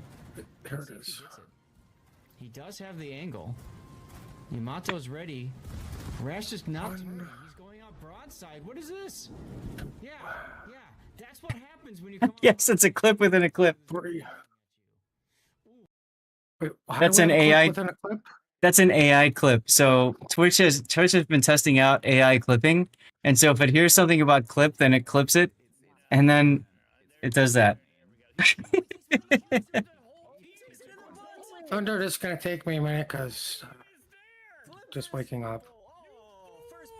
Alright, Except. Oh, I love your title of the giveaway. I see laziness prevailed there. What's the title? I didn't even catch it. Sunday, 12:04, May 17th. Oh, I didn't even change it. I just did whatever. Thunder was drawn. Oh my god. So Thunder not only won doubloons on Friday, but now Thunder gets to win a game key today. That's exciting. Rigged. Rigged indeed. Let's continue words. That's the same list. Right. Yeah, I've updated it. I've been updating it, so it should be. Yeah, but see, I like the dotted one because when I whisper them, there's the space between the games. Ah, gotcha. Feel free to do what you need to do for it. Dirty Water. We've got Deadeye Abuser and a Kremlin. All right, Seattle game. Interestingly enough, Thunder, my copy paste is very weak right now. Abuser is currently using a phone hotspot. KMS, welcome. We got you in the Discord. We got you your role. I'm going to delete your message in the new player channel. But Yes, no we're- doubts, it's only game keys, right? Correct. Just pour yourself some more. That's Did you what, say that was? that's what Deadeye Abuser. You know, Whisper. the guy that doesn't Oh, thank God. disconnects for 3 minutes, right? Okay. Yeah, that's Right. fine. There's one more game. Des Moines, Mosfa, Nevsky, and Cruisers. Looks like they're doing the standard. Bakery has the opportunity to YOLO charge Daster. You were just talking about that. But he looks like he doesn't. Too. Yeah, no, but it looks like he doesn't want to take that, and this is a really bad decision. Really bad decision. Why do you do that? You're coming out of your smoke. You know that Dastard is looking at you, and then you let him one-shot you. Oh wow, there's a ship you don't see in operations all that often and incomparable. Yeah. I mean, you can play any ship in ops, but yeah, that's kind of a awkward one. Kill me right now. That's perfectly fine. Thank you so much. I appreciate you for Game keys. and being here. This is the most. We've seen a few of them. Oh, I forgot to Tonight's post my. last night of clan battles. Is it really? Yeah. And I smoke in front of them so we can't see them. Got a big money boy in my ops match. He is Surkoff. I forgot to post I was live on the Stack Up Discord. Rip me. There it is. The only thing I actually got from the Surkurov event was Colonia, and I have no regrets over that whatsoever. Oh yeah, the Colonial wasn't a bad ship at all. Yeah. Yeah, and it was the very first. It was the very first one on the list. So I Yep. was like, Yep. Secondary battleship. Don't like really anything else. Not too interested in subs. I'm going to stop right here. All right. Well, yeah, this song's a good song, isn't it? Von Broek, it's time for your replay. This is your game in the Seattle. You said that you don't play a lot of PvE, or you just wanted some feedback on it as you go through. Good choice on playing Seattle in operations, by the way, because I'm not a big fan of Seattle in general. That's the tier 9 of the light cruiser line, the Worcester line. The big problem I have with it is, frankly, it takes damage very easily. You're often encouraged to give way too much side to try to get your rear turrets on the target and shooting at things. So that kind of sucks. The radar's okay. It's just, meh. You regrind this line a lot, really. Why? You know, It's really not that bad. Seattle is where you really want to, like, try to, you know, learn to kite away and try to shoot over your shoulder and stuff like that. You like light cruisers, really. Here, let me put the build viewer on for you. US light cruisers are pretty easy to regrind in PvE. So you've got... Okay. Yeah, so I mean, you can see here with the turret angles themselves, it's just, you're showing a lot of side trying to get all your turrets on target. For tier 9, needs a rework kind of like Rune. Yeah. I know, Andrew, you and your light cruisers, you and your Neptune specifically, man. So, I don't know, she's okay, but I agree, playing it in PvE is probably much more relaxing than it is in PvP. Why don't you have the B-hull unlocked? Why did you go for range first? And I'm asking that because usually you want to unlock the hull first. Why? Because it helps you with two things, survivability and maneuverability as well. Your rudder right now is 9.6 seconds, and that's with steering gears, right? When you go to the B-hull, now it drops down to 7 seconds. That's a pretty significant upgrade to your rudder. You also get more hit points, and usually you get more anti-air along with it too. So, Von Broek, why did you not get the B-hull right away and instead go for the range? I do agree range is kind of limiting on this anyways. 15 kilometer with the range mod. So let's see the rest of the build. Main armaments mod 1, engine protection, aiming systems, steering gears, concealment, and then finally main battery. Now, another question for you, Von Broek, is, are you only playing this in PvE, or are you going to play this in PvP at some time? Range is better when against bots and ops, yeah, because a lot of times you're shooting at things far away from you, and you got to get your ship to them, and it really depends on what it is you're shooting at. Okay, you're a PvE main, so the first thing I would change here is your 5th slot, and I would either go for torpedo lookout system, if you find yourself dying to torpedoes, random torpedoes a lot, or I would go with steering gears if you find yourself dying to incoming fire a lot, you just don't get your rudder hard over fast enough. Double rudder with the B-hull, take a look at your rudder shift time now. 4 seconds. 4 seconds! Yeah, but you could do the big brain thing, though, too. You know, take, like you say, the rudder, and then you could take the engine mod and the... what is that, the 4th slot, then? Yeah, usually you do one and the other, like that, right? So that's 5 seconds, but now you get the boosty of going up to full speed quicker, right? But, yeah, because all you do is slow down, turn, speed up, turn. Mm-hmm. Like, you're doing way more. Yep. So if you're PvE, and even if you're playing in random battles, this is still a viable build. The big difference I'd say is in randoms, you would just go for range instead of reload. I don't think there's anything else in slot 2 that I would care about. I mean, you probably don't want to spend coal just for that, so yeah. Also, if you don't mind me kind of cutting in, I actually don't even think that the concealment is necessary in the captain skills. I probably would actually swap it out with the 8-second reload. I'm going to rename you to Grunty. Ahead of themselves. I'm going to rename you to Grunty. We haven't seen Grunty in like a year. But that's what Grunty always liked to do. Always likes to look ahead and talk about the next part before we get to it. But yes, you don't need concealment. I mean, Thanks, buddy. in my defense, I'm playing ops at the same time I'm listening to you guys. Okay. So you're listening to two things and you're looking at two things, and somehow you can't. Anyway, so for your commander, you've got George Doe, which is fine. If you play this line all the time, I guess putting a special captain on is fine. Seasoned captain, whatever. You do get the buff turret traverse. Comes in handy in ops, sure. Core build, last stand, yes. I like priority target even in ops, but okay, fine. Demo. Superintendent, concealment, IFHE, adrenaline rush, heavy HE and sap. Okay. So, Chaser mentioned concealment. Drop concealment. 100%. You don't need concealment.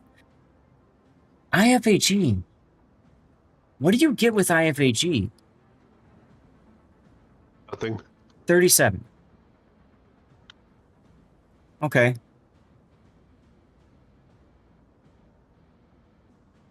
I don't think you need it.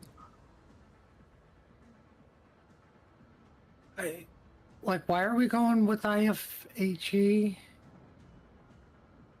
Like, know. this looks like you want to go a lighthouse build, but you took concealment.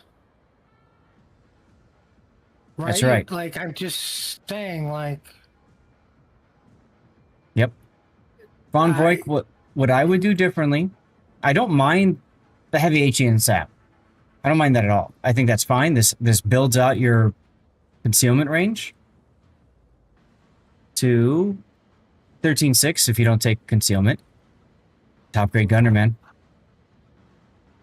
Now you've made that bubble to where top grade gunner triggers that much larger. That's going to help your reload right off the bat. And Terminator, survivability. This is a fine build here. Puddin, what do you think? Oh, excuse me. Sorry. I was getting a giveaway going and dealing with the expire code, so give me 1 second. Okay. New giveaway is up, yo. Thank you for doing that, by the way, Puddin. Yeah, you could do that, but like I'm just, this is the PvP side of me. I'm such a slave to RPF. Yeah. For PvP, it's not yes. needed. It's not needed because this is what you do. You should know where they're at. Like the subs don't fully submerge if you do co-op. Mm-hmm. Yeah. So radio location's not that helpful here. Yeah, you don't have torpedoes. Nope. I mean, this is I mean, you could drop the top grade gunner and invest in like getting your consumables back. You've got a special captain for switching ammo types, so that wouldn't be horrible, but I'm of the belief these rapid fire like cruisers just shoot what you have and have the next round loaded, so sure. It's not horrible, like, but there are other options. But you definitely don't need concealment because you're just gonna be spotted the entire time. Spotted and shot at, because bots love killing you just as much as humans do. So yeah. This is probably ways to mitigate that, but yeah. Like going dark is way more valuable in randoms. Mm-hmm. And I don't care what class you are. Like that's why I'll always say concealment, even on a battleship. Even when people are like, oh, that 1 kilometer is sometimes the difference between life and death. Yes. And I will be perfectly honest, most of my battleship builds are set up for PvP, and having that extra kilometer, even on a German battleship, can be a lifesaver. Of course. So, and that's fine. But if you're a PvE main like Von Broik, then there's no need for it. Now, what about outnumbered? It's PvE. Chances are more bots than humans. Blah blah blah. So yes, outnumbered is fine. This helps with speed and helps with accuracy. So that's an okay skill. It's just the problem is, what are you giving up to get that? You're giving up reload. Okay, you can do that. But your build, you've got heavy HE and sap. Yeah, but what's top grade gunner? What about top grade gunner? Because you get 8% reload if something is within your standard detection range, which synergizes well with Lighthouse because this pops out. It's detection range. That's Yeah. Because I remember one of them was secondaries, but I think that's a battleship. Correct. Correct. That's close quarters expert. And outnumbered is if it's within your main battery firing range. So, you know, they're different trigger things, but I kind of feel like this one's easier to trigger and play around, whereas I don't know that outnumbered is going to matter too much. Now, Von Broik, if you're typically spamming HE all the time, and if you don't switch to AP ever, then Gunfeeder is not going to help you. If that's the case, I might go for Incoming Fire Alert for some awareness, or I might go for Consumable Specialist to cycle your radar and your Hydro, mainly the Hydro for PvE content. So I'd go for one of those two skills, Von Broik. And then moving on to signals, we've got HP fire reduction, fire chance, heal boosting, flood reduction, consumables, and anti-air. This is fine. This is all good. It can be helpful in PvE too, Compass. Yes. But I feel like you're, in my opinion, you're spending too much. You're hurting yourself with DPM just to get that. I wouldn't do that. I mean, it like, if you're going co-op, you know where the, like, in all the PvE modes, unless you're doing something new, like they've come up with, you know where the bots are going to spawn, where the bots are going to come at. And typically, you're going to know what they do. So even if you go into one new, like, in my opinion, if you can't figure it out after 3 games, okay, maybe you're a slow learner, or you're an idiot. Right? Like, I don't know how else to sugarcoat it. Like, I'm a slow learner. Like, I'll admit to that. But, like, after 5 games, you should kind of have an understanding of where the bots are going to come at and how they're going to attack and what it is. Like, this one, it's going to be 4 DDs to your left. Yep. Right? So this is Cherry Blossom, and you are by yourself. But you got a lot of good... You have a lot of good ships in here, at least meta ships, so that's helpful. Don't anybody use that code. I'm an idiot. Good job, Puddin. You did exactly what I've done so many times in the past. You should be able to delete your own message. Yeah, it says unable to delete. The only time I can think of Don't worry, guys. It's from COG, so there's a 50% chance it's been expired. Now, you might want to put your Hydro on now, just so you detect torpedoes. These guys will sling at you. To be honest, the only time I could think of where RPF is kind of useful in ops would be like Hermes, and that's just so you know from the beginning which side to aim toward. Mm-hmm. I can't really think of But Hermes tells you already, based on the storm. It's the storm. They always come from the storm. But that's what I'm trying to say. Like, you do enough of these, you will pick up that, oh, the storms are coming from the left, not the right this time. You know, don't even get me started on Narai, because I could do that blindfolded. I think we could all do Narai blindfolded, let's be honest. Understand.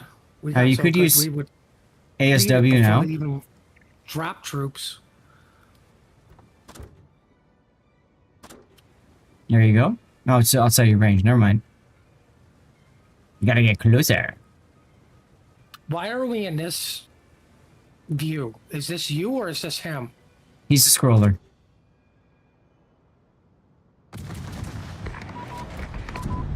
I like how you got right to the edge there and you're giving it a shot. That's good.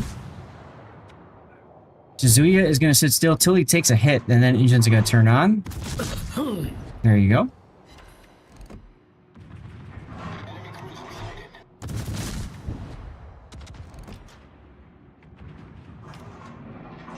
Good up for Raptor Rescue. He knows. He's aiming like he knows that, yeah, as soon as this guy gets hit, and I have floaty shells, so I need to aim forward a little bit. Yeah. Yeah. So, PvE main. Clearly, you know these jobs. You know, which is why I would, you know, you don't need RPF. I would not. Gun crews are on full alert. In randoms, absolutely. Mm-hmm. I would not be shooting at that Ibuki right there. Mainly so that you have a battleship that can shoot it because it's sitting still.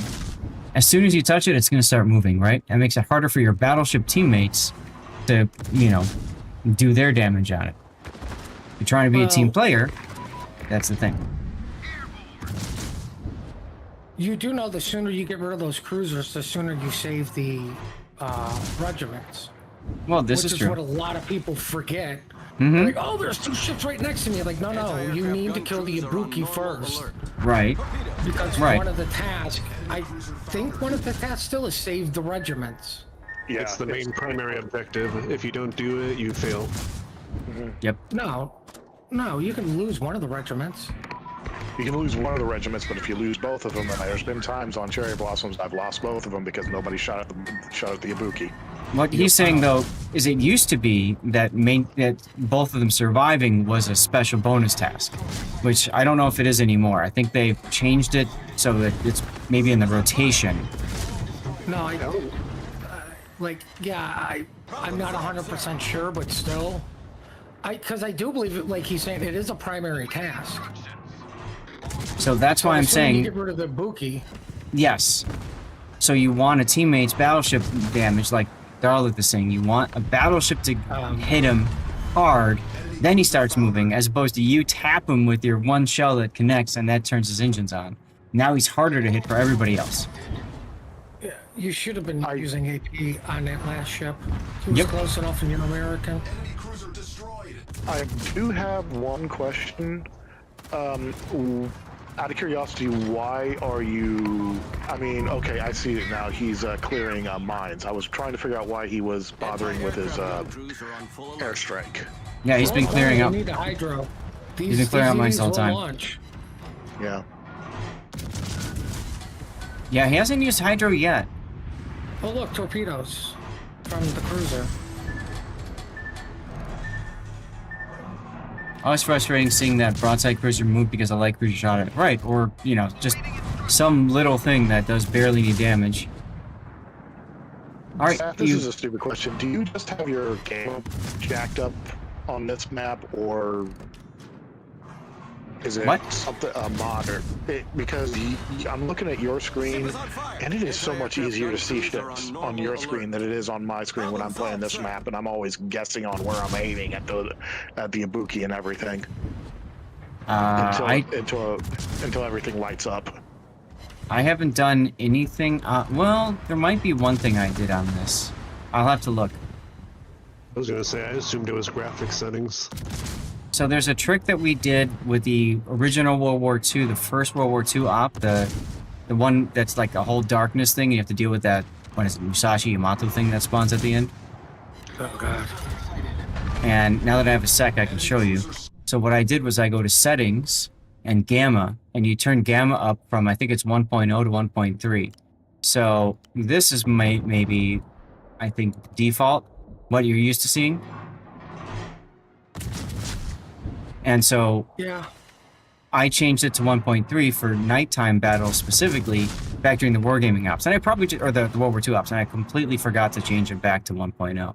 Because frankly, it's much easier to see things at 1.3. I'll just leave it at that.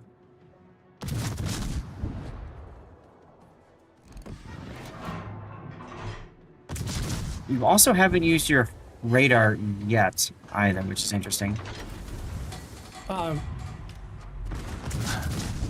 mean, that's the nice thing about, like, you don't really, like, you'll need it for those guys up north because they will stop, but they're not in range. Yeah. And the DDs tend to, you know, I mean, you know, have a tendency of just smoke and go right through it, like, you know. Mm-hmm. That's true, Darlith. Yeah, turning fog off is helpful too.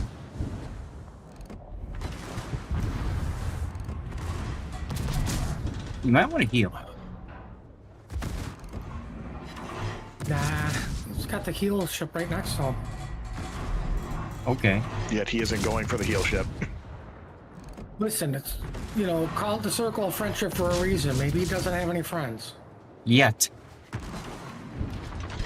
Or he has the opposite problem, which I often have. He has friends, but they're not the right sort of friends. I have a feeling all the GOG codes are expired. It's a possibility. All right, Thunder, pick one that is not got the GOG on it. Or that, or it's used because it got yeeted to chat.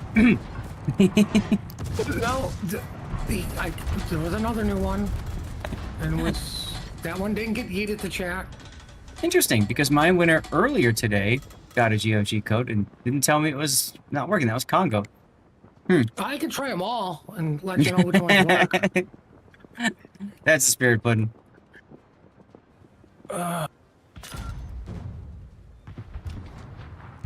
Anti-aircraft gun crews are on normal alert.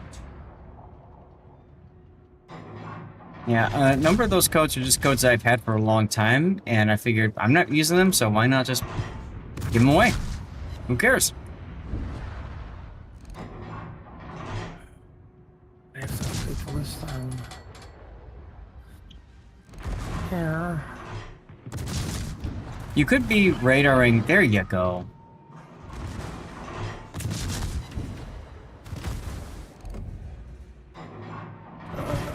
You might try. Also want a hydro here.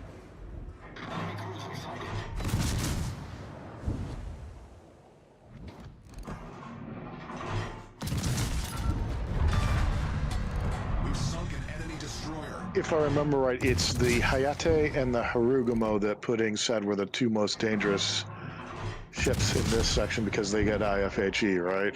Oh yeah, they'll melt you like there's no tomorrow. Mm-hmm. And I love how everybody ignores them because it's close wits. Whatever. Pretty much. You often forget the hydro. The multiple various Akazuki line destroyers in that ops make it such a pain in the ass. Mm-hmm. Just occurred to you. People aren't focusing them. Yes, Darlith, when they get heals, you're going to want to put more superintendents on. That's correct. That will become a much more useful skill for your mid-tier cruisers.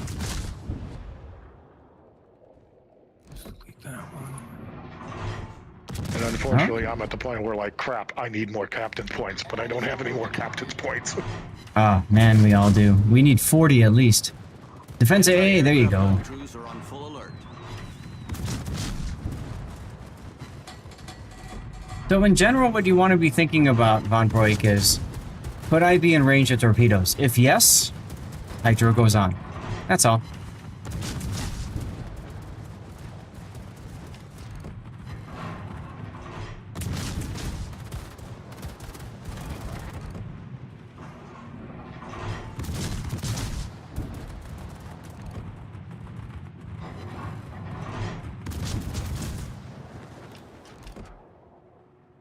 Oh no, I trust you, Thunder.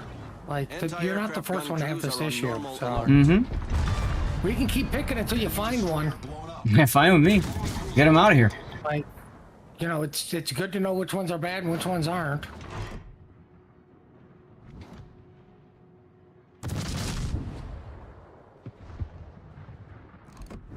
Or we can go get Thurback and have him forced to pay to buy you a key. Because I know how much you'll love that.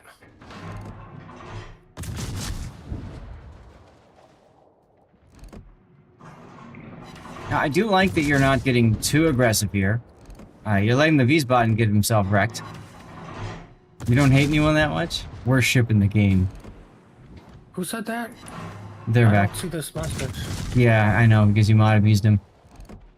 I don't know what you're talking about. How do you know it was me? Just a guess. Just a lucky guess. Well, honestly, the V-Spotting is going to be a lot... I mean, we could say that about pretty much every mid-tier cruiser, but the V-Spotting is going to be a lot nicer next patch. Just gotta heal too? I mean, yeah. As much as I hate to talk about something that's not related to this op where you're just playing everything correctly and shitting all over the bots, I think Wargaming screwed up big time with clan battles being tier 8. They should have did it with when they, you know, these cruisers had the heals. You mean they should have made clan battles tier 8 after they gave them all heals, all the cruisers? Yes. Yeah, That's what I I'm agree. saying. Yeah. Even though I have a 100% win rate with all Clevelands and Massachusetts. Team America. That's right. 100%. We saw that battle. Can't say what I want to say because YouTube hates bad words. They do. The movie quote. This is another opportunity to start hydroing, by the way, because you are starting to push towards a whole bunch of destroyers.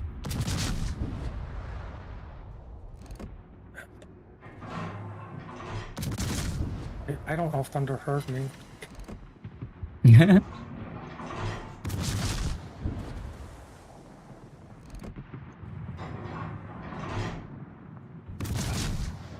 I hate this. Thunder, you're making me type and I suck at spelling.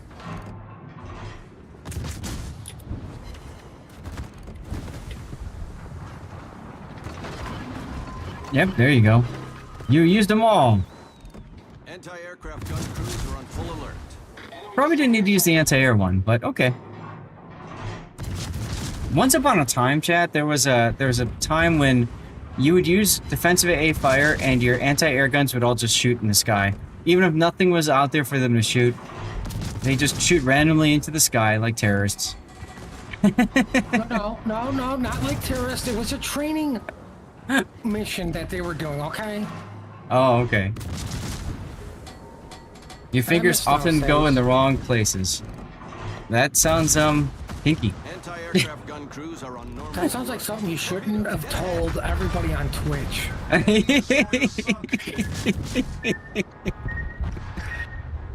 Hey, good thing you had hydro up. Choice of words would be an understatement. Oh wait, did he do the COTS hydro? Yes. No, he had the hydro up earlier. He didn't run it. Okay. Oh, Mogami with the heal is going to be really nice. Cleveland with the heal too. Mines will be nice too because you essentially get an additional heal if you're using loot yens. Okay, stupid question. Is Montpellier getting the heal as well too, or is it one of the ones that was on the naughty list? The naughty list I thought was like 2 ships, the Bayard and the Belfast. Yeah. There was 3 or 4 ships on the list. It's both Belfast and Bayard, as far as I know, but I didn't know if like something like a premium Cleveland would. Oh, we really don't need to have that. No, I believe it's getting it. Because the Cleveland's not on the naughty list, and the mains isn't on the naughty list. And it really should get the 360-degree turrets too. I don't know why Wargaming didn't do that for Montpellier. Nottingham with the heal. Needs a weakness, you know, just like the Valparaiso needs a weakness. You know, it's broadsided. You know, all the good players never show anybody. Nottingham with the heal won't really save them too much, NBA, because a lot of people take Nottingham, go broadside, and disappear. So maybe it'll help a little bit. Effect? Yes. Tier 5 light cruiser show.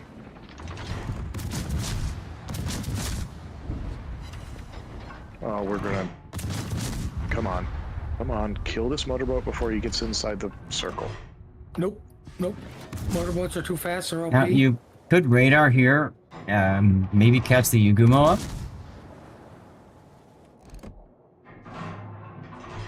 But if you want to shoot the aerodrome, that's fine too. I mean, it's win range. Oh, hey, look! Yugumo was in radar range. What do you know?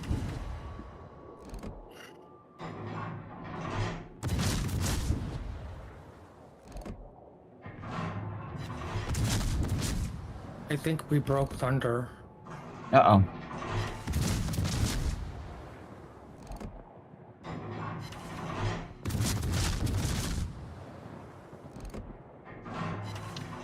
Alright, next up, I would probably... Well, no, you guys are pretty low on ships now. There's only 2 others. Yeah. Go get the job done. That's fine. I don't think I've seen the airfield from this close before.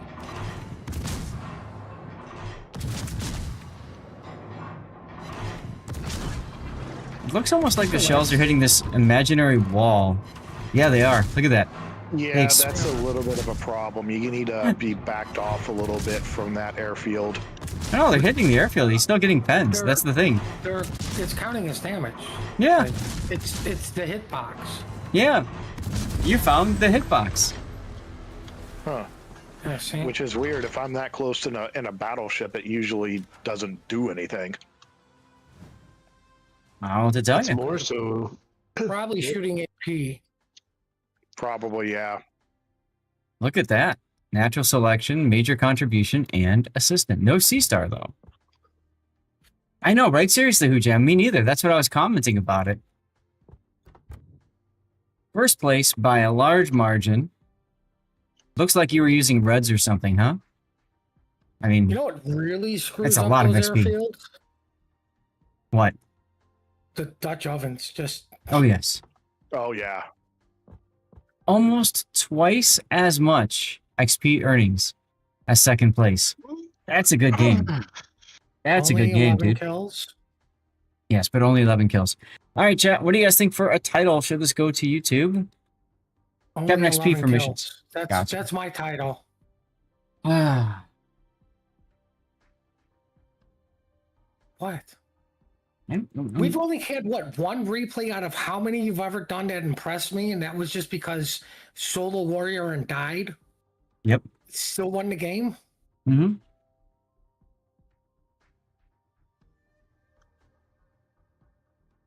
I just like how we all got to enjoy something new this time, even though it's an operation. But this is probably one of the best operations for you to be in Seattle, because there's no battleships that can just smash you. And, you know, it's mostly just destroyers and cruisers dodging torpedoes and stuff. Well, Yeah, no It's no that, price and in you get the heal. Yeah, and the hero comes in handy too. I find for cruisers, for cruisers and DDs, the ops with the floating heal is really helpful. Yeah. And no no Hanover that just looks at you and says nope halfway through the match. Oh yeah, exactly. It sounds more like Musashi on that Pacific Offensive, which is it, the one that's at night? Operation Hermes, if you're high enough tier, you get a Hanover, and if it looks at you as a cruiser, oftentimes you die. Mm-hmm. Oh yeah, but I'm talking about the Musashi with its. I'm convinced has to be way buffed up accuracy. It's the first World War II op. I just don't remember what it's called. It's coded that your carriers are on the enemy team. Really? Oh yeah. Look on the. That's funny. Tokyo Express. Thank you, Betaflex. Chat, titles. What are we going to call this? I haven't seen a single title. Everybody says it's a good game, but we call it Hitbox?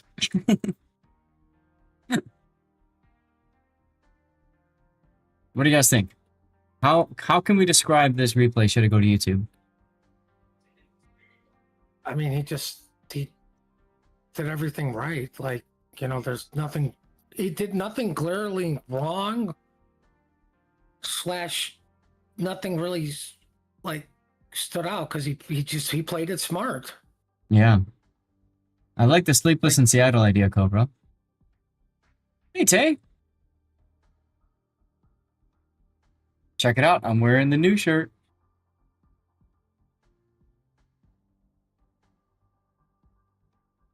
Yeah. You got a new shirt? Who'd you get the new shirt from? This is from Stack Up when we did the Call to Arms Live event. And then this is the shirt that came with their the other one. Playing it smart. Okay.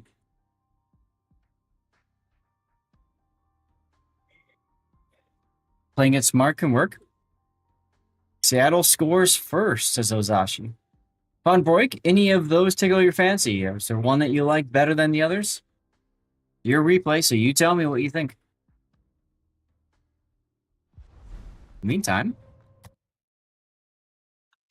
we got one final replay to do.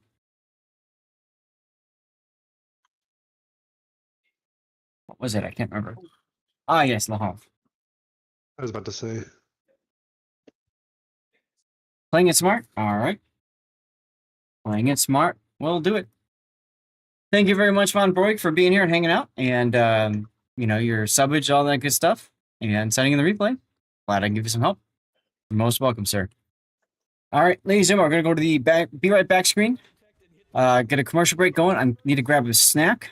And stay tuned. We have one more replay to do. It's 12:12. So once we finish that, you guys will be voting for which replay should go to YouTube. And then we're going to do some live play action. So stick around for that. Should be a lot of fun. Don't forget, we are still doing our giveaway for Stack Up. Exclamation point charity gets you in that. And there's the link for Stack Up, which is a military-based charity focusing on supporting our active duty and former veterans around the world with mental health, basically fighting mental health issues through gaming, which is a great cause, as you guys know. You just say our former veterans? Well, I mean, like active duty and former military, like, you know, people that are out of the I know military. what you meant, but you did say former veterans, right?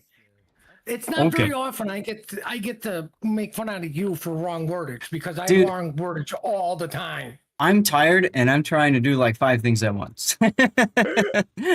Burnt. Don't worry, Thank you for being here, guys. dude. You'll get more of this during the factions tournament. Yeah, the War Faction coming up in 2 weekends from now. Should be a lot of fun. Oh, Burnt with the drive-by 100 bits, as he says goodbye. Waking Stevie up. Thank you for doing that, Burnt. You gotta go Appreciate clear you. something, didn't you? 5 stream streak for Rob. Congrats. All right, I'll be right back. Not only that's not just going to be a clip. I'm making that a moment as well. Oh, that's P and some secondary and some again, this is like a little bit of everything build. I think I want this, I'll take this. I think I might want that, I'll take that. Even close quarters expert, he's got to get in range of his secondaries to proc that. The Vermont build's gonna blow your mind. The other Vermont, Great Oh, White. which Vermont? Great White's Vermont build is gonna blow your mind. Well, Champagne just blow our minds collectively, and then let's look at Great White. Oh my God, my mind is blown. So, all right, Great White is specking this as if he's a Schlieffen. Yeah, this is a Schlieffen build. Even complete with not concealment, but the modular. The extended modular. Gotta go for the drive-by and the win at this point. All right, Lasagna makes Inky. All right, like, I like that it was shooting Venezia because it's going to be easier to take out than the Montana, but at some point you definitely have to get those turrets turning. And Quartz is trying for both. He wanted to shoot the Venezia and get the turrets turned, and he does! He pulls it off! The mad lad! Quartz. Don't mess with that man and his Kremlin. He will make you suffer. Oh my God. Wow. Ironic, that kill is actually... Music time. Puerto Rico does not have that exposed citadel, so good luck here.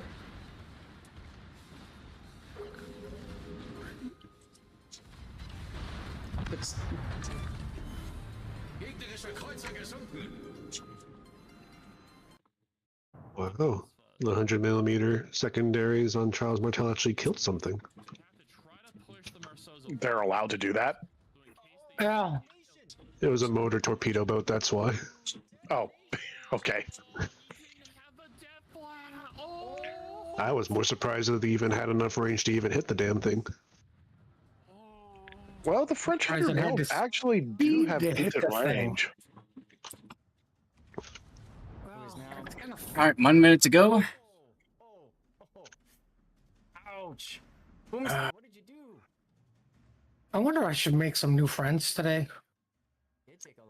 Friends are good. Well, I'm playing a carrier and I feel like typing in, I just got the ship. How do I make the planes take off again? There you go. What? I would have went to sea in between the two islands. Yeah, that would have worked exactly well too. What is another question? Well, the best is when I hypothetically do it in a test ship and then I literally have everyone explaining to me how a carrier works and I just can't stop laughing. Why? Because people are trying to be nice. I know. And I just type in thank you, but I think it's funny because I did it once with somebody and they're like, yeah, I know you know how to play a carrier. No, you know what's going to happen then? Someone's going to screen grab that, post it to Reddit, and see, like, here's a super tester with Unicom stats, super Unicom stats. He doesn't know how to play carrier, testing a test ship. That's what they're going to do. That's fine. I broke no rules. I know to behave in chat. That's right. That's right. We're working on pops. There's that 1490 donation. What the fuck is this? Alright, okay, I can say Oh, let's Oh, you need intelligence data. I'm flying over to small and nobody's shooting. Yeah, it's good times. I was so gone. I think that was my first major stack up fundraiser. I was so gone. Those were the days. All right, nicely done finishing level 3, y'all, during the commercial break. Now let's get back to our game. This will be our final replay of the day, the Le Havre, which is the Tier 9 French cruiser. Now, this one's a lot of fun. She's essentially a Brest, but she's a secondary Brest. So you get this funny button that you charge up, and if I remember right, you charge that up through main battery hits, right? Yes. She gets the 130s, not the 100 millimeters, right? I believe so. So once you charge her up, then all of a sudden you press that funny button, and you've got this just extended reload, 70% quicker reload. You get better dispersion, and your HE shells magically pen more armor. Basically what that does is you just completely chew up your enemy from that. So it's really fun. It's a really fun ship. These secondaries are 139 millimeter actually. And I don't know if there's a way to calculate it with the buff. Also the Mogador guns. Yeah. So, you know, I mean, regular pen is 23. If I remember right, hey Joker, if I remember right, with the funny button active, they pass 32. I could be wrong there though. So she's got the main battery in the front, standard what you have for your Brest. Thank you, Beta, 32 or 33. But then you also have the capabilities of the secondaries. Just remember that the majority of the secondaries firing arcs is in the stern.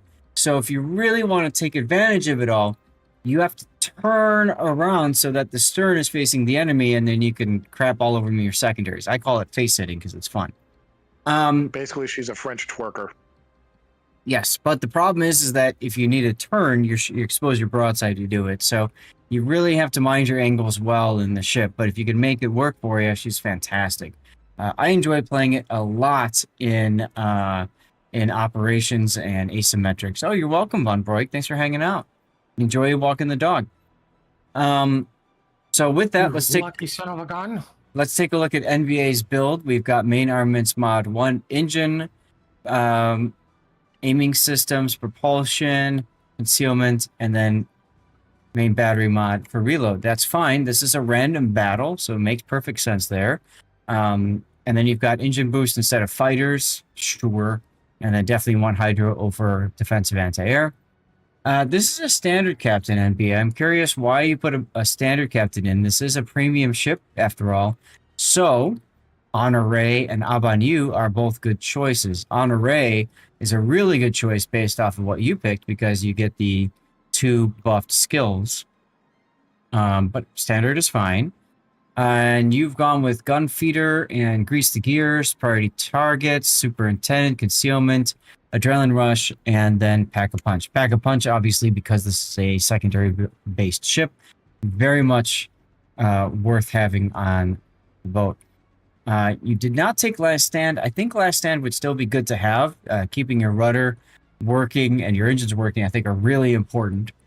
So I would definitely make that a big part of my core build. You do have a heal, so superintendent is good. Where do you go from here? You could go for survivability expert and last stand.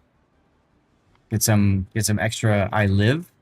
You could go for top grade gunner, or you can go outnumbered. Top grade gunner is a really good choice for you because you get 10% to main battery reload time.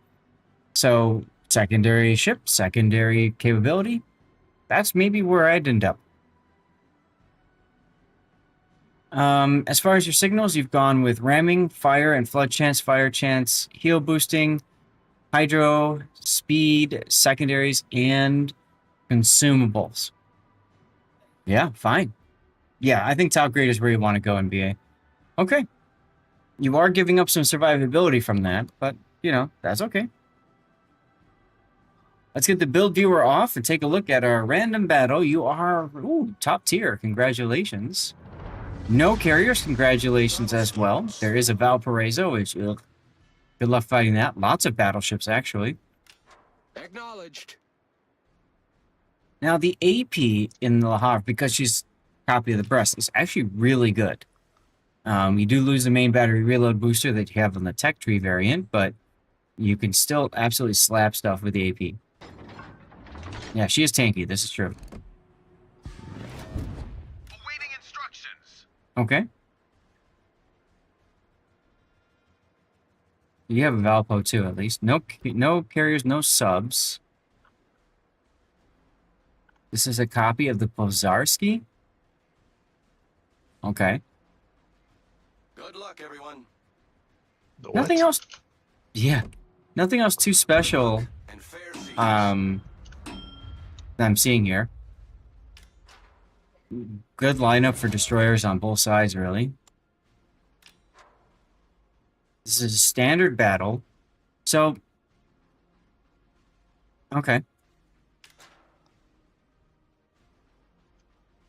Oh, I didn't realize that, Bach. Thanks. So she does have a stronger upper belt and deck. Well, that's nifty. I like your cautious approach here. And this island right in front of you you're kind of turning towards is a great island to position yourself off of at the start. Enemy force sighted on the horizon.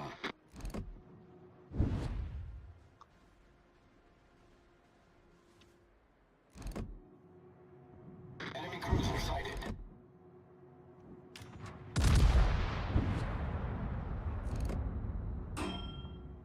Early shot. You've got 3 people targeting you. Might be a good idea to use engine boost now.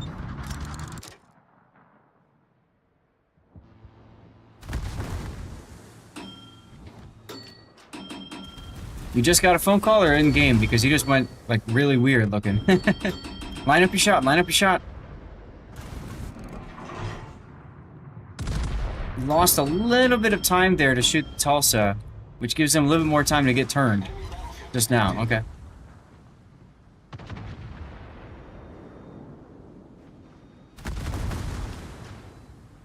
So yeah, engine boost to the island for safety, I think would have been the #1 thing when you get into that engagement. Much better this time. Ready to go as soon as the shell's reloaded. Much better. And this Tulsa is being way too greedy. Unfortunately, no citadels to punish. But you are continuing to charge up your funny button. The ship is on fire. I'd start healing if you're going to let that fire burn out. Support the allied target.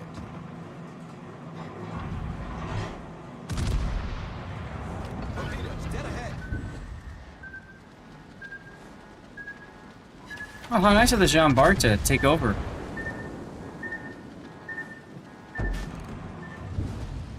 Now that you're dark, I might be happy to DCP now.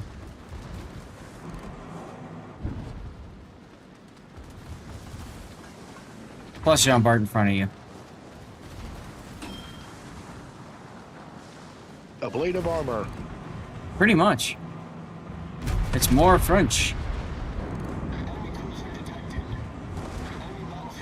Careful not to back up into broadside Valparaiso and Colorado. Way late on the DCP. No need to DCP at that point. Problem solved, sir.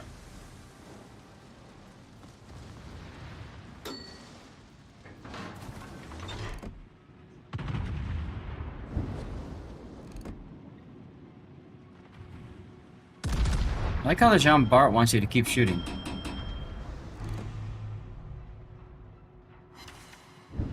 Nice hit on that Colorado. That's how it's done.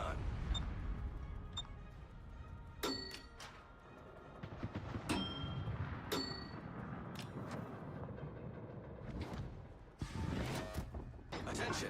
Reporting the target position.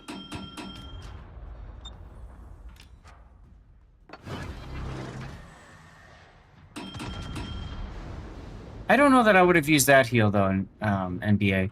There's no need to use that one. You're not at full potential anyways, and you're not under incoming fire. Stations. Reporting the position of a strategic target. Torpedoes. Direct Well, I mean, front. that's kind of a good time to use it when you're not taking damage. Dead ahead. Yeah, but I'm just saying, like, you could also Dead ahead. wait until, you know, you're getting more damage Torpedoes. Dead and ahead. then use it. That's all. Nice Citadel there on the Zedong. Engine boost activated.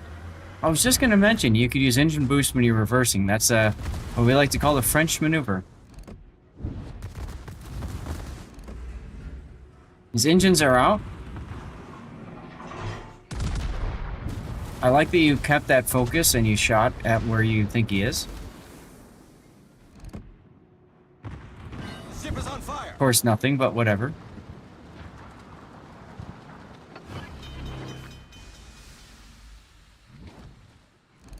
Problem solved, sir. You DCP'd one fire, which is fine because you're way in the back now. Torpedoes. Wonder what direct the front. Yukon is doing. I'd be very focused on that Yukon for a little bit. Looking for gold, baby. You send the Yukon. Right? Just make sure that you're not broadside to him.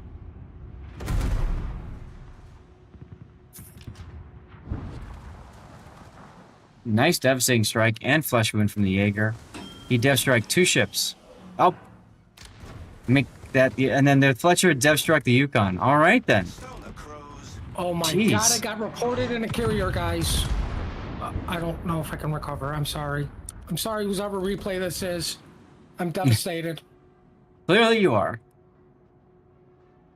You were too low on that shot. He was already sailing away from you. Ironically enough, he turned broadside at the end. Why would he do that? I don't know.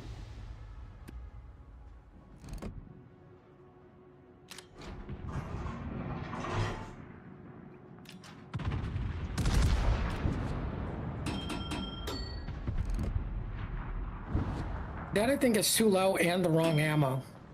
Yeah. HE wouldn't be a bad choice either. I was gonna say if you were switching to HE, you know, I'd be like, okay, whatever, just clear the barrels. But you're sticking with the AP. Right. Hers, thank you for the raid, my friend. How you doing? Who? Hers Live. Just sent us a raid. Appreciate you for doing that, man. Right, but your stupid bot got the shout out. It's like the only thing I do around here is bot Ban abuse people? now. That's okay. I haven't banned anybody. So for those of you guys who are new to the channel, welcome. I'm Lord Zath, a North American community contributor for World of Warships. We are doing a replay analysis. Look, Ma, no hands. This is NBA 2400 in the Le Havre. And, oh, I got to get a giveaway started. We always do giveaways to celebrate our any raid, so let's do that. So to enter, very simple, make sure you're following the channel and active in chat. That's all you've got to do. Here we go. What do we got? I might as well do this too. Spectral Wave. So this is for Spectral Wave Camo, guys. This is a special camo you can only get from us community contributors.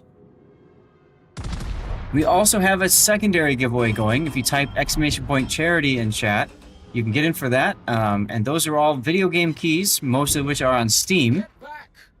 And that is for a charity drive for Stack Up, supporting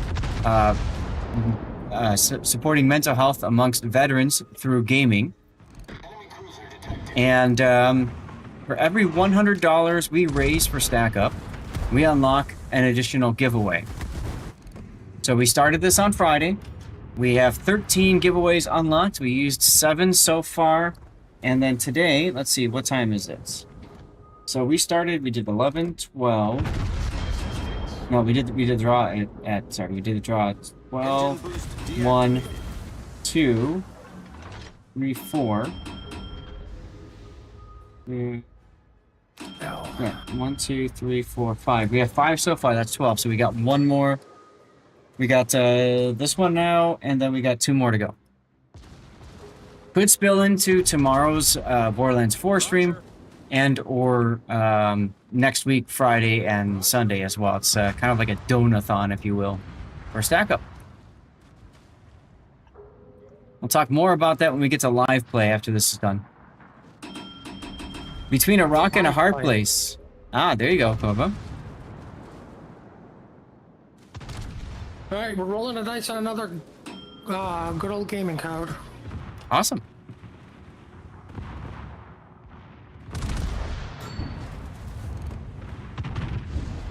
How far away is he from him? What's that, 15? What? The Le Havre. Away from what? Whoever he's shooting at, or? Yeah, what he's shooting at, because he may be aiming too low in general. Yeah, there's this... Where if you're at distance, you need to aim a little bit higher to get the plunging fire. Right. I don't think the Le Havre is really railguns. Plus, the game has this tendency to, like, drop shells before their target anyway. Are you saying the aiming bug is still here? I don't... Well, it's clearly, Boggs, you put that island in front of you. Now, NBA, I'd like to see you trying to... You either stay where you're at and keep banging away, or try to get into an angle on something. You've got a Bismarck up to the north you can go after. Where you're at right now is very risky because the Bismarck can whack you. Casey, how you doing?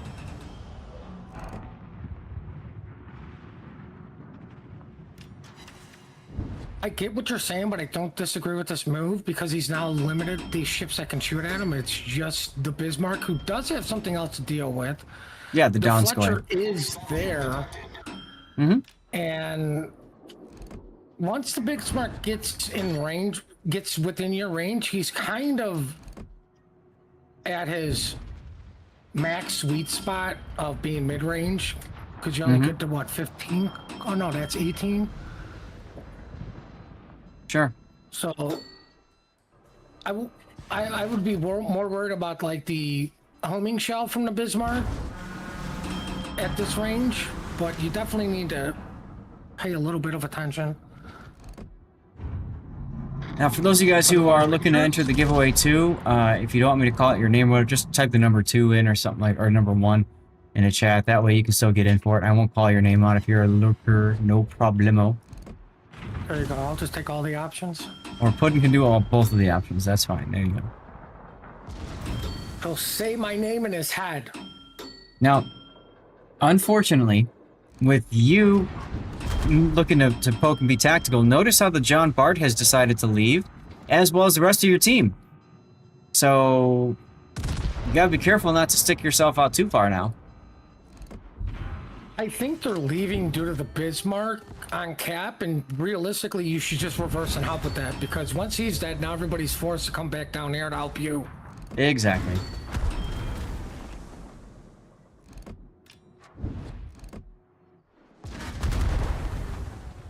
Engine boost. And rip the Hyuga. What does this F key do? Is it just the secondaries? Yes, so it speeds up secondary reload by 70%, increases secondary penetration and accuracy. So he's got 10.5 kilometer range on his secondaries, but he's never had anything within that range. Well, he's never actively Right. gone after it either. Right. And Bismarck Like, I'm manages saying to kill the Donskoy. Jeez. Yeah, but the Bismarck's dead though too.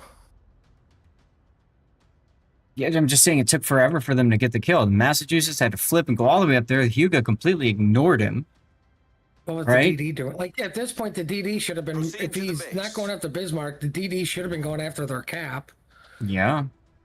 You need to move up to an island and get these secondaries involved, because you guys are behind. They are now.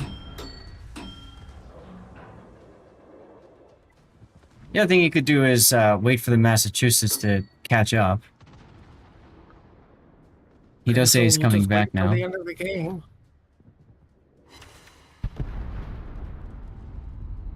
Well, there goes the Sejong. Are you sensing that they're going to push around the other side now? You know, I don't say this often. He's being too tactical and not enough ape. Mm-hmm.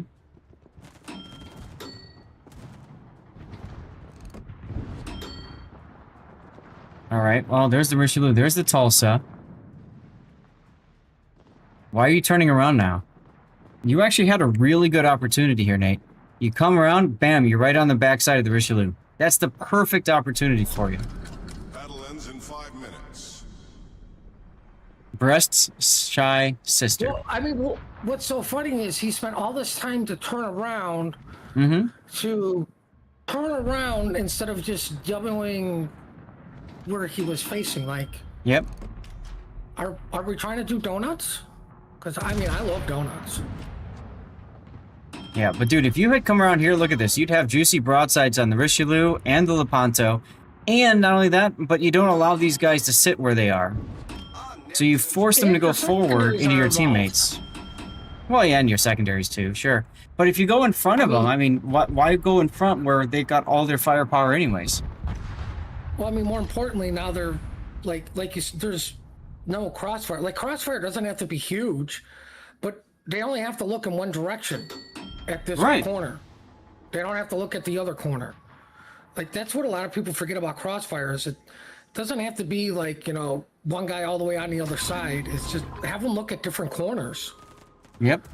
Oh my God! Don't tell me we're doing another circle. We are. Why are we scared? So how about we call it donuts? I could go for that. Okay, so he didn't fully go. That's good. Now you're okay. You gotta slow down if you want to use your secondaries on him.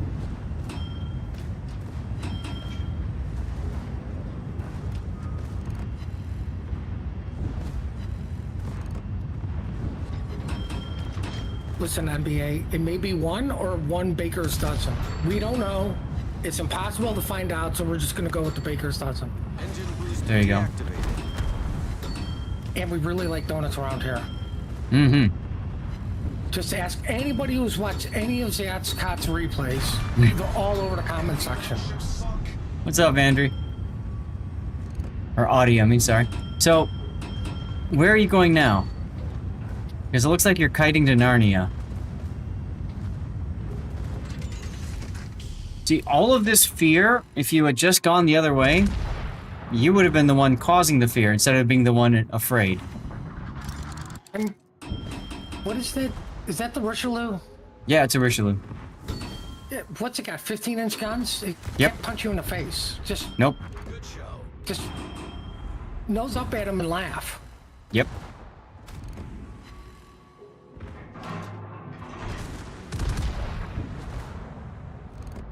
HE time. Okay. Ah, all right, secondaries, go. There you go. Don't go forward, go backward.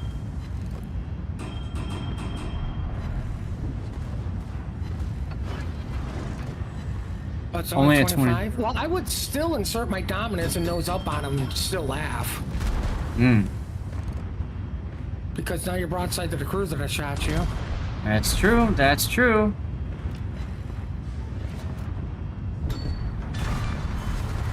Engine boost.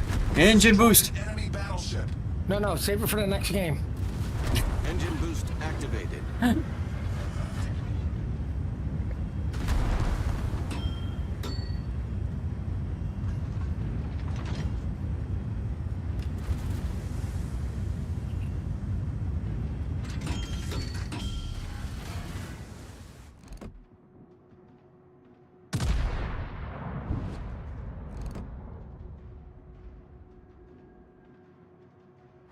I might just leave HE in the barrels. I don't blame switching for one salvo. Because yeah, but now that he's shot, he's just gonna... You're not gonna get many chances at this guy. No.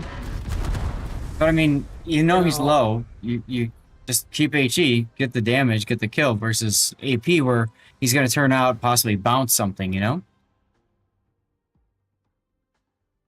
Still, Dreadnought and Confederate, not bad. This really felt like you were just on like this massive Maginot line or something. You guys were just sitting there trading blows. Really felt like just a war of attrition until, like, you know, the very end when you tried to make something happen, but then you were afraid to advance. And it still worked out for you. But I really do wish you would have gone the other way. I think you would have had more of an impact that way. I mean, I think it was just too tactical. Let's put the replay up, and then chat title ideas. Should this go to YouTube? I mean, I think the one glaring mistake that I saw from this is you should have shot the Bismarck when he was in range, because to potentially save your Donskoy, which means it's another ship for the enemy to shoot at. Yep. Especially once everybody else left the southern group. As soon as that happened, forget everybody south. Just focus on the other stuff. As Pud said, get that thing killed so that they all return their attention to what they should be focusing on anyway. I mean, a Bismarck threatening your cap isn't a big deal until he's been in your cap for a minute and a half. Then he's a big deal.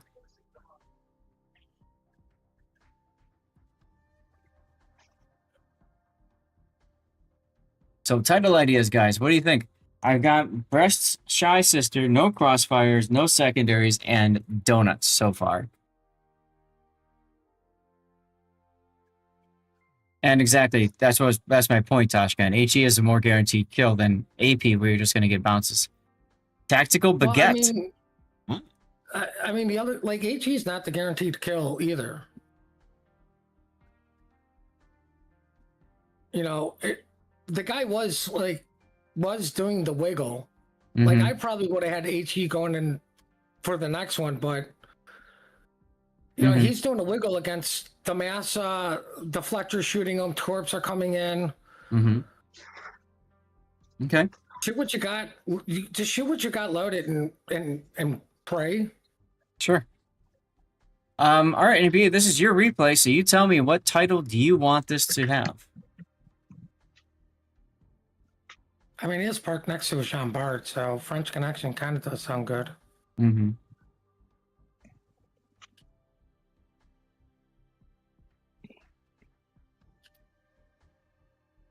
So this part here, you're leaving that, going around, and this is when I made the comment about the Bismarck coming up to the north. Poutine Express, there you go. Isn't that Canadian?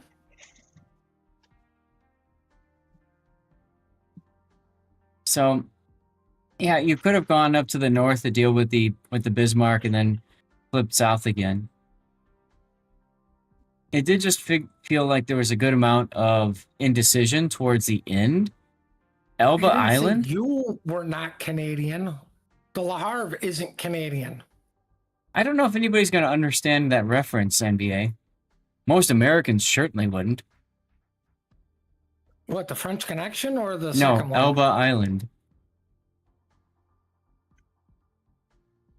French Connection implies a lot of movement. Yeah, that's what I was thinking too, Darla. Right. And this is just... I'm not thinking of the Gene Hackman movie when you say French Connection. This is just a lot of, like, sitting and trading blows until you have the opportunity to move and then you don't take it. Feels almost like the French army in World War II. Yeah, and the, you know, World War I, I mean, trying to figure out how to use tanks. All right, Tactical Baguette it is. Enjoy the Munster. All right, well. I still can't believe the Fletcher got the kill on the Tulsa. I thought that was hilarious, too. Okay, things that should never happen. Right. The Fletcher never should have killed the Black to begin with. I know, but it happened. All right, NBA. Hey, dude, thank you very much for the replay. Thanks for all your support over the years.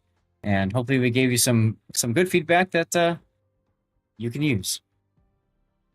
All right, guys, we're going to go to the back screen. It's time for some dirty water. it's time for live play. And we have about 13 minutes for our next draw. So don't forget to be getting into the draw. Exclamation point charity for that. And then yeah, I think I need to get I need to get the poll going. Also need to exit the game. That would help. Well, we're drawing after my next carrier gameplay where I make more friends. So you tell me, guys, which goes to YouTube. We've got the Kaga, not just a pretty face. And then we've got Austin, close and personal. We've got Shimakaze, pretty okay game. Seattle, playing it smart. And then finally we have Lahar. Huge, absolutely huge. Tactical Baguette. So everybody gets a vote. Well, now that Terminator's back, you guys can vote. Now the KGB's here. Everybody gets a vote. So if you don't see the option to vote, refresh the page and vote for which you think should make its way to YouTube. You can use channel points for additional votes if you want. And I do multi-stream to Kick and YouTube right now, but the vote is happening on Twitch. So if you want to have a say in which goes to YouTube, make sure you're over on the Twitch channel. Okay? I'm going to go get some dirty water. If you want to join me, feel free to grab some water of your own, dirty or otherwise. We'll be back in just a few minutes, and we're going to transition to live play. So you guys are welcome to message me in-game, and we'll do some World of Warships. Up to the people in the div if we want to do operations or if we want to do asymmetrics. We did operations on Friday. We're going to be doing this for about an hour. About an hour, guys, and then we're going to switch gears and look at a difference game. Okay? All right, here we go. Commercial break starts now. German engineering. German engineering. Yeah, which side of this German engineering? The one that failed to kill or the one that just lived? Yeah. Oh my god, now it's healing. He's healing. Yeah, there's the 12 seconds. That's all he needed. He's still alive thanks to German engineering. Back down to 500. I finally have a Lazao. Oh, I thought you said lasagna. Oh, I kind of want lasagna too, but yeah, no, Lazao. So I just don't run concealment expert here. And you see I had enough community credits for the tier 7 box, and I quite literally only have 2 tier 7s I could possibly get, the Lazao or the IGN Torp boat, and it gave me Lazao. basically, I'm detected at a max distance, and I don't care. Why? Because on top of that, if you add top grade gunner, increases main battery reload speed while an enemy ship is within your ship's standard detection. And me, I thought you were saying you finally have Lazao, as in like Visa. No. Especially not taking concealment. So now if All right, first up is Darlith. Oh, hold on, I gotta change my thing here. Come on in, Darlith. Chaser's next. Look at the shimmer. And we got Pockington and Tashkent. Brilliant play. That's a clip moment. Well done. I like the teamwork. I really like that teamwork. Yeah, that was well done. And y'all can decide if we're doing ops or asymmetrics. Like I said, I'm up for either ops or asym. Doesn't matter which for me. Yeah, I don't care either. If we are going for dockyard or other missions, asymmetrics are usually quicker for that. Oh god, I keep hitting the wrong button on this stupid thing. Really? I can't move the division? That's annoying. Combat missions, right? So, dockyard. Okay. What do I need to do? Capture defense, I need 1. Main battery secondary. Citadels or kills, battleships, and cruisers. Yeah, I need to get citadels or kills in my battleships, so. And then, Okay, I'm almost caught up with the Azure Lane stuff. So I would be looking to play Azure Lane Cruiser, Azure Lane Battleship. Okay. So I can kind of sort out both of those. Yeah, Pockington's right. This week's missions are, unless you're like in the cruiser and you're getting citadels left, right, and center, they are easier to do in ASIM. Yeah, I don't care. It's up to you guys. You tell me what you want to do. Of these missions are always ASIMs friendly. Well, some of them it looks like ops aren't all that great for, and because it says you have to have double progress on them, and then till you realize, oh wait, if I'm in an ops, I'm probably going to get double what I would in an ASIM or a random battle as is anyways. Yeah, like sometimes spotting can actually be easier in ops, even though it doubles. Mr. President steps in front of the Deepwater torpedo that would have 100% ended Ritter's game. Yeah, awesome play there. WTFS has chosen to win harder.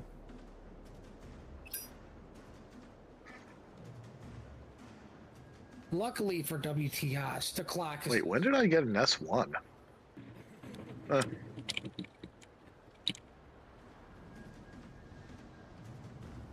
All right, there we go. Let's get back to this screen here. Toshkin with 41 stars, NBA with 7. Congratulations. Cheers, everybody. I got my Irish whiskey here. So thank you all for being here. Happy Sunday. All that good stuff. Exclamation point cheers if you want to spam some emotes, and feel free to share what you are consuming if you like. It's a bit early here for dirty water. Really? What time is it? 5:54. Usually I don't start drinking until around 7. Oh, I know there's If that I do song. drink There's at 5 all. o'clock somewhere. But yeah, okay. Yeah, true. Yeah, well, more importantly, you woke up, so... All right. So I want to start by showing you guys something really cool that KGB Terminator cooked up for all of you guys. Here we go. That is our next stack up camouflage. Look how sexy this is. Oh, that is nice. This is Puddin's favorite ship, the Montana. We've got Rex up at the front, by the bow there. That is some sweet looking camo, right? We've got Veterans Our Mission, Gaming is Our Passion. And in the rear, we've got Stack Up on the stern. And then he even painted the deck black, and he put the Stack Up jersey on the turrets. Is that cool or what, guys? I am not normally a fan of the gun barrels being a different color from their turrets, but on that, it looks really nice. Now, these are glowing. All the green stuff here, this is glow. So at nighttime it glows. Ooh. See if I can show that to you. Yeah, see? Little bright at night. You thought Puddin would like it? Corey might be a good one.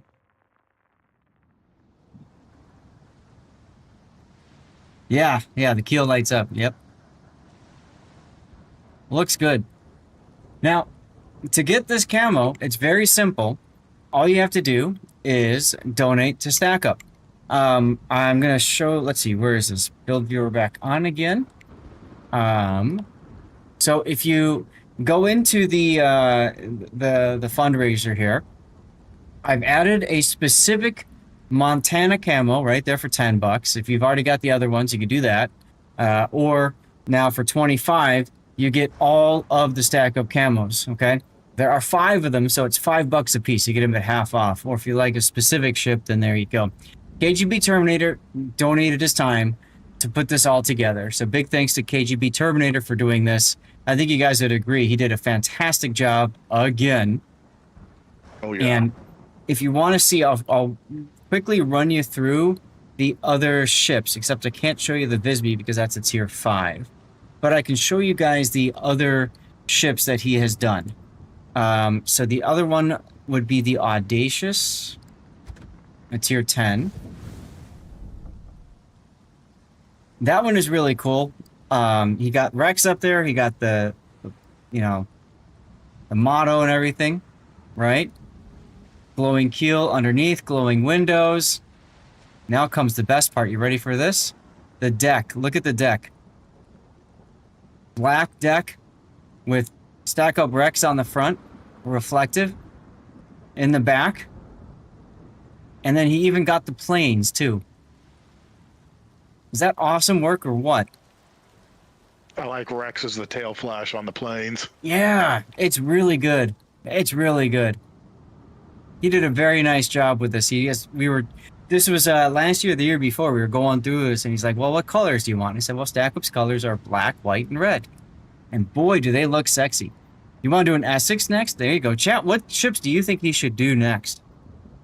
And these are standard, these are basically the naked versions of the ship, right? So if I go to exterior, and let me go to permanent camos for a sec, because I think I have an audacious camo. No, I don't. You can still run with the special linked camos, but if you turn them off, it goes to default back to this one. So we're looking at tech tree ships just to make it easier so that more people can enjoy the camos and stuff. Now, other ships that he's done, it would be Des Moines. Where is Des Moines? Am I blind? I'm probably blind. Oh, that's right, because I don't have cruiser in the filter. Derp. Alright, where are you, Des Moines? There you are. So here's the Des Moines. Same kind of color scheme and setup. Hey, there we go. City Slob. City Slob wants them all. I'll get them to you, City Slob. No problem. Just give me a moment. How cool is that? And then the last one that I can show you guys right now because of the game mode is exactly at the Zeton. So that is going to be over here. Ta-da. I really like how the Zeton came out. I think that the little dots along the turrets came out nice. I love having Rex up on the top of the bridge. And there's also that grenade up on the top there. You changed it up on the Monty. Yes, you did. But don't they look great? So this is a mod. These are camos for a mod. You just put it on your account. Nobody else sees them. Only you see them. But when you see them in battle, it's kind of fun. It's a great reminder of being of supporting a great cause. So again, if you want that, just donate $25 for all 5 of the skins, or if there's a specific one you want, that's fine. Trying to wrap a jersey on the chimney, so that's going to be tough. But I like the idea because it's like they're standing up or whatever. And remember that in addition to that, for every every $100 raised for Stack Up, we are also triggering giveaways. So I'm going to put this back up again. We are $40 away from our next giveaway, our 14th giveaway for our thing. That takes us into Monday night, tomorrow night's stream. And on top of that, we're $140 away, I believe, from our first sponsored supply crate, which is awesome. So big thanks to you guys for donating to Stack Up. What a great cause. And you guys are an awesome community for doing it. So thank you so much for doing that. Okay, so we're going to stick with asymmetric. Is that correct? And I see Darlith is picking a Chios at tier 8. Burnt has been drawn for the giveaway. Burnt. Oh no, Burnt said he was leaving. And he did a drive-by 100 bits. We'll see if he's still here. So I need to play 8 or 7. I could do Prince Heinrich. Prince Heinrich or Bismarck. I'll go ahead and do a Prince Heinrich, I think. Prince Heinrich? Guys are As your lane, Prince Heinrich. Oh, nope, I can't. I'll do... Wait, oh, hold okay. on. All right, thanks, Chaser. You might not thank me very much in a few moments. I'm going to pick a tier 6 carrier. That's okay. You can't because we haven't... Oh, Parkinson just took carrier. Never mind. Marseille. Oh, that would be a bad idea. Yeah, Marseille for Stack Up would be good. Classic! Classic, thank you for the donation as well to stack up. Let's go. While you guys are getting things sorted out, let me get the link for you guys here. All right. Let's see. Classic. I can DM it to you guys. All right. It's a Google Drive link, and it's legit, so you don't need to worry about that. City Slob, do I have? You are in as. There you go. Okay. The City Slob, there's your link as well, okay? Cashy is here, and one. The reason you like make the... Yeah, it is your signature, and that's fine. Nothing wrong with that.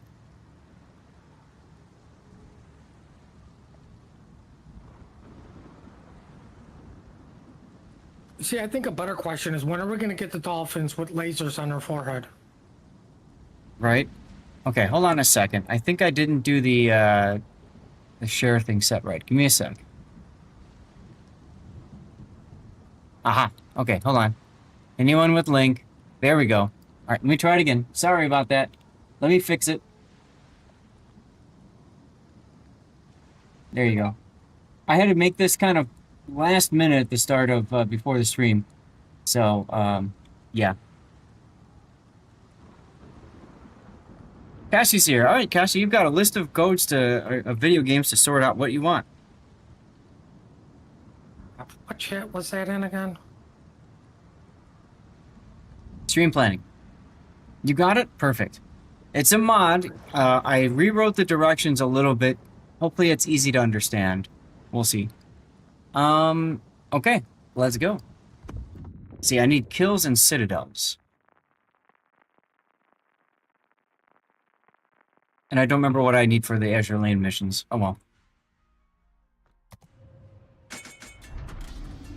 Yeah, thank you for the donation, Classic. That's huge. And that puts us at $15 away, $15 away from 1,400 and triggering a 14th giveaway. Awesome.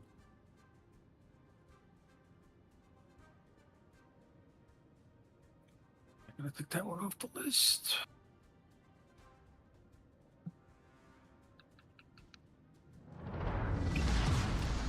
Action stations. I'm jealous, Pockington. Why? Oh, because he's got the Enterprise. Yeah. Yeah, you were talking about that last time. A lucky E. So I think I need one base defense. And I'm done with that mission. There's the list.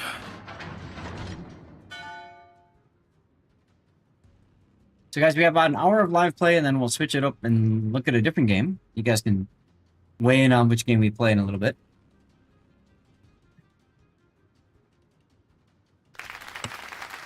Hey! Logger 765, look at that. Thank you very much. And that triggers giveaway number 14. Let's go. Logger, post something in chat so I can get your, I can just whisper it to you that. Oh, nope, there you are. I see it. I see it. Whispering right now to you. There you go. Thank you very much for supporting Stack Up. That's awesome. Hype indeed.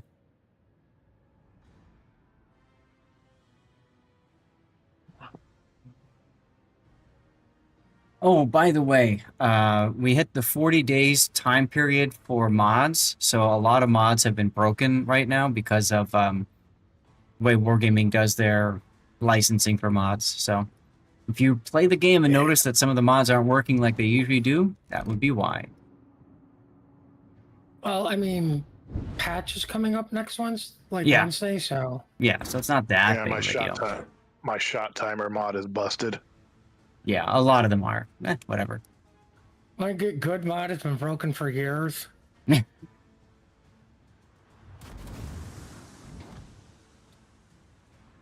Oh, wait, I don't want to get into the cap until Zath resets it.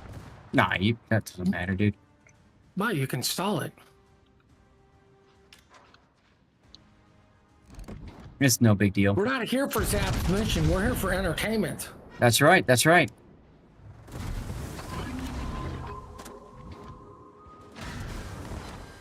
Seriously, And- you hit me in the bow and you bust my engine. There you go. There you go. Maybe you shouldn't have the engine in the front. I don't. Torpedoes, direct The front. clear underwater mod is nice. Takes a little bit of getting used to. I like it because then I can definitely see the hitbox that I'm not stuck on because I'm stuck on a hitbox because I hate submarines. Fair enough.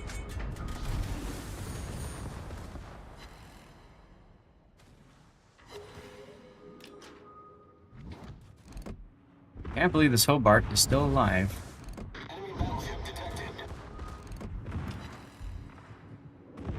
Kind of surprised he didn't eat that rack of torps I set toward him. He's a bot. Yeah. Point. As soon Bots- as you target them with the torpedoes, they magically know you're going to shoot them. That's right. Yeah, I thought that was disproven. Our team has taken the lead.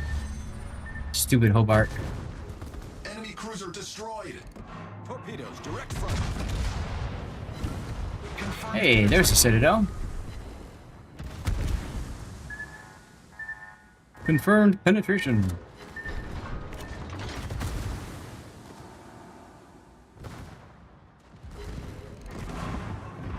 And Putin, supposedly it was disproved in one game mode but not the other. I just don't remember which. I don't remember. I mean, I look at it like this. How many times do you miss swerves and randoms? Yep. You know, so it's... Fair. Are we doing copium or not copium? Or did Wargaming actually kind of code it a little bit correctly to... You're not going to have 100% hit rate with your torpedoes. Who knows?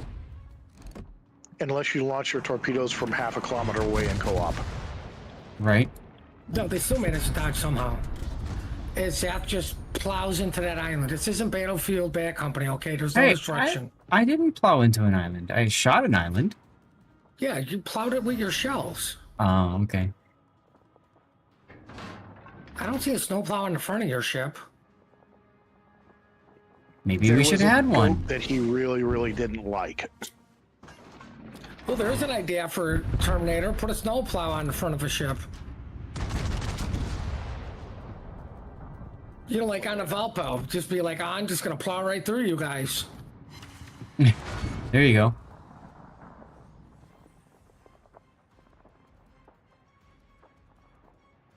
The island did look at me funny. Yeah.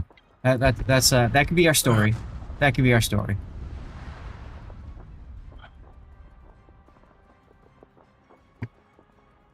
Like I said, he wanted to get rid of that goat in particular.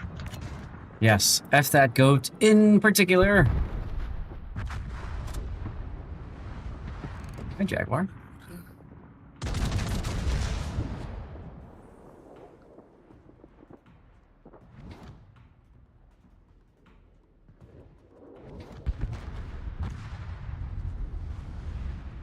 Yeah, I didn't even bother shooting at the Congo with Torps. I figured he's dead.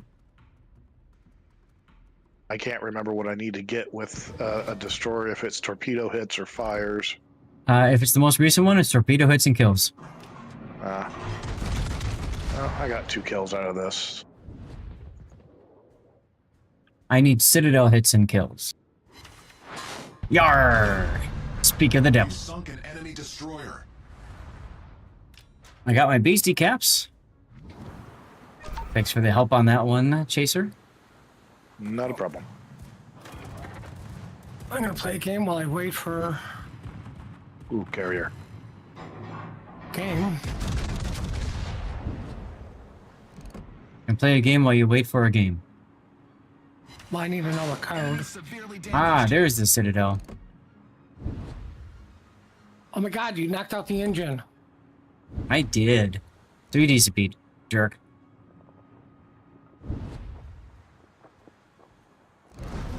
Our victory is in sight. Dang it, just outside our range.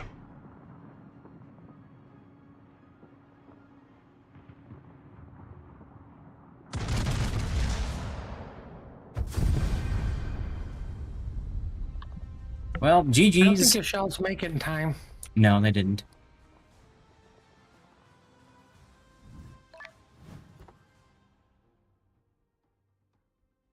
Oh no, they're back on. Uh-oh. I came in first. Look at that. 99999. As Going on, usual, I'm Bokako? last.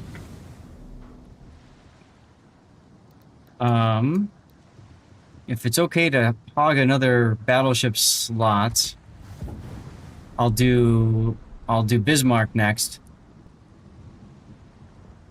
And then I can play like cruiser or something like that. Oh right, this is Bismarck. It's a tech tree ship. Duh. That would be why I've got you over here like that. Oh wait, I don't want flags. I don't need flags. I don't care he's got undistributed skill points. Maybe I do. Oh yeah, I'm just gonna throw emergency repair on this one. Why do I have demo expert? Oh, thank you. Good catch, Pockington. Thank you. Warships in division will be more than 1 tier apart. Yes. We have a 7 and an 8 selected right now. You know what? Where's my Osborne? In your port? Yes, but I'm trying to figure out where in my port. That's a good guess, well, bud. you got to be a little bit more specific. I'm pretty sure that's American, so it should be in the American DD section in your port. As that one William from Batman Beyond once said, do you have any idea how little that narrowed it down? You know, maybe you shouldn't have asked for help. That's the spirit. It was a rhetorical question, but thanks, guys. All right, here we go.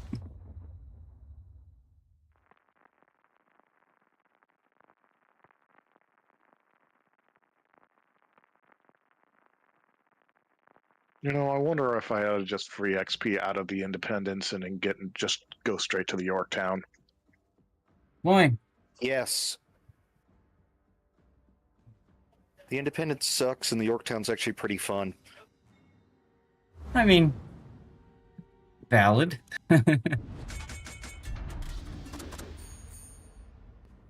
Unless I'm misremembering, but that's the line where the tier 8 gets all the things that make the line Fun. Yes. Yeah, it gets Yorktown gets the curtain smoke. Yep. Independence is just kind of chilling. And it also gets enough torpedoes and everything to be useful. Also true. However, I have seen some Independence players do really well, like in ranked battles and stuff, so... I don't know.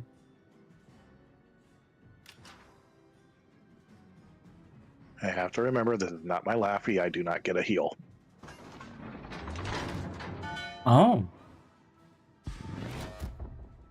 That's true. Right, Laffy's the dockyard ship.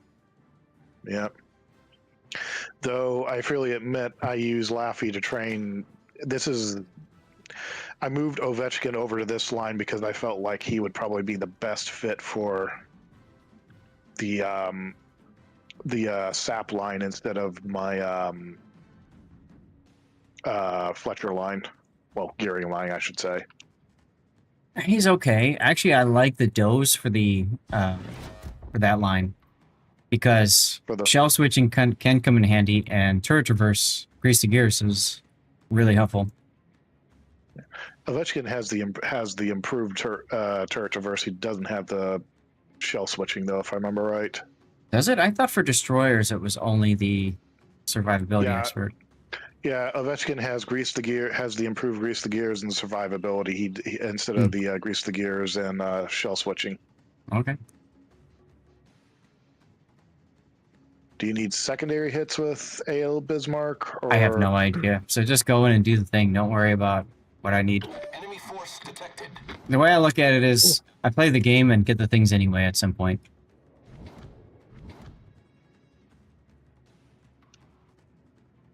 Hello, Icarus.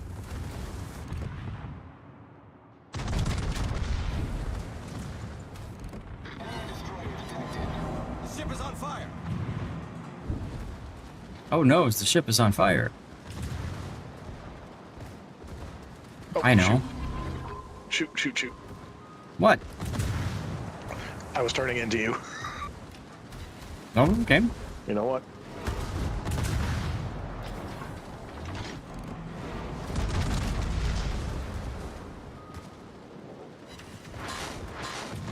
Hey, more defense.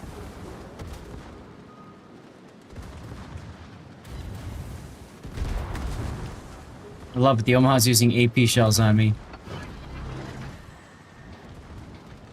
Torpedoes, direct front. I'm going for Citadel, so if you can leave the Omaha alone. Yeah, I'm trying to Try doing concentrate on the DDs. Shoot. Can't hit the broadside of the barn, apparently. Oh! Destroyer. Double Citadel and double kill. Torpedoes Yar. to port. Make that your triple. Sorry, Chaser. Enemy destroyer. Oh, that's all right. My secondary gunners decided to actually hit things for a change. Okay, 9 kilometers on the torps on this thing, but I think I only got 1 rack. Yeah, I've only got 1 rack.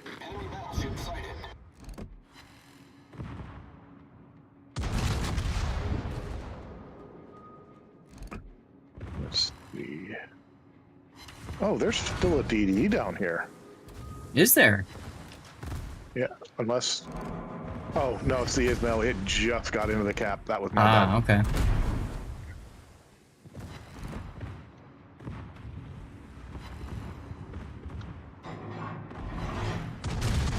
Please clear the island. Please hit the Oh, Ismail there we go. before the VAP decides to delete it. You got him with 3? Yeah, Yeah, I got him a 3. I'll take that. right? A good hit.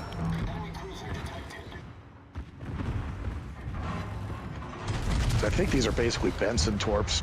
Enemy battleship foundered. You might be right.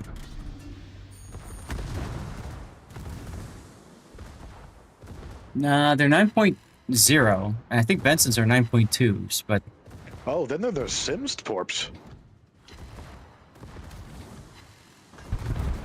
Because they're...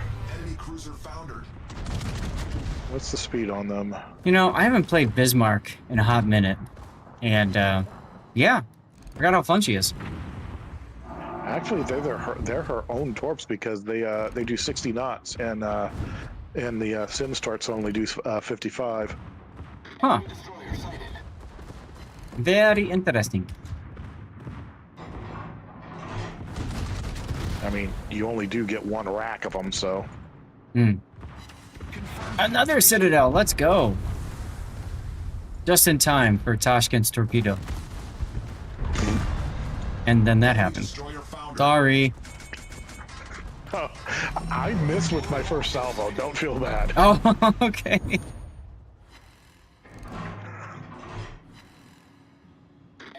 I'm very bad at judging where to aim on a charging DD at times.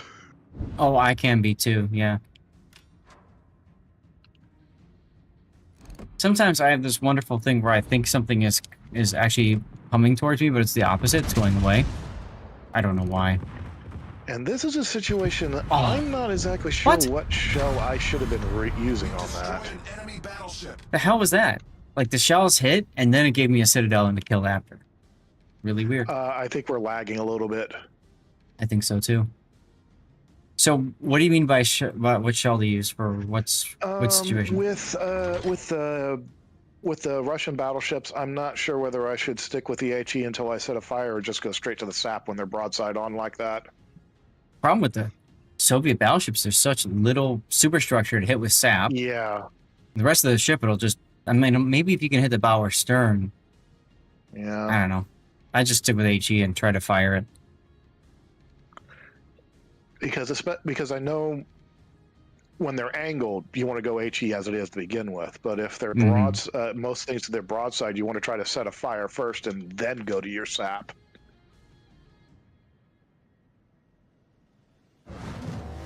Well, we lost some of our friends.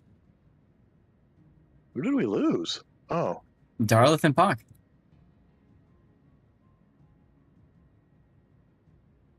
That's okay.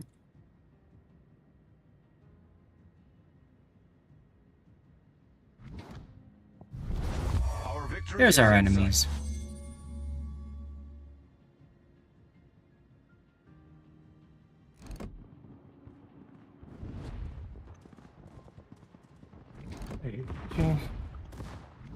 Oh.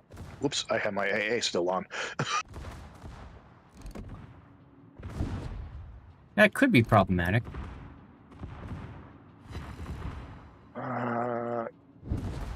Tash is already shooting that Landau, so I'm gonna just toss some torps at this one unless you decide to delete them to that.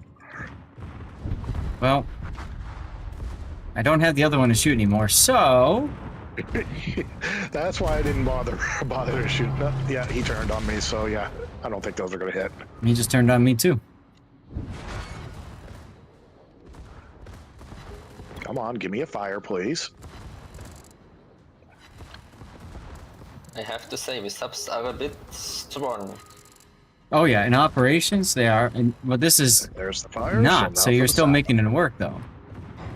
Yeah, it was really weird. Suddenly happened to worry about the 3-kilometer distance and everything. It's frustrating. There's the deletion I was expecting you to do. For me. Yeah, it's oh well.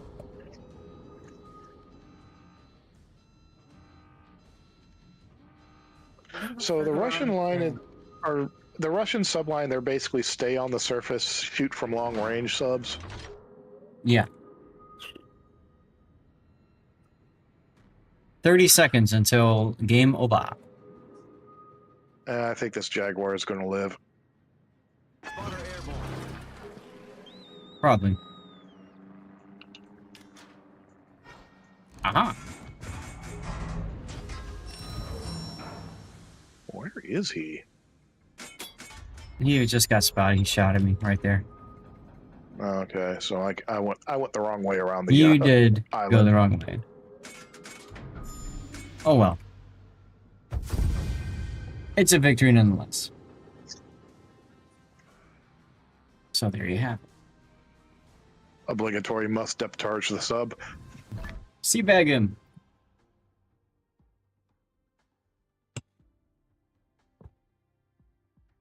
Of course. 23 more secondary hits. Oh, first place again. And I was probably last place again. Alright, if y'all don't mind, I'd love to take a cruiser next. I think I've got... Oh, it's potential damage for the battleship one. Okay. So I can take Azure Lane Cheshire at tier 8. Are we still doing... Darla's still working up the Chios. Yeah, so I'll take the Azure Lane Cheshire out then in tier 8.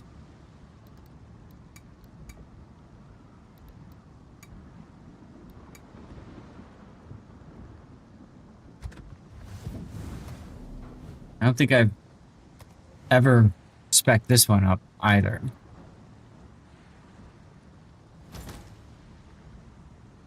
What?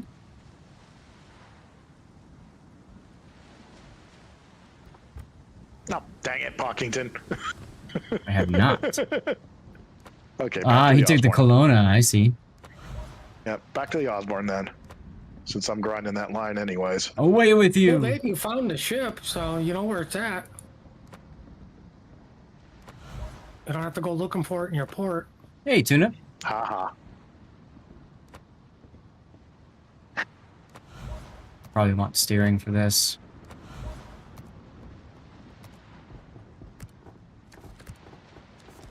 Alright, so... Do I want somebody other than Cunningham here? Oh yeah, here we go. No. Maybe? Hard maybe on want, that. You don't want Cheshire screaming at you half the time as it is anyways. This is true. This is very true. Alright. Azure Lane Cheshire, let's go.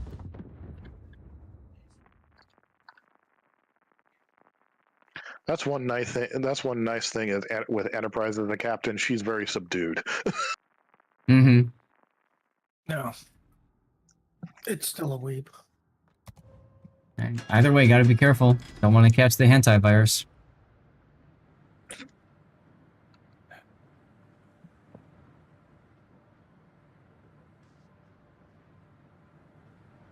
Interesting looking camo. This map. In a long time. The key thing on this one is defense, because they will bum rush the hell out of it. Yeah. Ask me how I know. Suddenly wishing I had something with a second rack, but that's all right. This one's great for carriers, though. Nobody brought one this time. Mm. Only somebody brought the carrier. If only. I've got 130 more XP before I can get Yorktown, so. There you go. Well, then why aren't you playing the Lexington? Yorktown. No. He's talking about the Oh, Independence. the It's tier Yorktown? 6. Oh. Yeah. I have a Lexington. I just am working on trying to get from the Independence to the Yorktown. I remember These are the the good two old different days when you forms. could see a tier 2 and a tier 10 game. Yeah, when you can flood up Montanas with umikazes. And Yammys. So much Make fun. them cry. Oh, don't remind me of the one tier 10 game where I saw a death pickle. Those of you who don't know, Death Pickle was the Iwaki Alpha. And it was kind of like, you know what you're doing. Nope, I'm staying away from you. Pretty much. Pretty much. Enemy force sighted on the horizon. Galicia. Now, Cheshire gets a super heal. I have a she feeling I does? might need that. Yes. That's her claim to fame, is she gets a super heal.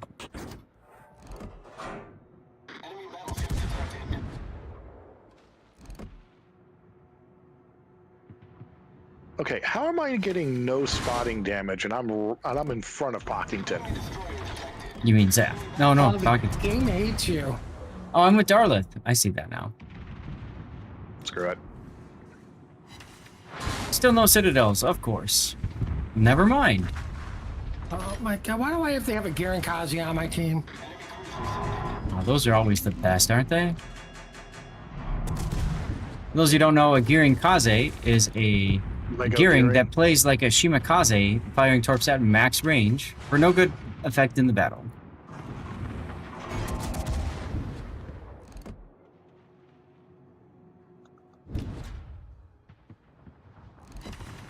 There's a Citadel, finally.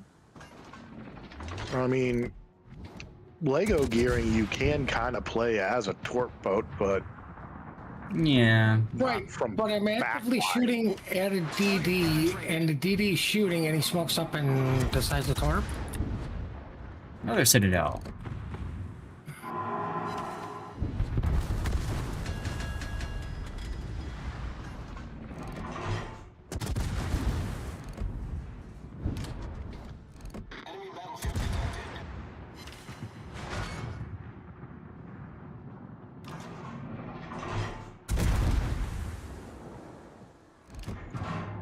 You get no spotting damage if somebody else spotted the target before you do. Right, so it doesn't matter on the distance, it matters who spotted something. yeah, it must How have been close- the one thing Pox spotted before I did because I like spotted 6 things in a row. I wonder how close do I need to be to the Queen Elizabeth to pen his broadside and Citadel him. Pox is probably going to kill 234s. those before the torps get there, but I have 0 spotted ribbons as well. That was kind of by design though, because I just hung back I and also have 0 spotting ribbons. in a carrier? Damn. No, any Yamato. Oh. I think this game is broken.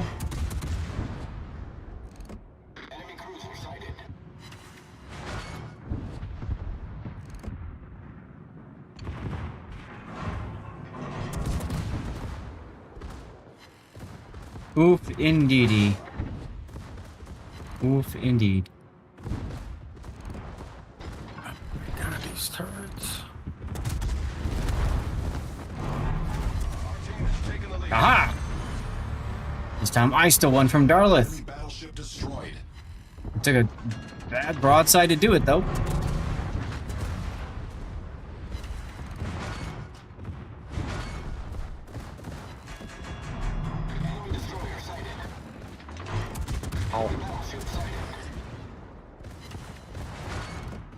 Let me just tell you this. I got a participation award for shooting at the DD, and our cruisers are the one who got the kill. Oh, jeez.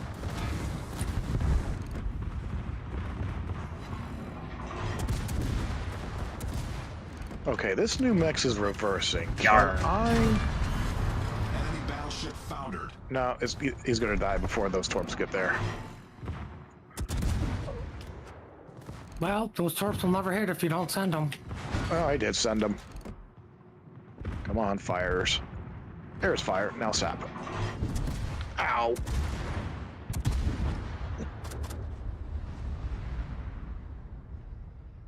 Darlith, is this like your best ever game in Chios? Because you've been wrecking things left and right.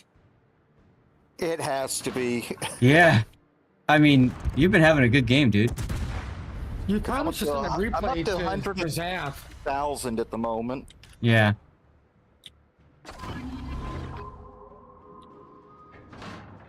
Still that DD over there, though. Yeah, I'm going to let him get into the cap so we can get some base decaps. More base XP earnings. The ship is on fire. Torpedoes to starboard. I know, that's kind of the thing, right, Pac? It's just... Like, you did what with a huh? I wasn't a huge fan of... Oh, get in the cap, Shinji. Enemy heavily damaged.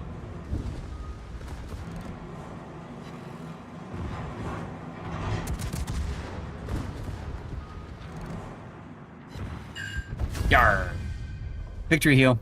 Deleted it. I love it. Normally, the play is to come back to the cap and defend it. But we're all like, yeah, we're tryharders. We don't care. You have to choose a reward. Victory Day, Minsk, or New Orleans. Well, I think that's all the Azure Lane, unless we move up to the higher tier. But if you want to keep doing 7, that's fine. I got no other. I did so well, though. I hit half the shells I fired. Aha.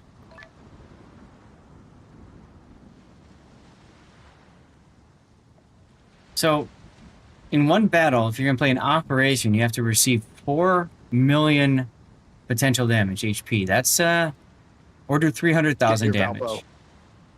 Jesus, that's pretty nutty. I actually came close to doing the 300,000 damage one in my Bremen. Well, I took go a ahead. random torp to the knee. Jarlath, you want to keep doing 7? Yeah, unless everybody really needs to move up for some reason. Doesn't matter to me. Tannis, we are full up right now. Yeah, just letting you know in case someone moves. Thank you. That's kind of the point, Pac, right? I mean, you're not going to get 4 million potential in ops. So that mission, You're doing it wrong. Both of those missions, you basically have to play in randoms. I don't. You can't even do it. Maybe Brawl, but Brawl's 1v1 right now, so that would be tough. You're doing ranked. Yeah, just do it in ranked.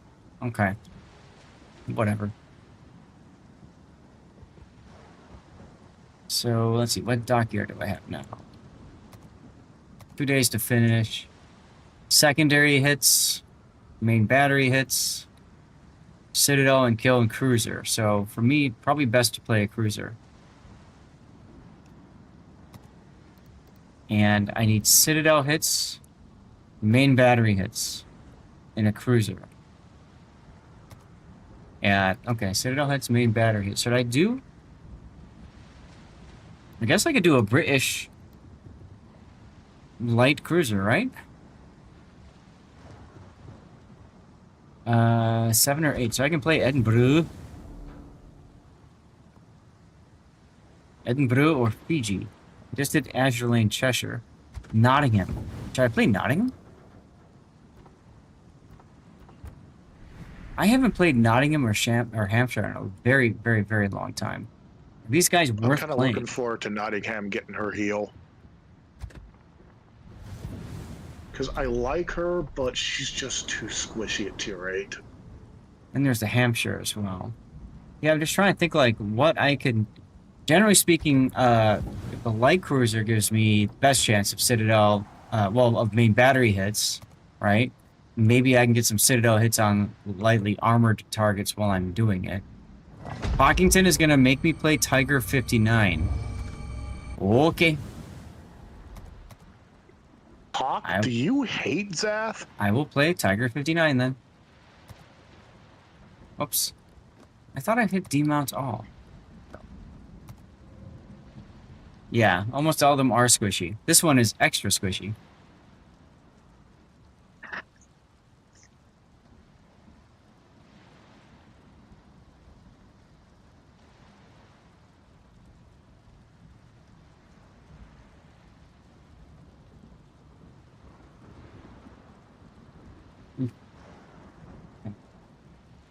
Did you take care of Cassie, Puddin'? To who? Cassie. He's not responded yet. Okay. He messaged me asking what he needs to do, so... I whispered him all the games. Okay. So, Cassie, check whispers from Puddin', okay? You know, I know Raptor doesn't really like this line. He thinks that there's no real use for it, but at the same time, having a radar utility on a destroyer is kind of nice when you think about it. I mean, yeah. The problem I have with the line is it just takes damage too easily. But yeah, I kind of wish it had French damage saturation, just because they're so big. Granted, you're also on a Tiger 59, so, oh god, and it's green. Mine? I hate that. Ships. I hate that color green on ships. I don't Sorry? know why, but I just absolutely hate it. What do you hate that I now love? The kind of There like you go, Buck. like the pickle green. It's better than school bus camo. Point. School bus is fun. Ish. Oh right, these have relatively quick reloading torps too. I don't see the color green you're talking about.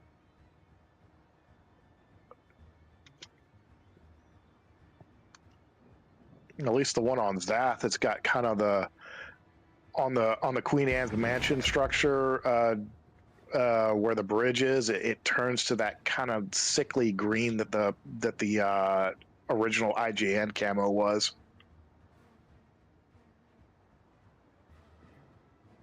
Unless I've got the colors all messed up on my game, which is completely possible. Oh, it's that, or it's my monitor maybe off slightly. His camo just looks gray to me. I think there's some green in there. Yeah. Yeah. Yeah, like maybe an olive green. Chat, we have a new poll up for you to vote on for the last hour, coming up in about 20 odd minutes. What game do you want me to play for the remaining hour of the stream? These are all games that I've received for review purposes and stuff. Do I what, Chaser? Do you need resets still, Zath? No, I don't think so. Just kills and citadels.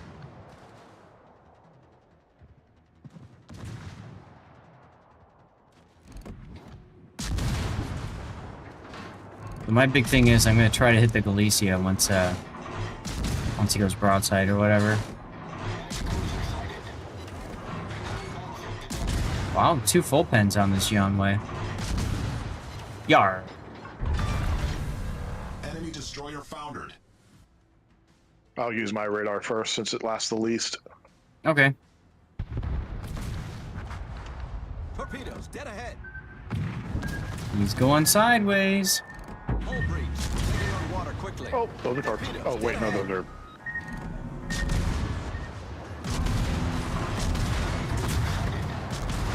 There's a citadel.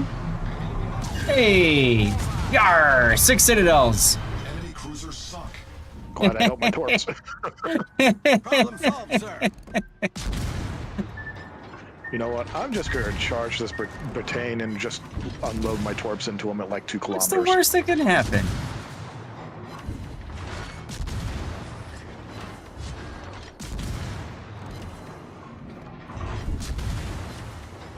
I'm going to laugh if a secondary shot meant for you actually ends up hitting me. It can happen.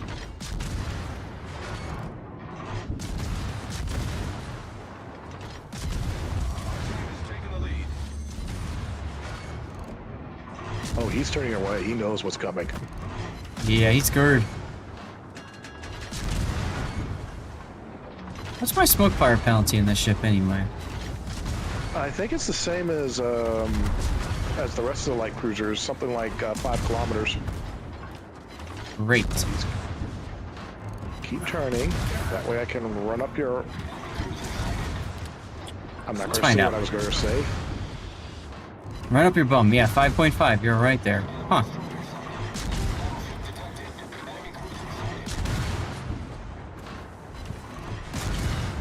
Hello, Stop I would like it. to introduce you to Whitehead. Screen set. Now he's targeting you. Yeah, Typical. I only got 2. I thought they did so little damage I'd get a couple more hits out of them. That reminds me, it's like a carrier player that just sits there and ignores destroyers until suddenly there's a destroyer on him. Then he's like, oh my god, running away forever. Meanwhile, there's another destroyer, the destroyer on his own team, pinging the Mac frantically. It's Yes. like, you need to run, you need to run! Yep, I've been that destroyer. Yeah. Oh, this is going to be an interesting matchup. Falp versus YOLO in brawls.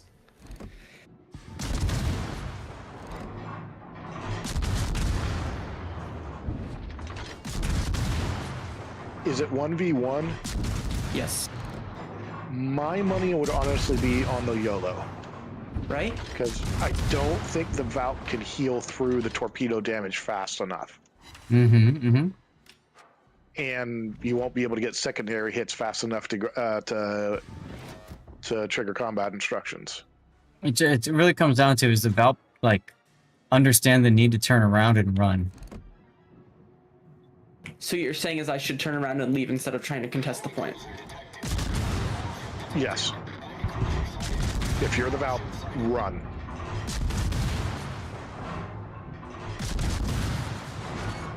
Oh, he's seeing me. Yarr! Enemy cruiser foundered. Also about these spots in asymmetrics, do we have different AI than the ones in operations?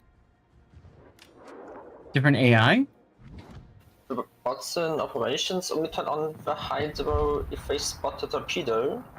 It seems like we turn it on as soon as the ship enters the range. YOLO the has bots- the same torpedo setup as the Mahan, right?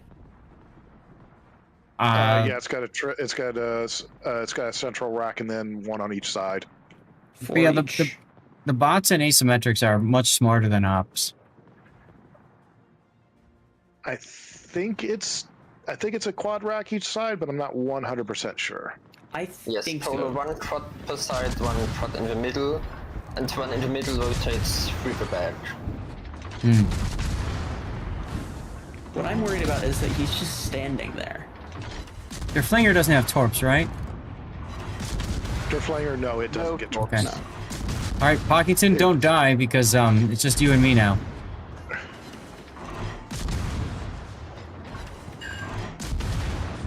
I took out a gun?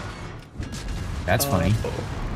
Yeah, the turrets on they don't really have much of a turret. BC line are kind of pants.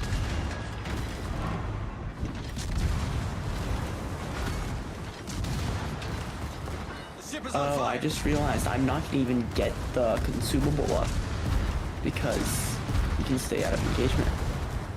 Time to run circles around the battleship.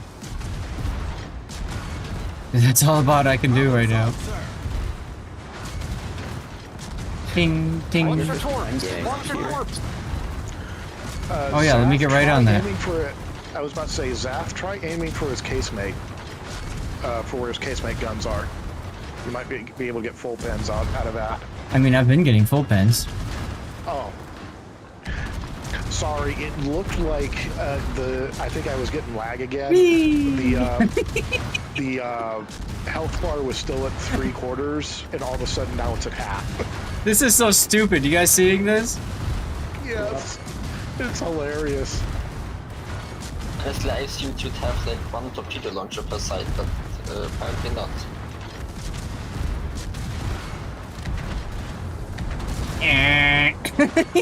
Missed. You missed, loser. I mean, in real life, Durflinger did have a torpedo flat, but it was a hull-mounted torpedo. So, I think the German BCs were released before the squiggly torp tech was in. What the hell was this? Yeah, they were, because it's the British ones. I think they started that on.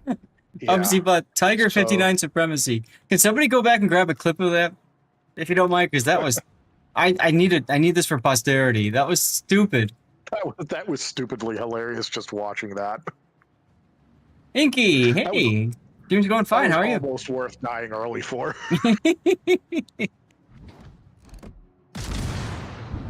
Let's see if Pak can do the same thing to a Mackinson.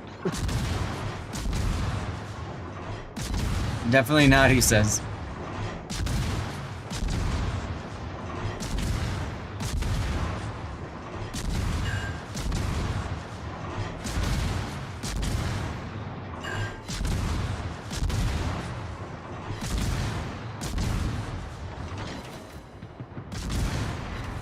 Oh god.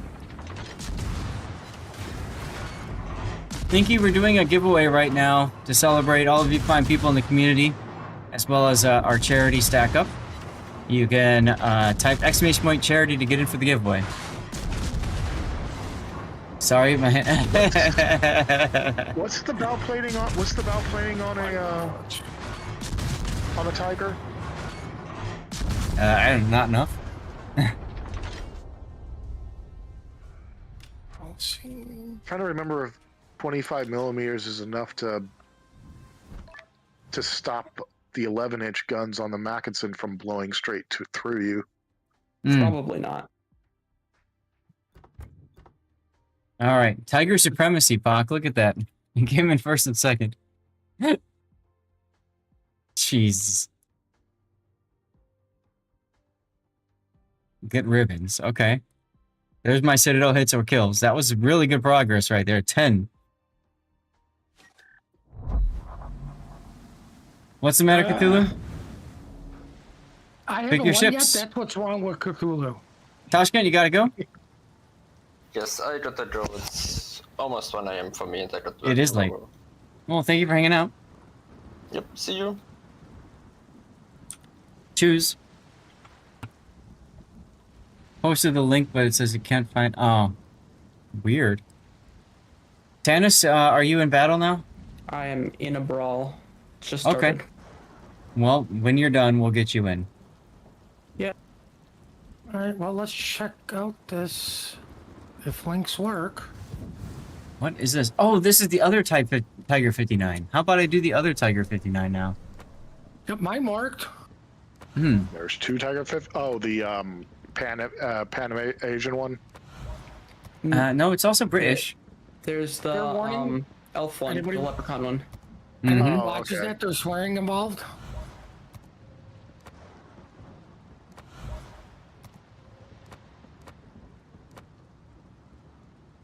Oh no, Over Pentanus is in battle.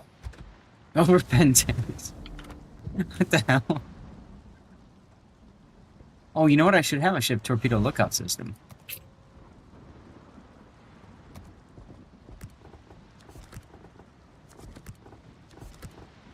Because if it worked the first time, it'll definitely work the second, right? How do you deal with the Pommern? With the Pommern as a Valparaiso? Yeah. You stay That outside way- of his torpedo range. Oh, they're only 6 kilometers. All right. Yeah.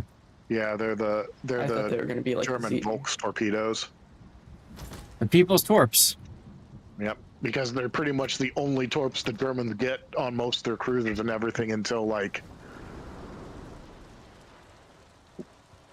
what the Panzer Chief line was Right. the first one that you got more than 6 kilometers out of tech line torps. Oh crap! What game won the what game won the? Ah, shoot! I forgot to catch it. What game won the poll? Do you guys notice that the replay? No, I was in battle. Shoot.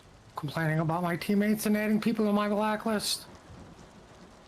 Oh, I got 4 points on my. No, Old World won the game to play. I'm asking. Old World won for play, but I put the replays up and I put the new one up and I didn't catch the poll response. Damn it. I think it was the Le Havre. The Le Havre game was in the lead the last time I looked, but The Havre one? Okay. Thank you guys. but I'm not 100% sure. It was interesting. Submarine get 1 rack of torpedoes assigned. 1 rack of one Okay. quad rack each side. All right, we're fine then. High battleship main. All right. Well, if Pocketon and Chaser are ready before you get in the div, we're starting without you. Aha. All right. Let's see. YouTube Studio.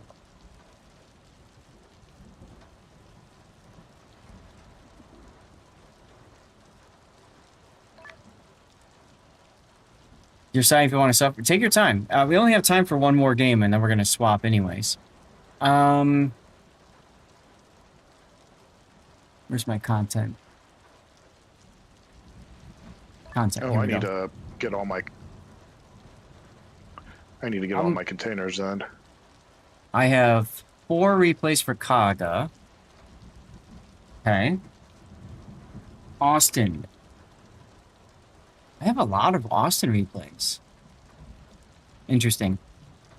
But the most recent was 2023, so it might be worth looking at Austin. Shimakaze. Oh my god, I've got so many Shimakaze replays. Seattle. I only have 3 replays for Seattle. Most recent... Actually, no, I only have 2.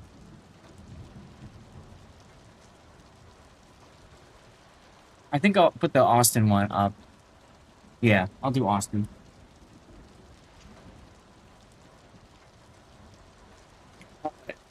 I'm in. All right, perfect. Pocket is still deciding, so there you go. And then after this game is done, we'll swap over to Old World. But that means it's time for a draw in about 5 minutes or so, right? Right after my game. So last chance to get in the giveaway for that, guys. Okay, you guys got about 20 minutes. Unless I get, blasted. Death struck. Which never, ever happens. Never, ever, ever. All right, here we go. I just get happens to yelled me all the at by Yamagaris that refuse to spot that I'm a bad player. So who was it that hated green camouflage? Me. Oh, don't look at me. Specifically the IJN green. Oh, this is going to be one of those Irish green ones, isn't it? Yeah, this is like the vomit green. Oh God, yes. Orca Huron says nothing can hurt me. That's not true. I can get in games and start berating him. Okay, very true, but still. It's a talent of mine. Action stations. Orca Huron looks nice. As soon as That's it a nice became available. As soon as it became available for friendship tokens, whatever the heck they're called, the ones you get from Twitch. I bought Friendship it. tokens. We have 2 Chios, yes. And look, I've got the Tiger 59 thingy. Best thing is, it actually looks like a camo you'd paint on a ship too. New Mexico, Bayern, Loudon, Lee. Okay. Enemy force detected.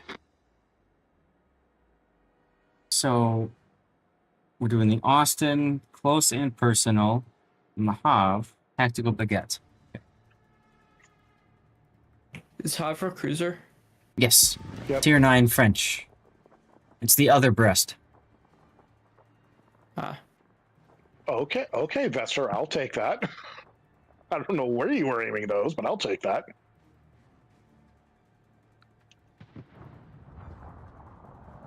And still need citadels. There's just 2 cruisers I can citadel. Thanks, game. You're welcome.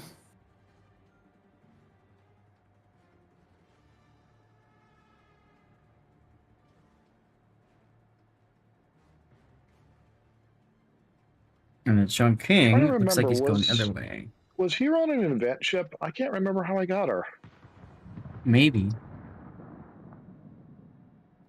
I think she was, yeah.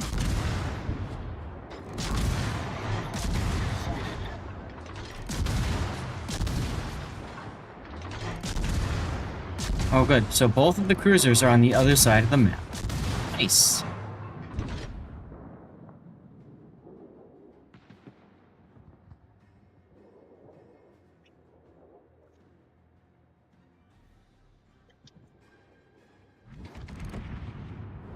World of Battleships, everybody.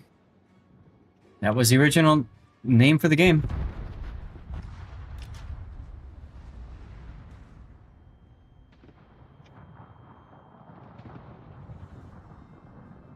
Throw the thing on a radar in a moment here. Come on, turn back, turn back.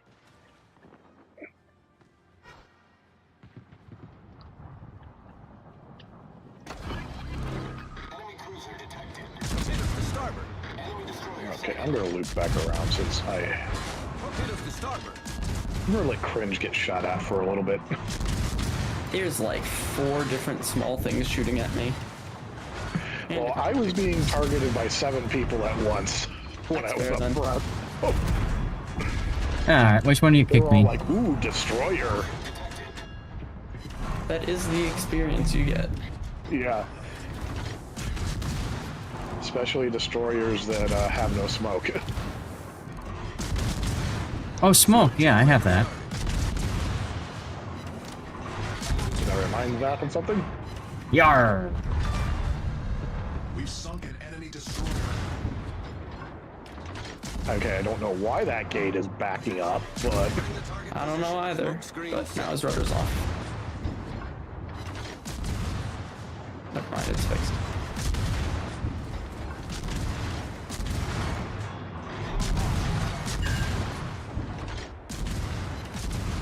Hello, Mogwit.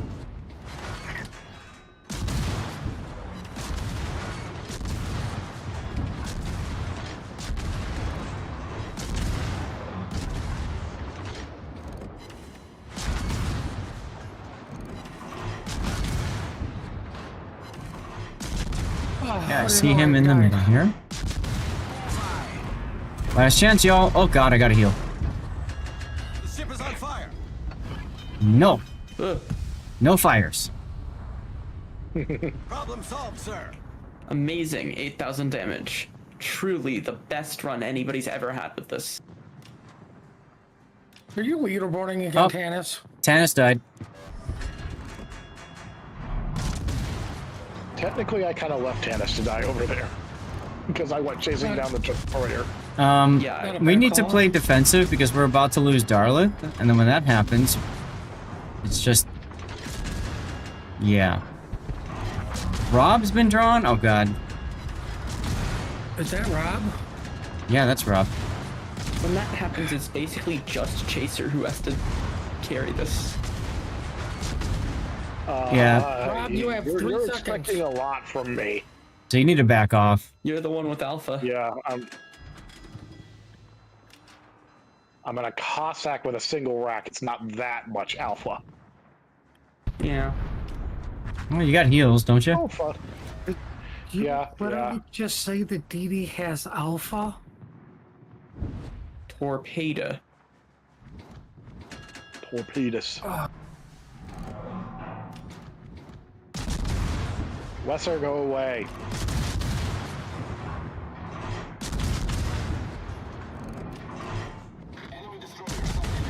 Which game did he take? Village. So the list doesn't change. Ow. Why the hell am I spotted? That's not fair.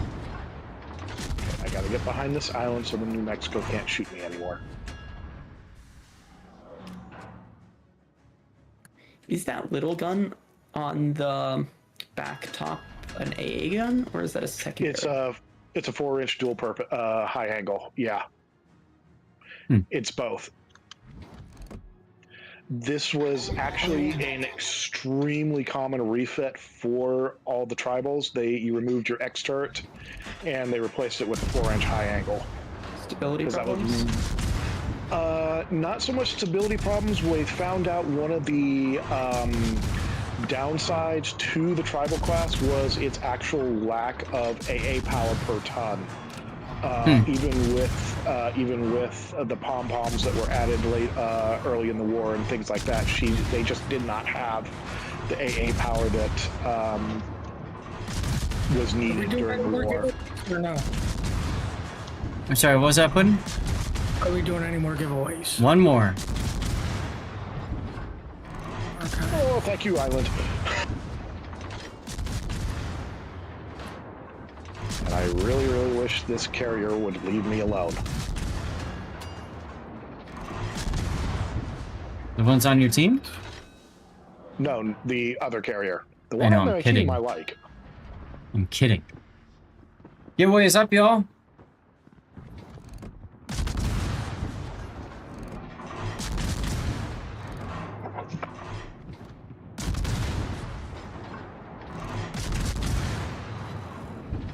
But yeah, if you look at Cossack in game, she is actually the pre-war to around about 1942-ish configuration that most tribals were in. Haida and Huron are the late war. We really need to give these guys more AA. Yeah. I see. I'm trying to remember. And Huron, the Night Fighters?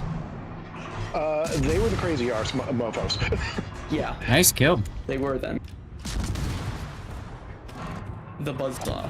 We're getting a post-war tribal tier 9, really? Are we getting Haida in her post-war configuration? Oh, Cayuga. I forgot Cayuga got a similar post-war refit to Haida.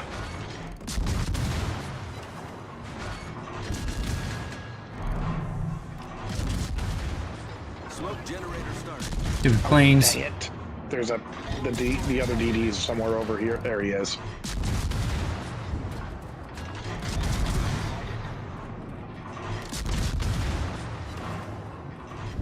Smoke screen set. Oh, there goes my last heal. I need intelligence data. Okay, I am going to go dark and then try to give you guys spottings then. No, it's fine. I was just being a jerk. Well, if I could just get the carrier to leave me alone. Good luck with that one. And of course he sets me on fire before he...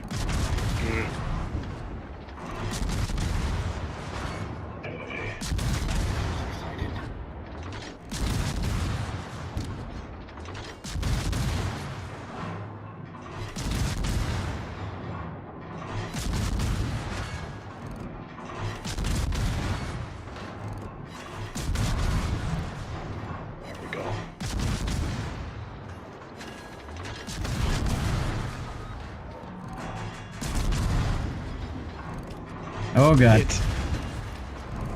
You okay with that Bayern over there? No. Okay. I really I mean, he should've said doesn't. that rocket torque then. I'm not detected right now, so that's that. I just have to continue to needle him to death. Nice kill on the new max. I was actually expecting him to move. I was not expecting those torpedoes to actually hit him.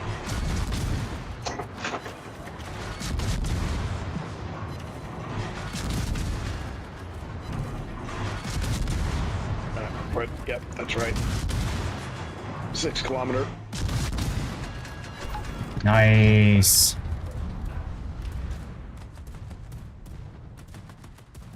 Now to see if I can Citadel a Leander at max range. I mean, at the Leander, as much as I like her, she's not that overabundant with armor. No. Seriously, But leave me the frick she's alone. also pretty far away from me, so there's that. Oh, there's Citadel. Hey!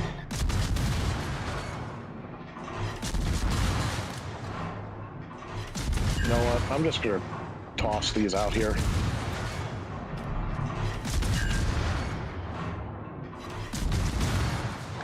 Really? Well, don't worry, he's gonna start paying attention to me now. No, it's more just like I got so many hits and none of them were Citadels. I got the one magic Citadel and that was it. So, oh well. I have but one more possibility for Citadels. So if you guys are okay, I'm going to leave you guys the New Mexico and Gaeta, and I'm going to go for the Wesser. Yeah, it's okay. I just gotta wait 48 seconds before my torps are back to deal with the New Mexico. I'll be perfectly honest. It's in this sort of situation, I'd rather have the Haida instead of the Huron. I much prefer Haida over Huron anyways. What's the difference? One has the crawling Haida- smoke, the other's got the heal. Also, Haida has a much lower detection. I think it's Huron is 6 even, and I think Haida is either 5.5 or 5.6. I can never remember exactly which. She's one of the. It says is 6.2 on the stat block. Oh. Is that including my captain build, or is that just stock? I don't know. It's just the standard without temporary modifiers. Don't you dare look at me, New Mexico. Have you tried It's using AP on it? Shut up, you.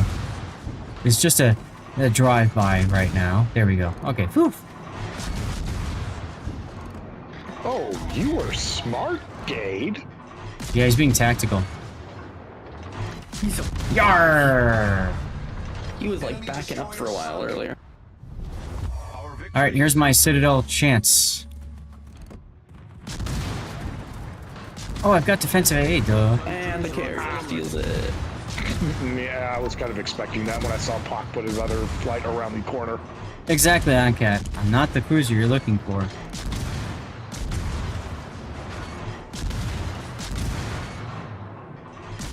Oh my god. Yes. I still find the clanking noise that the broken engines make utterly hilarious, because the steam turbine would never make that noise. Clunk. No, sea turbine would make really, really, really expensive noises. Yeah. Yes. Really, really expensive screaming noises. Not clank. Tannis, what would you know? GG's. Is Cyclone the same class as like the Vogue or the Independence or Victory, all the consumables. She is actually a purpose-built escort carrier. I believe they're based off of a twin screw design, and I think they had steam turbines instead of the Uniflow engine, but I'm not 100% sure. I do know for a fact that it won't overmatch any battleship's bow with its guns.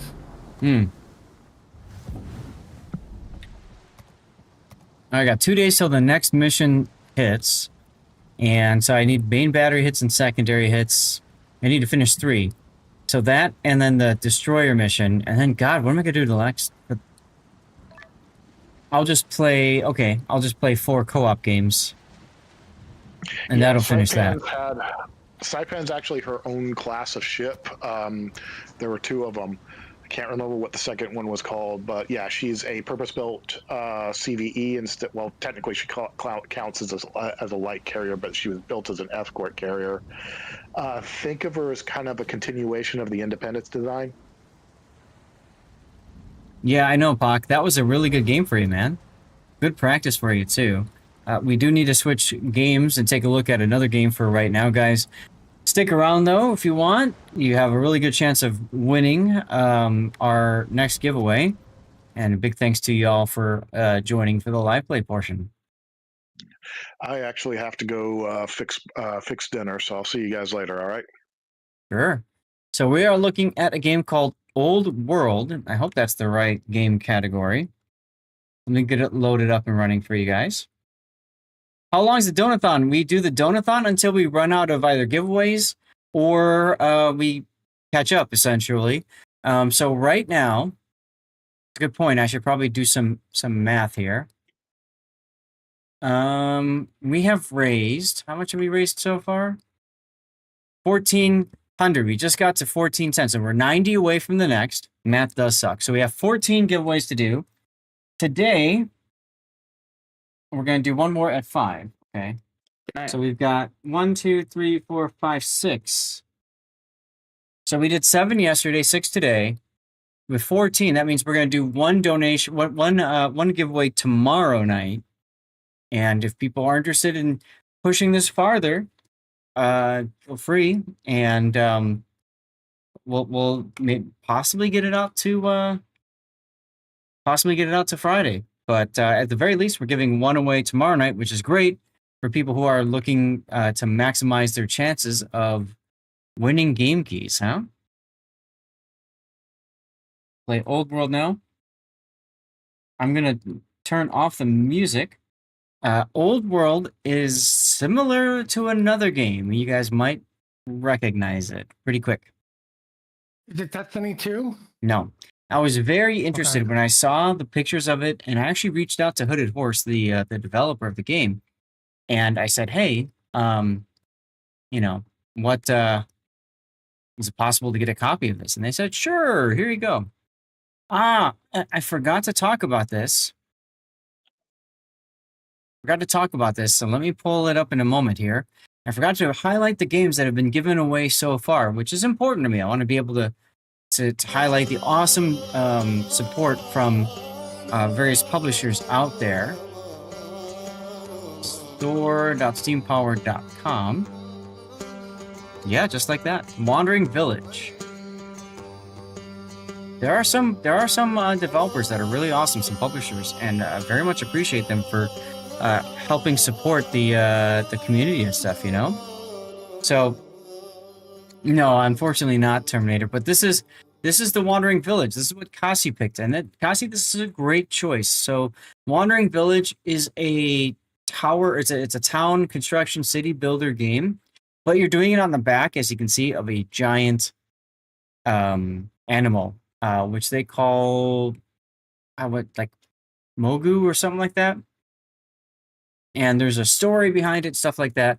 As you can see, the tech tree and stuff. It's a lot of fun.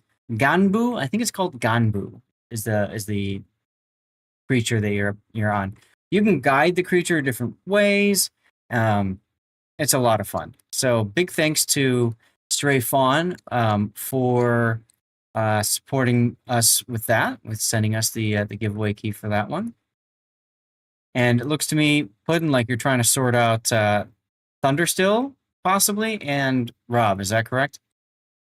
No, everybody should be sorted. Except for Oh. Rob.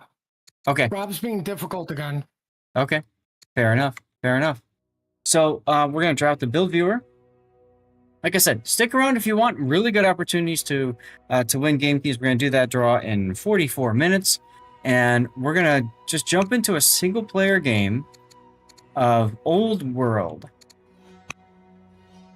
I did a little bit of the tutorial, but we're going to learn this together. So you start off by choosing a leader. This should seem familiar already. Maybe we'll just do random. Let's do random. Let's do a random map. Actually, pre-made? They have some different parts of the world. I think we'll just do random map.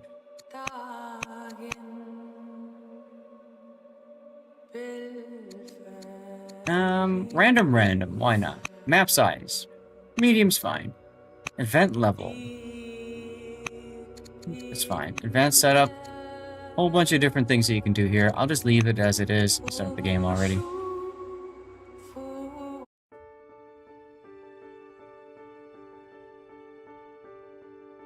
And I got a achievement just now. Playing a single-player game. Alright, chat. What game does this look like? You are Makeda, known in legend as the Queen of Sheba. Aksum is your home, but your influence knows no borders. Whether you choose to lead delegation, to strengthen ties with your neighbors, or crush them with your military might is now up to you. Your young nation awaits your first command. Select your settler, found your capital city. Also decide which family manages your first city, gaining their advantages immediately. So we'll zoom out here, and you can see a lot of hexes. Are those bees? Those look like bees. Burt's Bees is back. Burt's Bees. Puddin's excited all of a sudden. So we are going to found our first city. Now, do we want to do this here? This up on hills? Sure, why not? I'm the first to discover some woods.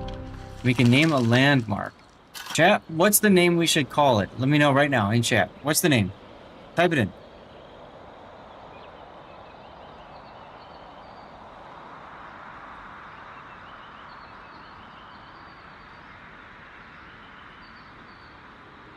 Nobody has an idea for a name? Come on. Give me a name, people. Sherwood Forest. Alright, Sherwood Forest it is. There you go. Right there, Terminator. Now we found our city, Adulis. We have some units that we can send to different places. So we've got a worker. Do I have any resources here? I've got water coast. I don't know if I can do anything here. Nets recommended. Okay, so I can send a worker down here to improve. What else do we have? Anything else here? Mines. Kind of gives you some ideas of what to do. You're most welcome.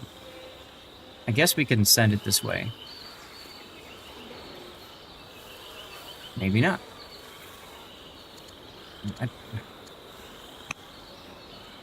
Yes, worker, can you move? There we go. All right. So our worker, we can send here to build nets. We can build a granary, a farm. Ooh, a farm wouldn't be a bad idea. A mine. Let's start by building a farm, huh? So in this game, you have a series of orders that you can assign your units each year, and essentially the distance that you travel can be an order, or it can be multiple orders. In this case, it was 2 orders, which allows me to then say, okay, I want to build a farm here, and it costs, as you can see, 2 something. That's people per year that work it, and then I get 14 food per year out of it. So that's pretty good. It's gonna take 3 years to finish constructing our farm. Let's go to the next unit. This is a slinger. You got cattle over here. I want to look at the cattle. So we have a city site over here. Send them this direction. Go to the next units. Is this a worker? No, this is a militia. Never really messed with militia that much. What do we have here? Ancient ruins. So that's kind of like a goody hut in a certain other game. So sure. Gonna take them a little bit of time to get there.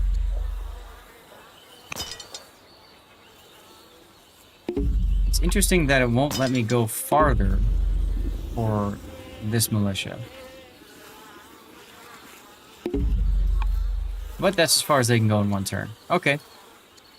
We can choose a research, stone cutting, warriors, or divination. It'll take 8 years to research these. Let's go with stone cutting. Why am I ending here? This is a scout. Why am I not moving my scout?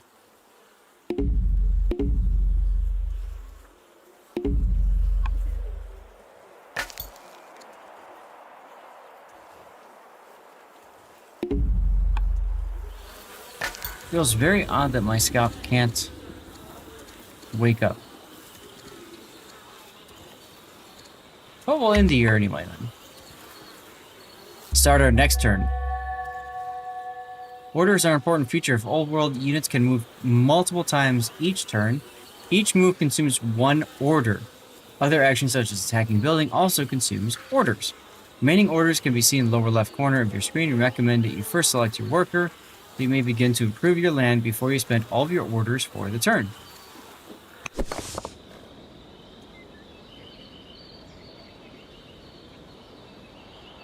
What is this? Arid plants. Okay. So we are now on the city site. We can add a general to lead the slinger. Do I have enough of this resource? Yes, I do. And then you can choose a general. Makeda, the founder? Sure. Choose.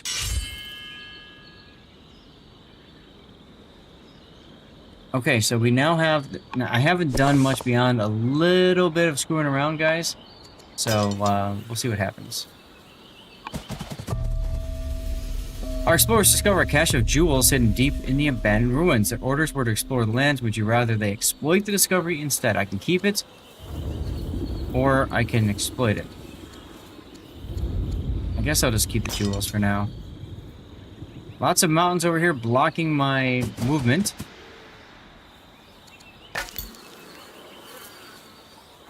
There we go. Now the scouts move. What is this? More ancient ruins. Okay. On a small jungle-covered island off the coast, our explorers discover a cave deep in the leafy undergrowth.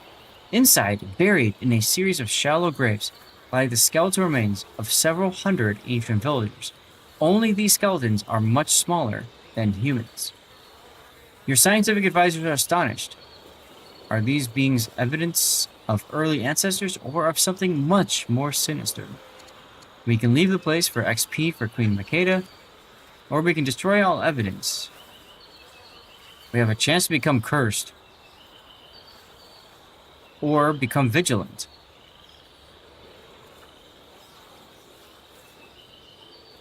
I think we'll just do that for XP. End the year. Orders received a new marriage proposal. Makeda, the founder, and oligarch. So I can look at, he doesn't have the wisdom, not so smart. It's got courage. Sure. Why not? Who doesn't like a good marriage, huh? I really don't understand what the city said. The map is full of city sites. Only locations settlers can't found new cities. Oh. City can be found on any of the urban tiles connected to a city site. Many city sites are occupied by tribes, which might be defeated or joined in tribal alliances before founding a city is possible. Unit placed directly on city site will block other nations from founding city sites here. I see. So I could put one there or here because it's urban. Interesting. Okay then.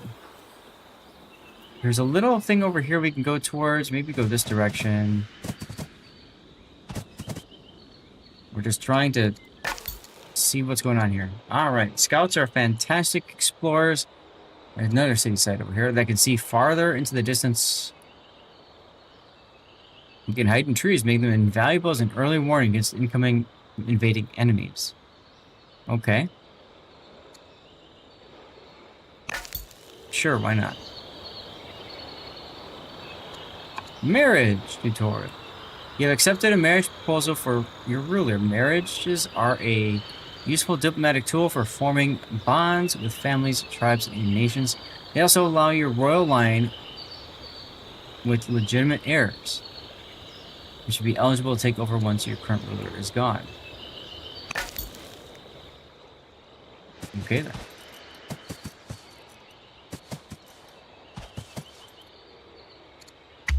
In the year. Oh, okay, you got, wow, nested tooltips. That's kind of nice. Hold shift while hovering over a link and move the mouse cursor into the tooltip and click. Right out on Spearman, huh?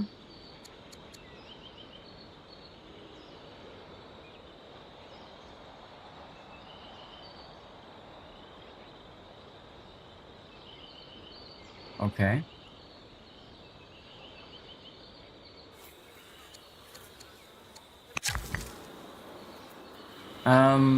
Our farm is completed. We can go down here, build another farm. I think we can do that. Sure, why not?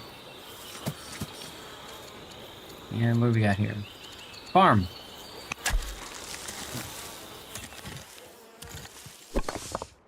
Slinger. Sling is a ranged unit with a default maximum range of 2 tiles. Ranged units can shoot farther from on top of a hill, but suffer a 20% damage reduction for every tile between them and their target. Firing into trees or scrub also reduces their damage. I don't know if I have anything to sling. Ooh, what is this? More ancient ruins. Is it drugs? Yeah, I know, right? Keep on drugs. Something in newly discovered ruins has spooked our scouts, and they request that you visit the site at once. The court accompanies you to the weathered temple, where a series of ancient etchings seem to depict you, Queen Makeda, the founder. Court scholars attempt to downplay the similarities as coincidence, but the resemblance is uncanny. I have been chosen. I gain righteous, divine, and superstitious. I can become blessed. Maybe it's a distant ancestor, blessed, inspiring, or cursed. And I gain XP, or I knew this would be here. I have divine powers. I become deceitful. I'm gonna go with sign I've been chosen. Why not? No idea what any of this stuff does, so hey. Let's try some fun, huh?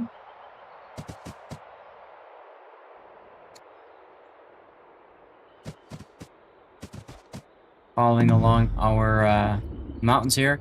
Our unit is fatigued. The militia has used all of its move and becomes fatigued. Fatigued unit can still be moved with a forced march, but each move on a forced march costs twice as many orders to execute. The militia will refresh its moves next turn. I do not want to force march it. It's fine.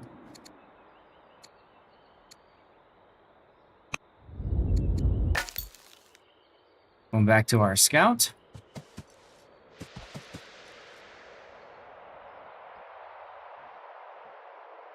I feel like I want to see more stuff. Ooh, tribe contact. I met the Scythians. Tribes can engage in limited diplomacy, but generally won't be coordinated in the way opposing nations are. Okay, so they're kind of like general enemies. You also might find barbarians when exploring the map. They do not behave like tribes. The tribes are like neutral, kind of like neutral AI, looks like. I'm always at war with barbarians. 9-9, how you doing? Barbarians are good targets. Puddin' or anybody else, do me a favor and shout out 9-9 Destroyer if you guys can. What? Anywhere. Like mod work. What do you think I am? Doing fine, thanks. I'll carefully consider my approach to tribes like the Scythians. Okay, then. Let's end the year. With time, you have only become more and more convinced that those ancient etchings showing your visage herald you as one of righteous judgment. Let's go. Thank you for doing the shout-out, Puddin'. I am the first to discover a landmark. What is my name, guys? Right now, the default is Ionian Sea. Give me a name, everybody. Give me a name. Steve. Put it in chat. I'm in a game right now and I'm trying to kill a Valpo. Well, that sounds like a you problem. Right, but I gave you a name. I know, but you gotta put it in chat, otherwise I don't. Tell you what, I need to go to the bathroom. I'm gonna go to the bathroom. When I come back, the first name... You want the Aegean? But that's also kind of the wrong spelling, by the way. If you're looking for the realistic one. Anyway, I do have to hit the bathroom. I'm sure I spelled Steve right. I will be right back either way. So just give me one moment. Chat, other names out there. I'll pick the one I like the most, okay? Other names in chat. Put it up.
All right, I am back.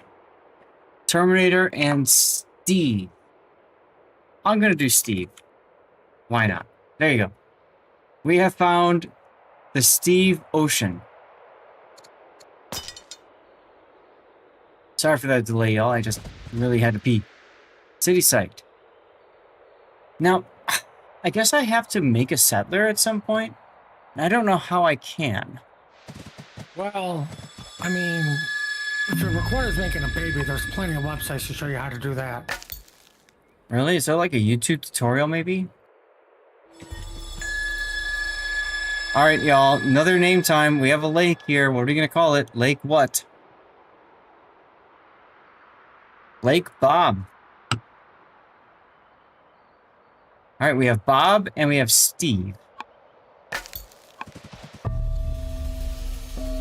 Nothing about the hulking dirt mound seems impressive at first. Not until our troops explore the adjacent desert hills do they return with news. At a distance, these primitive ruins comprise a massive pattern. Designs, even zoological images, made to be seen from a great height. Who knows what riches lie beneath the mountains, but to dig would destroy their beauty. So you get a monument for 30-something. I have no idea what this is. I don't even see it up here, so I don't know. Or excavate the site and search for valuables. Let's do that one. Why not? Ah, there's our Scythians. Okay.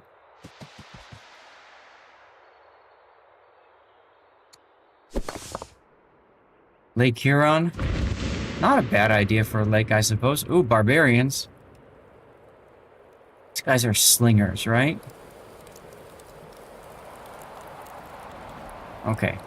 So, we're gonna get in position here for our first fight, perhaps. My legacy has been secured. Choose a name for my newborn heir. Jeez, I can't English. Lake Crom. Let's call him Dill. Dill sounds like fun.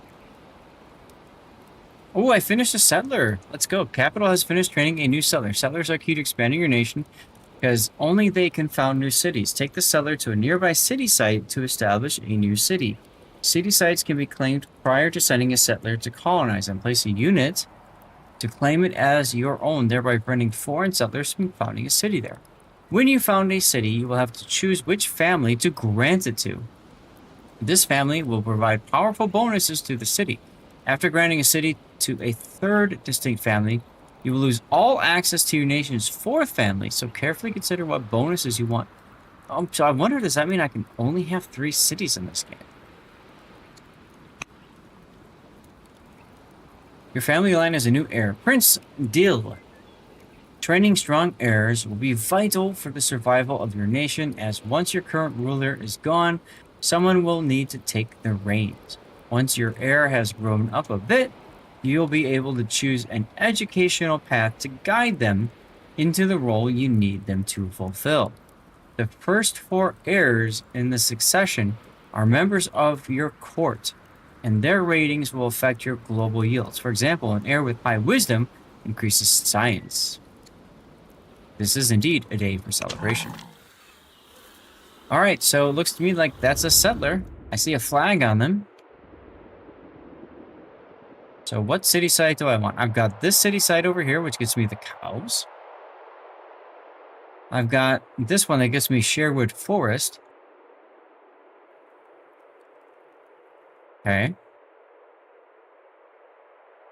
I mean, the cows are kind of nice. Do I have any city? I have a city site over here. That's far away. That gets me access to Lake Bob. Some mountains over here. I don't know if I really... Oh, wait.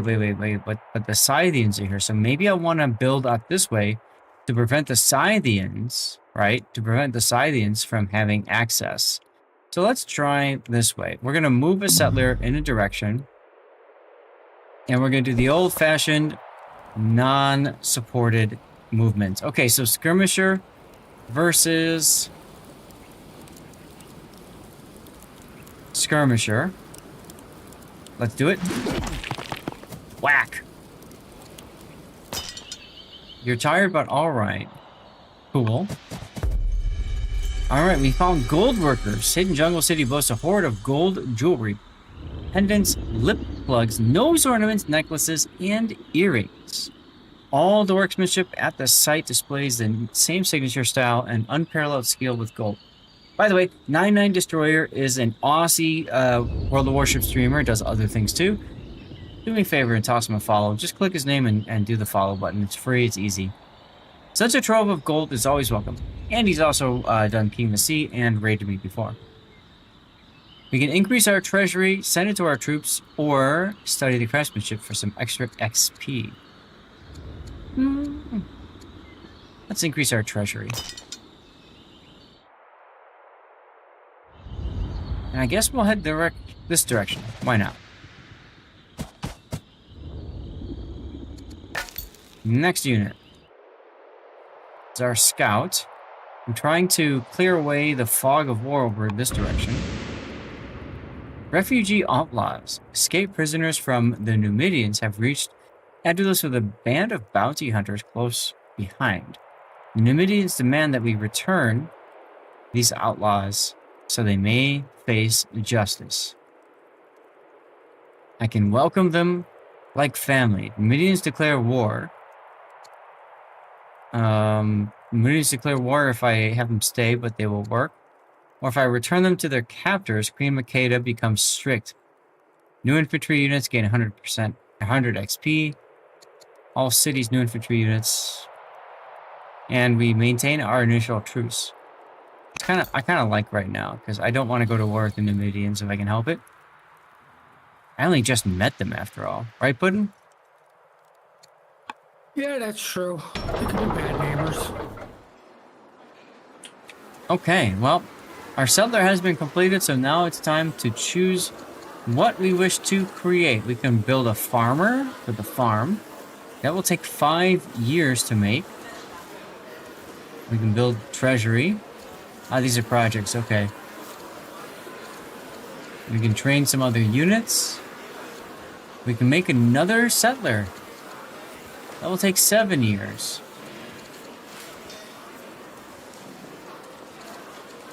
Sure, let's make another settler. In the year.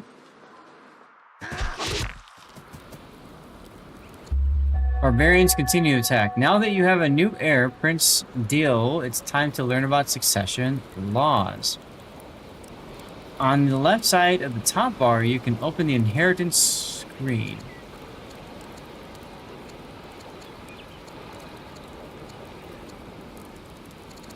I'm guessing that's one of these over here. With the crown button. Ah, there's the crown button. Aha! Okay. And you can change the laws that look like here. We have primogenitor right now. Oldest child inherits. Okay, that's easy enough. And then you can change the law. You can choose different schemes like ultimogenitor, youngest child, or seniority. Oldest dynasty member inherits. I think I'll leave it for right now, but that's really interesting. Alright, our worker has completed the next farm. Let's go down here and create our nets. Meanwhile, we'll continue slinging at the barbarians. Makeda is you and the general of Slinger. We can promote our founder. We got charisma, wisdom, or courage.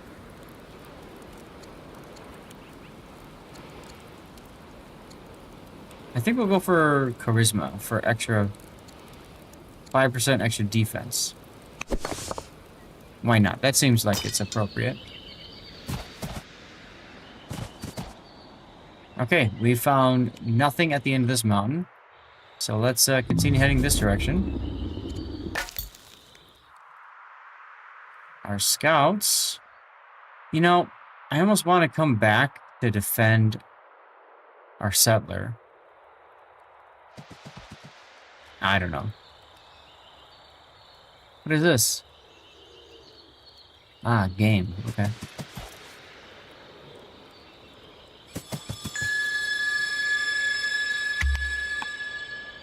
Alright, we got ourselves another goody hut, whatever. You've driven local barbarians away from the city site. You can now claim this site by placing a unit on it. This will prevent the return of barbarians. Also keep other nations from founding a city here. The locals have left a large cache of food behind. You can use this to begin building a new settler to claim this location. I like it. Next turn, I can go there. Okay. Settler is 5 years away.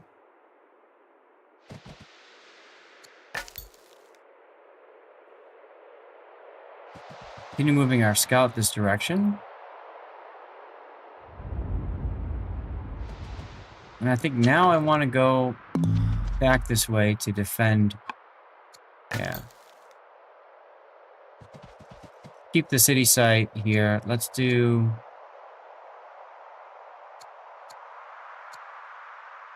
Where is it here?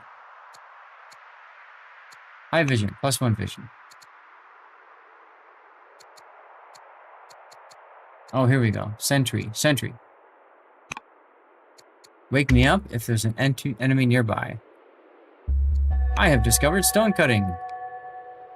Upon completing the research for a new technology, you'll unlock the next technology on the tree, entering it into the discard pile. So they're kind of like cards. 4 new cards will be drawn from the pile of available technologies. Oh. After making your selection from the 4 drawn cards, remaining 3 cards will be sent to the discard pile, ultimately recycled back into the draw pile when it is empty. That's kind of interesting.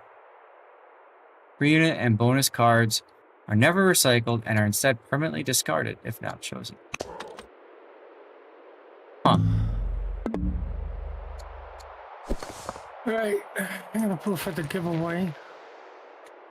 Also soon? Okay. Well, I mean, it's 15 minutes early. Yeah. And with the issues we've been having, I'm gonna need all 20 minutes of that. Alright, fair enough. Let's move our scouts.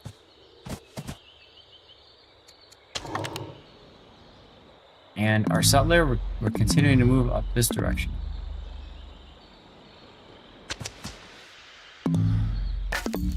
Alright, next unit. Tunip has been drawn. Research. Polis. Walls.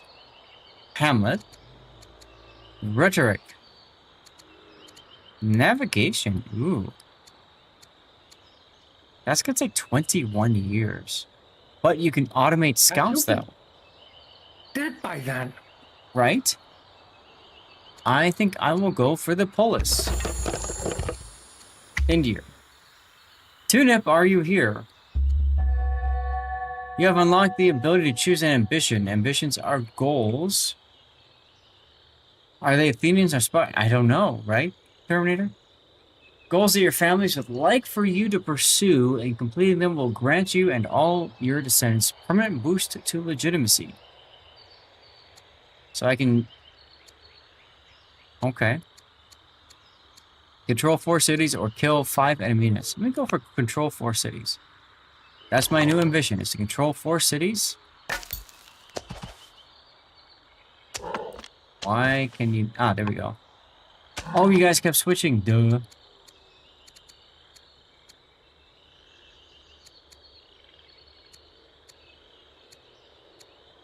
So now you can see here, you can choose to found a city. You just have to decide which city is going to go. So we have the Agal, the Agazi, which are traders, Tigrayan, or the Baria. So I'm going to go for the traders. All right, I need a name, guys. What are we calling this mountain range over here?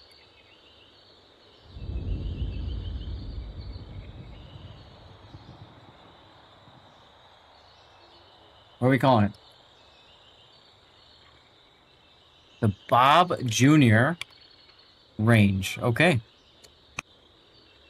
The Bob Zath Range. Oh, that's a good idea. I can place a fair. Okay, I placed a fair. Gotta stick to brand. There you go. Hey, we got ourselves a new follower. Let's go. Bewitching, thanks for the follow. Welcome on in. Thank you for giving Stevie some bacon up over there. Look at that. Happy Sunday to you. Ah, stack up range. That would have been good to have too. I didn't think about that. Alright, so what else can we do with our worker? We can build a mine over here. Let's do that. Add road, cut trees. Oracle. Build granary. There's the mine right there. Build a mine. Maybe for the next discovery. There you go. Guys, gotta be fast.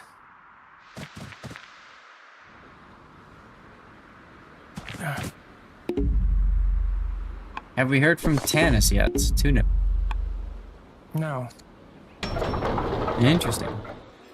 Alright, what are we going to build at this city here? Another settler? 8 years? Sure, why not?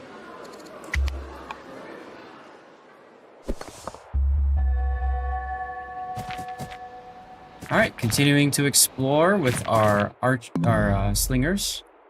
You can undo as many decisions as you want, including moves. Oh, that's nice.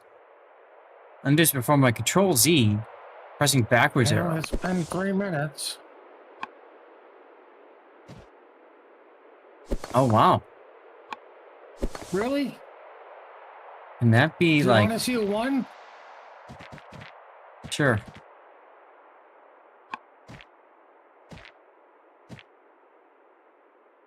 I won? That's hilarious. Obviously, you could draw somebody else. That's denied.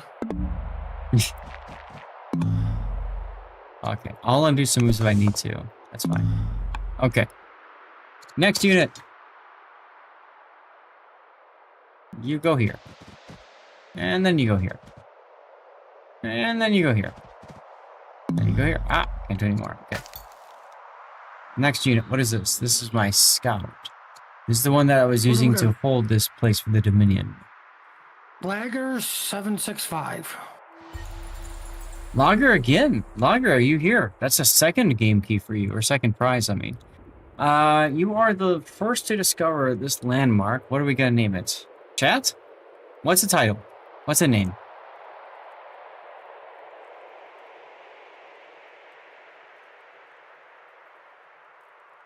What are we gonna call it, y'all?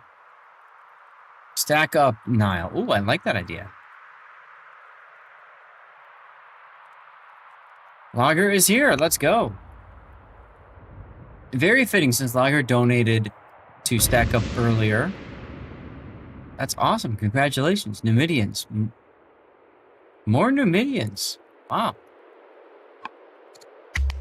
That's in the year.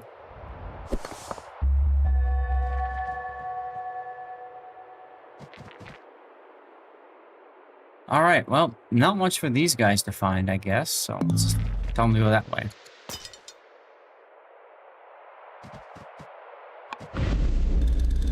Border dispute. Oh, I found the Gauls. You won a video game key of your choice, Lager. Puddin should be reaching out to you via Twitch Whisper, and he'll give you a list of game keys to choose from, or it's on my Discord. Almost immediately after discovering the Gallic encampment, our troops are threatened by warriors at its border. Insults are traded, weapons are drawn. Our units stand at attention, ready to act our commands. What are your orders? Purchase their goodwill with gifts of gold. Okay. Take one of their units as prisoner and hostage. Convince the Gallic leader of our peaceful intentions. I need to be charming. Let's try that. Why not?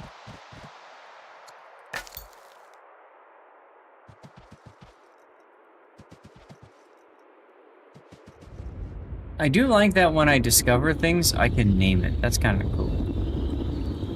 We have ore over here. Now, we can choose to harvest that ore.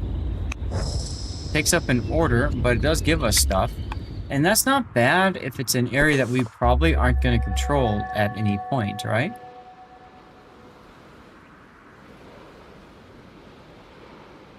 This develops into a hovel in 5 years. I have no idea what the hell that means. Nobody does. I almost want to throw somebody on there and just tell them, just chill over here.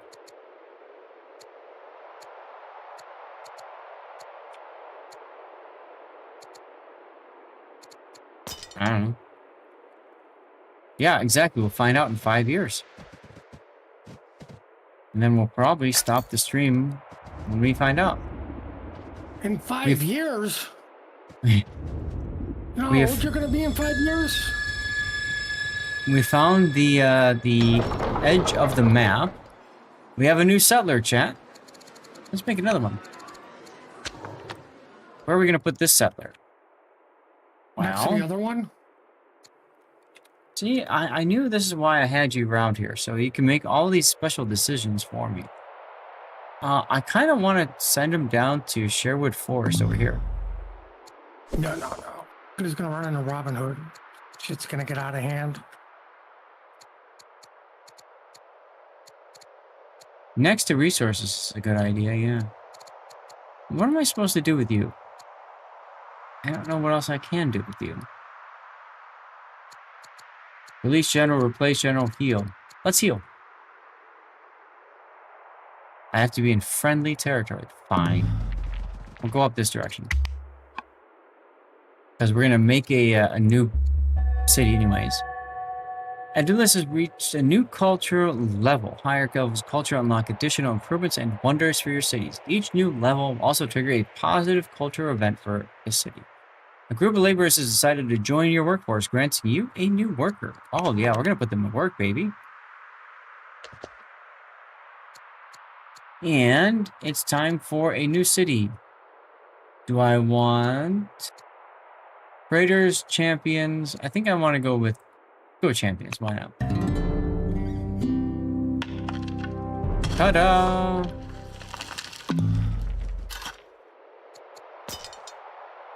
Next units. Continue exploring this way. See what's up over this direction. The Gauls or whatever.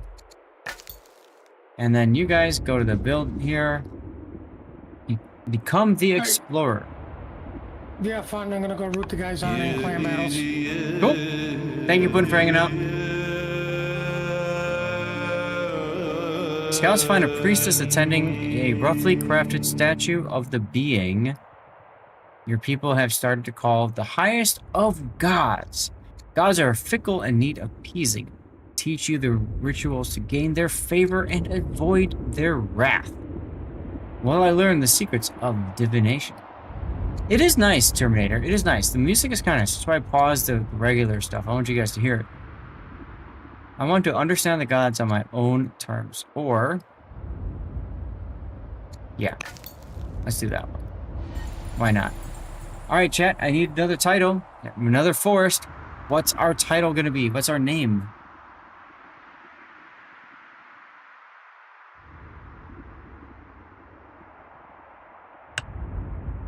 It is pleasant, yes. Stack forest. Stack it is. Bam. Stack forest. More Numidians. Wow. Let's choose our production. How about another settler? I'll show them who's legitimate. Mikeda becomes the explorer. Your cognomen has changed to the explorer. Your cognomen describes your recent accomplishments. Acquiring a cognomen is one way of increasing your legitimacy in the eyes of your people. Higher legitimacy grants you additional orders and improves your standing with your families. Keeping your legitimacy high is important to controlling a large nation. Yeah, GG, exactly, Steve Names. How have you been, by the way? I've seen you hanging out. Appreciate that. I reached highest family opinion of me. Now that a do list has reached developing culture level, various options for hurrying production in the city have become available. With developing culture level alone, the city can hurry production at the cost of some civics and discontent. Other methods of hurrying production are further enabled by certain governor traits or laws like orthodoxy and volunteers. Volunteers. I wonder if they have slavery in this game. These distinct means of hurrying production cost resources rather than civics, although they all produce discontent. For example, with the Holy War law and a state religion, you can hurry production with money. Okay. You can see the different options for hurrying production in the city panel underneath the current production in progress. Hurrying production can be expensive, but also can save you in a tight spot. I will hurry production if I need to. I don't feel like I need to right now. Alright, this is a worker, right? Yes. So what do I have here? I can move down here and make a farm. This worker here is going to make a mine, right? Or did I already make the mine? Mine is completed. Okay. So this worker, go down here, and you're going to make a farm. This worker, I kind of feel like I want to send him up here to the animals. And you, we're going to move to here, and then I can heal you now.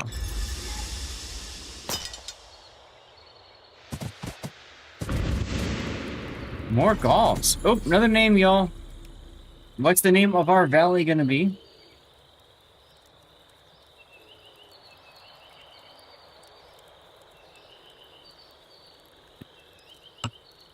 What do you guys think? What are we gonna name our valley, huh?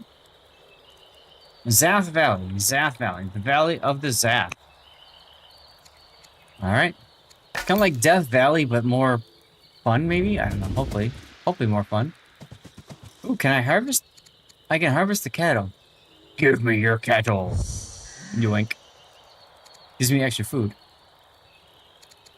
But better. Well, thanks.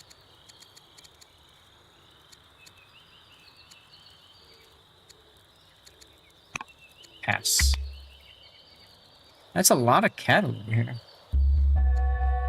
The prince is now old enough to be tutored by courtiers. Oh, look how much he's grown. Look how much he's grown. We are so proud of our child. How are we going to educate him? Chat, what do you guys think? Politics, philosophy, tactics, commerce. Or he will learn out in the world. What do you guys think? What do you guys think? What should we put him into? Do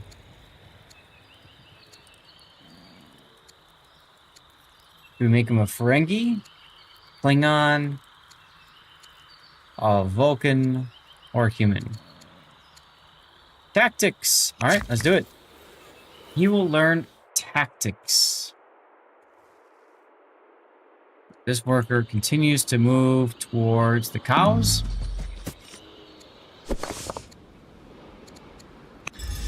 Continue to heal. It's interesting that you do it every turn.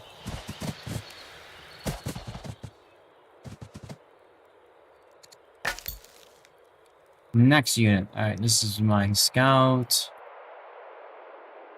We've harvested cattle. Let's go to here and let's harvest these cattle. And let's go here and harvest these cattle. Or horses.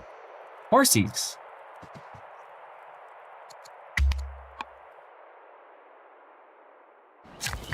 That city-state was supposed to change at some point, right? I don't know.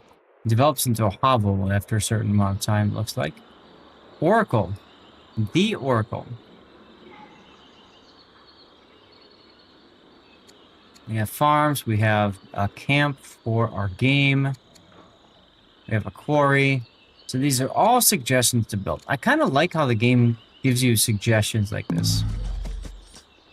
Let's try building an oracle and see what happens, huh? This slinger is full health again. I want to see what happened down here. 1 year develops into a barbarian hovel. Let's see what that's all about.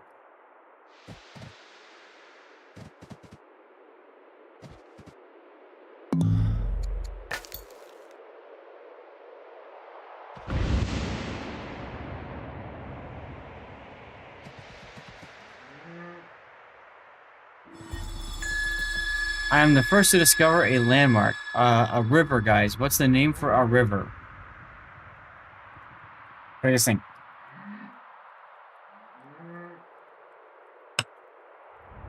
A good name for our deer river that we just discovered.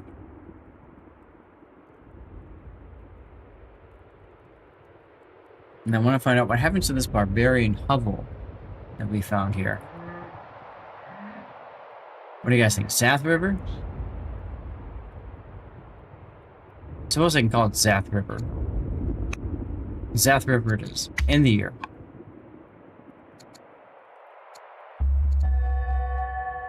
We have heard reports that Prince Dill struggles with his tactics training. Perhaps we should explore educating him in philosophy instead. We can hire a better tutor for money, or we can switch him to philosophy. Sure. Alright, a new settler has been created. We need to find another city site. Is there a city site nearby here? I don't see one. There's a city site here.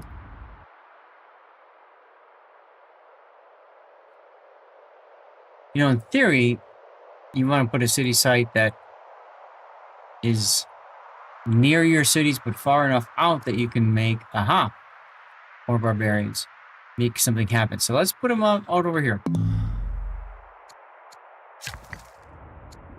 Next unit, what is this? Oh, this is our worker. Okay, go here and let's go ahead, but let's do the oracle. I do not have enough food, chat. Okay, well, let's go and build a quarry, I guess. Ta-da! We can build an oracle up here, but we don't have enough food probably, so let's go ahead and do another farm.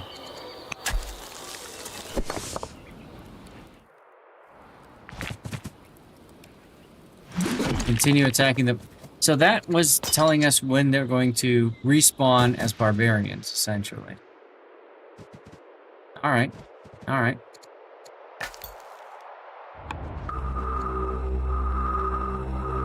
Called by the gods, the ruins are home to a god long forgotten to any but the lone priest who tends to the fading shrine. Sorry. You have abandoned your birthright, the gift of perception. Priest croaks when brought before you. The gods know the divine order of the world, and it is theirs to judge. Would you argue with the earth, with the heavens? King Consort Dil is taken with the words of the priest and asks the court to find wise men and women to divine the wills of the god of your ancestors. We can study it or reject it. We can study it, why not? I have discovered divination. Now, that was something that we had to research before, but I got it automatically from this event, so that's kind of nice.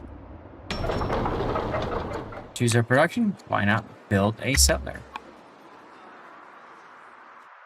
What do you guys think of the game so far, huh?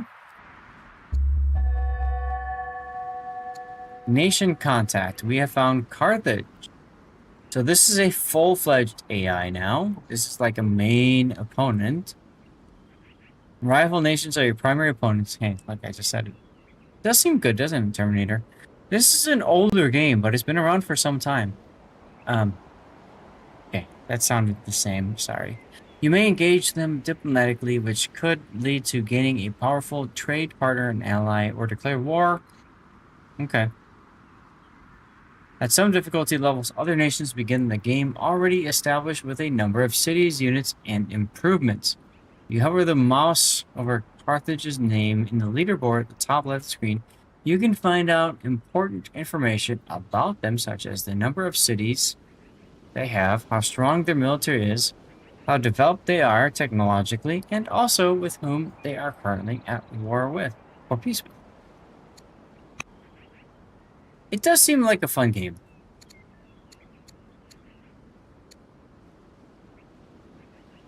I'm gonna work my wiles on the prince still, apparently. I don't know.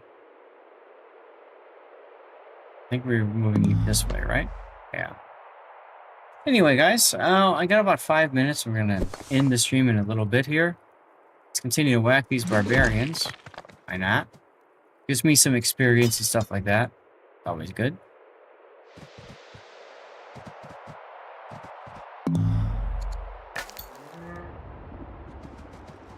Just continuing to explore because we can. Alright, y'all. I need another name. Eastern Anatolian Montan Steppe. What do you guys think? Terminator? We're calling it the Terminator Steppe. I'm gonna name this in your honor, my friend. There we go.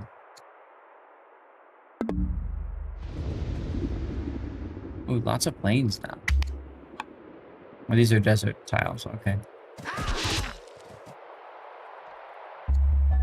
Alright, we finished our research on the polis.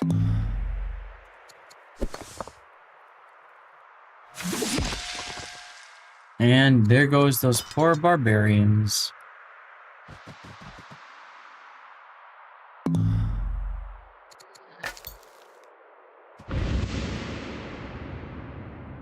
Lots of barbarians over here.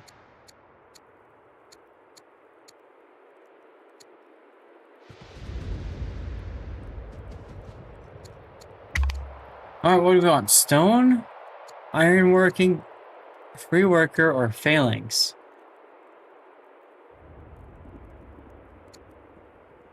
I think we'll go phalanx. Why not?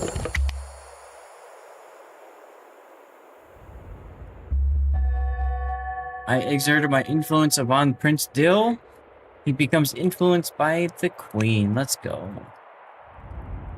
Received an update from your son in training. He wishes to study with high masters of philosophy whose teachings are essential to the development of his soul. Okay. So he's no longer philosophy. He becomes foolish, or we're gonna make him a great scholar. Let's make him a great scholar. Position in your personal honor guard has become available. Rival candidates from the Aga Azul families have become both come forward in petition for the opening. Which should we choose? I have no idea. Let's go with Echo. All right, chat. I think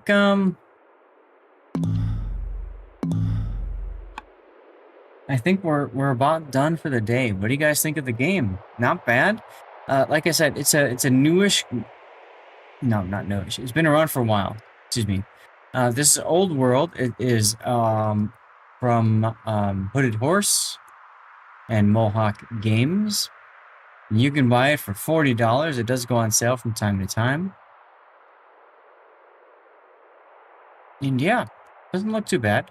So big thanks to Hooded Horse for sending me a copy of the game for free for review purposes. It is very interesting. It feels like it's a little bit more in-depth than certain other games that I'm used to. But it is what it is. So here's what we're going to do, guys. We're going to put the music back on. I'm going to go to stream ending. And I want you guys to tell me, where are we going to raid? You tell me who to send you guys off to, okay? Any nominations, put it in chat right now. Who should I raid? Let's do it. Our next stream will be tomorrow night, Monday night. Hopefully you guys can tune in for that. And I'm going to go back to Warships now.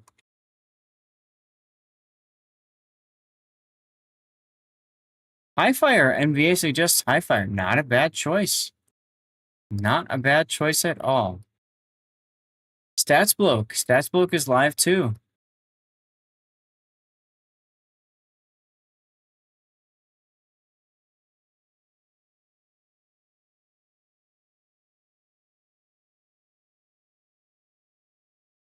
Any other nominations for raid targets, guys? I'm going to put a poll up. You guys can tell me who to raid.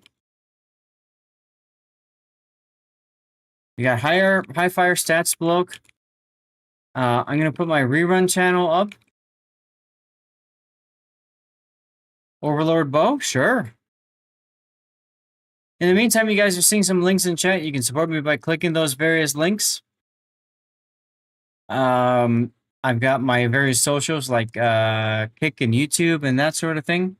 Rumble and my Discord, Twitter. Prior to that was the rerun channel, which we do giveaways twice per day over there. So if you're looking for some goodies in World of Warships, that's a great place to check out. So we have unlocked 14 giveaways. We have 12, 1, 2, 3, 4, 5, 6. So we're at 13. We've unlocked, 14 giveaways. So we will be doing a giveaway tomorrow night for our Monday night Borderlands Forum stream. So hopefully you guys can tune in for that. And big thanks to people who supported us for our stack up focus here. I have room for one more nomination. One more nomination for raid target, y'all.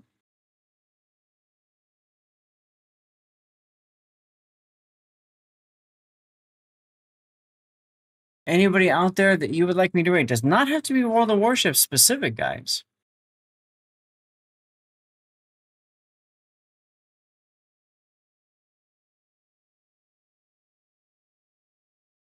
There again is our link for Stack Up, our awesome charity supporting mental health amongst veterans.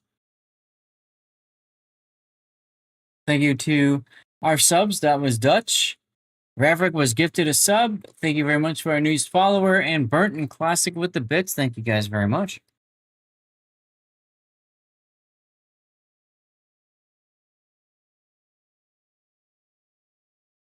Tater Dog. Good choice. Good choice, NBA. All right, Tater Dog. All right, I'm going to give you guys 3 minutes to vote. Y'all can vote. Who are we rating?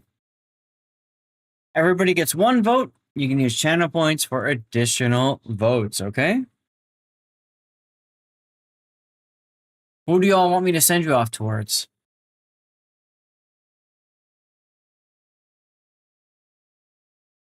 In the meantime, you can see some other links. There's the Death Strike forums. I believe they still have a I believe Death Strike still has a big thing going, competition going. Well worth checking out. Ooh, Logger also went for a copy of The Wandering Village. Let's go.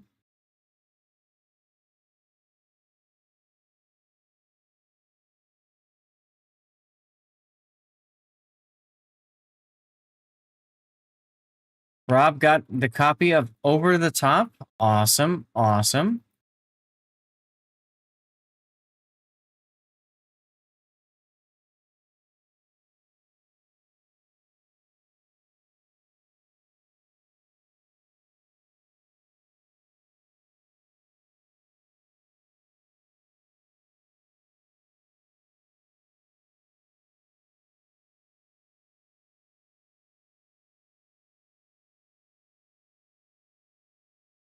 All right, take a moment and vote, guys, and thank you guys for being here.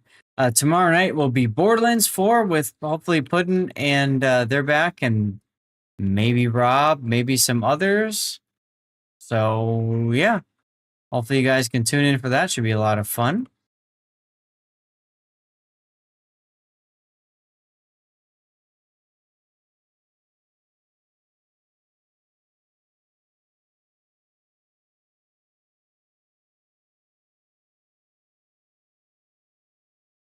And yeah, definitely check out the Death Strike forums, guys. Good people out there, okay?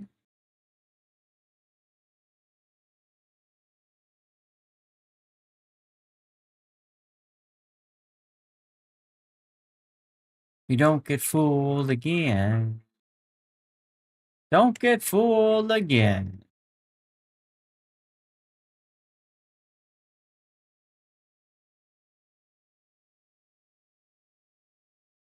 All right, guys. Looks like the poll is ending in a few moments for who to raid.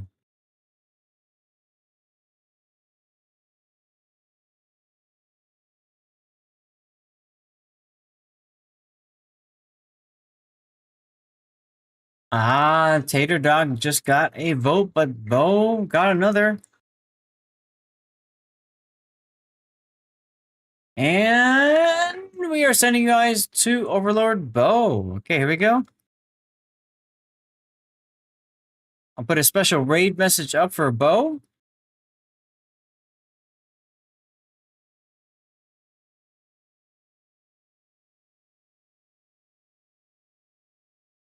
Alrighty then. GG's to the 3 of you who voted. 2 or 3. I don't know. 1, 2.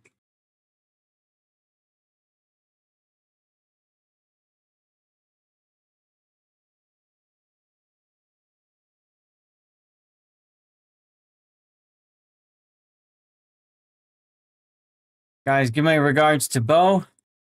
He is a fellow World of Warships community community contributor. And guys, I hope to see you guys again soon at .tm for more World of Warships action. But first, we go to Borderlands 4 tomorrow night, Monday night. In the meantime, big thanks to those who tune in on my YouTube, my Kick. Thank you guys. YouTube, something very important, guys. Just follow the YouTube. Thumbs up, comment on it. Would help tremendously. Same thing with Kick, frankly. And I'll see you guys next time. Let's go.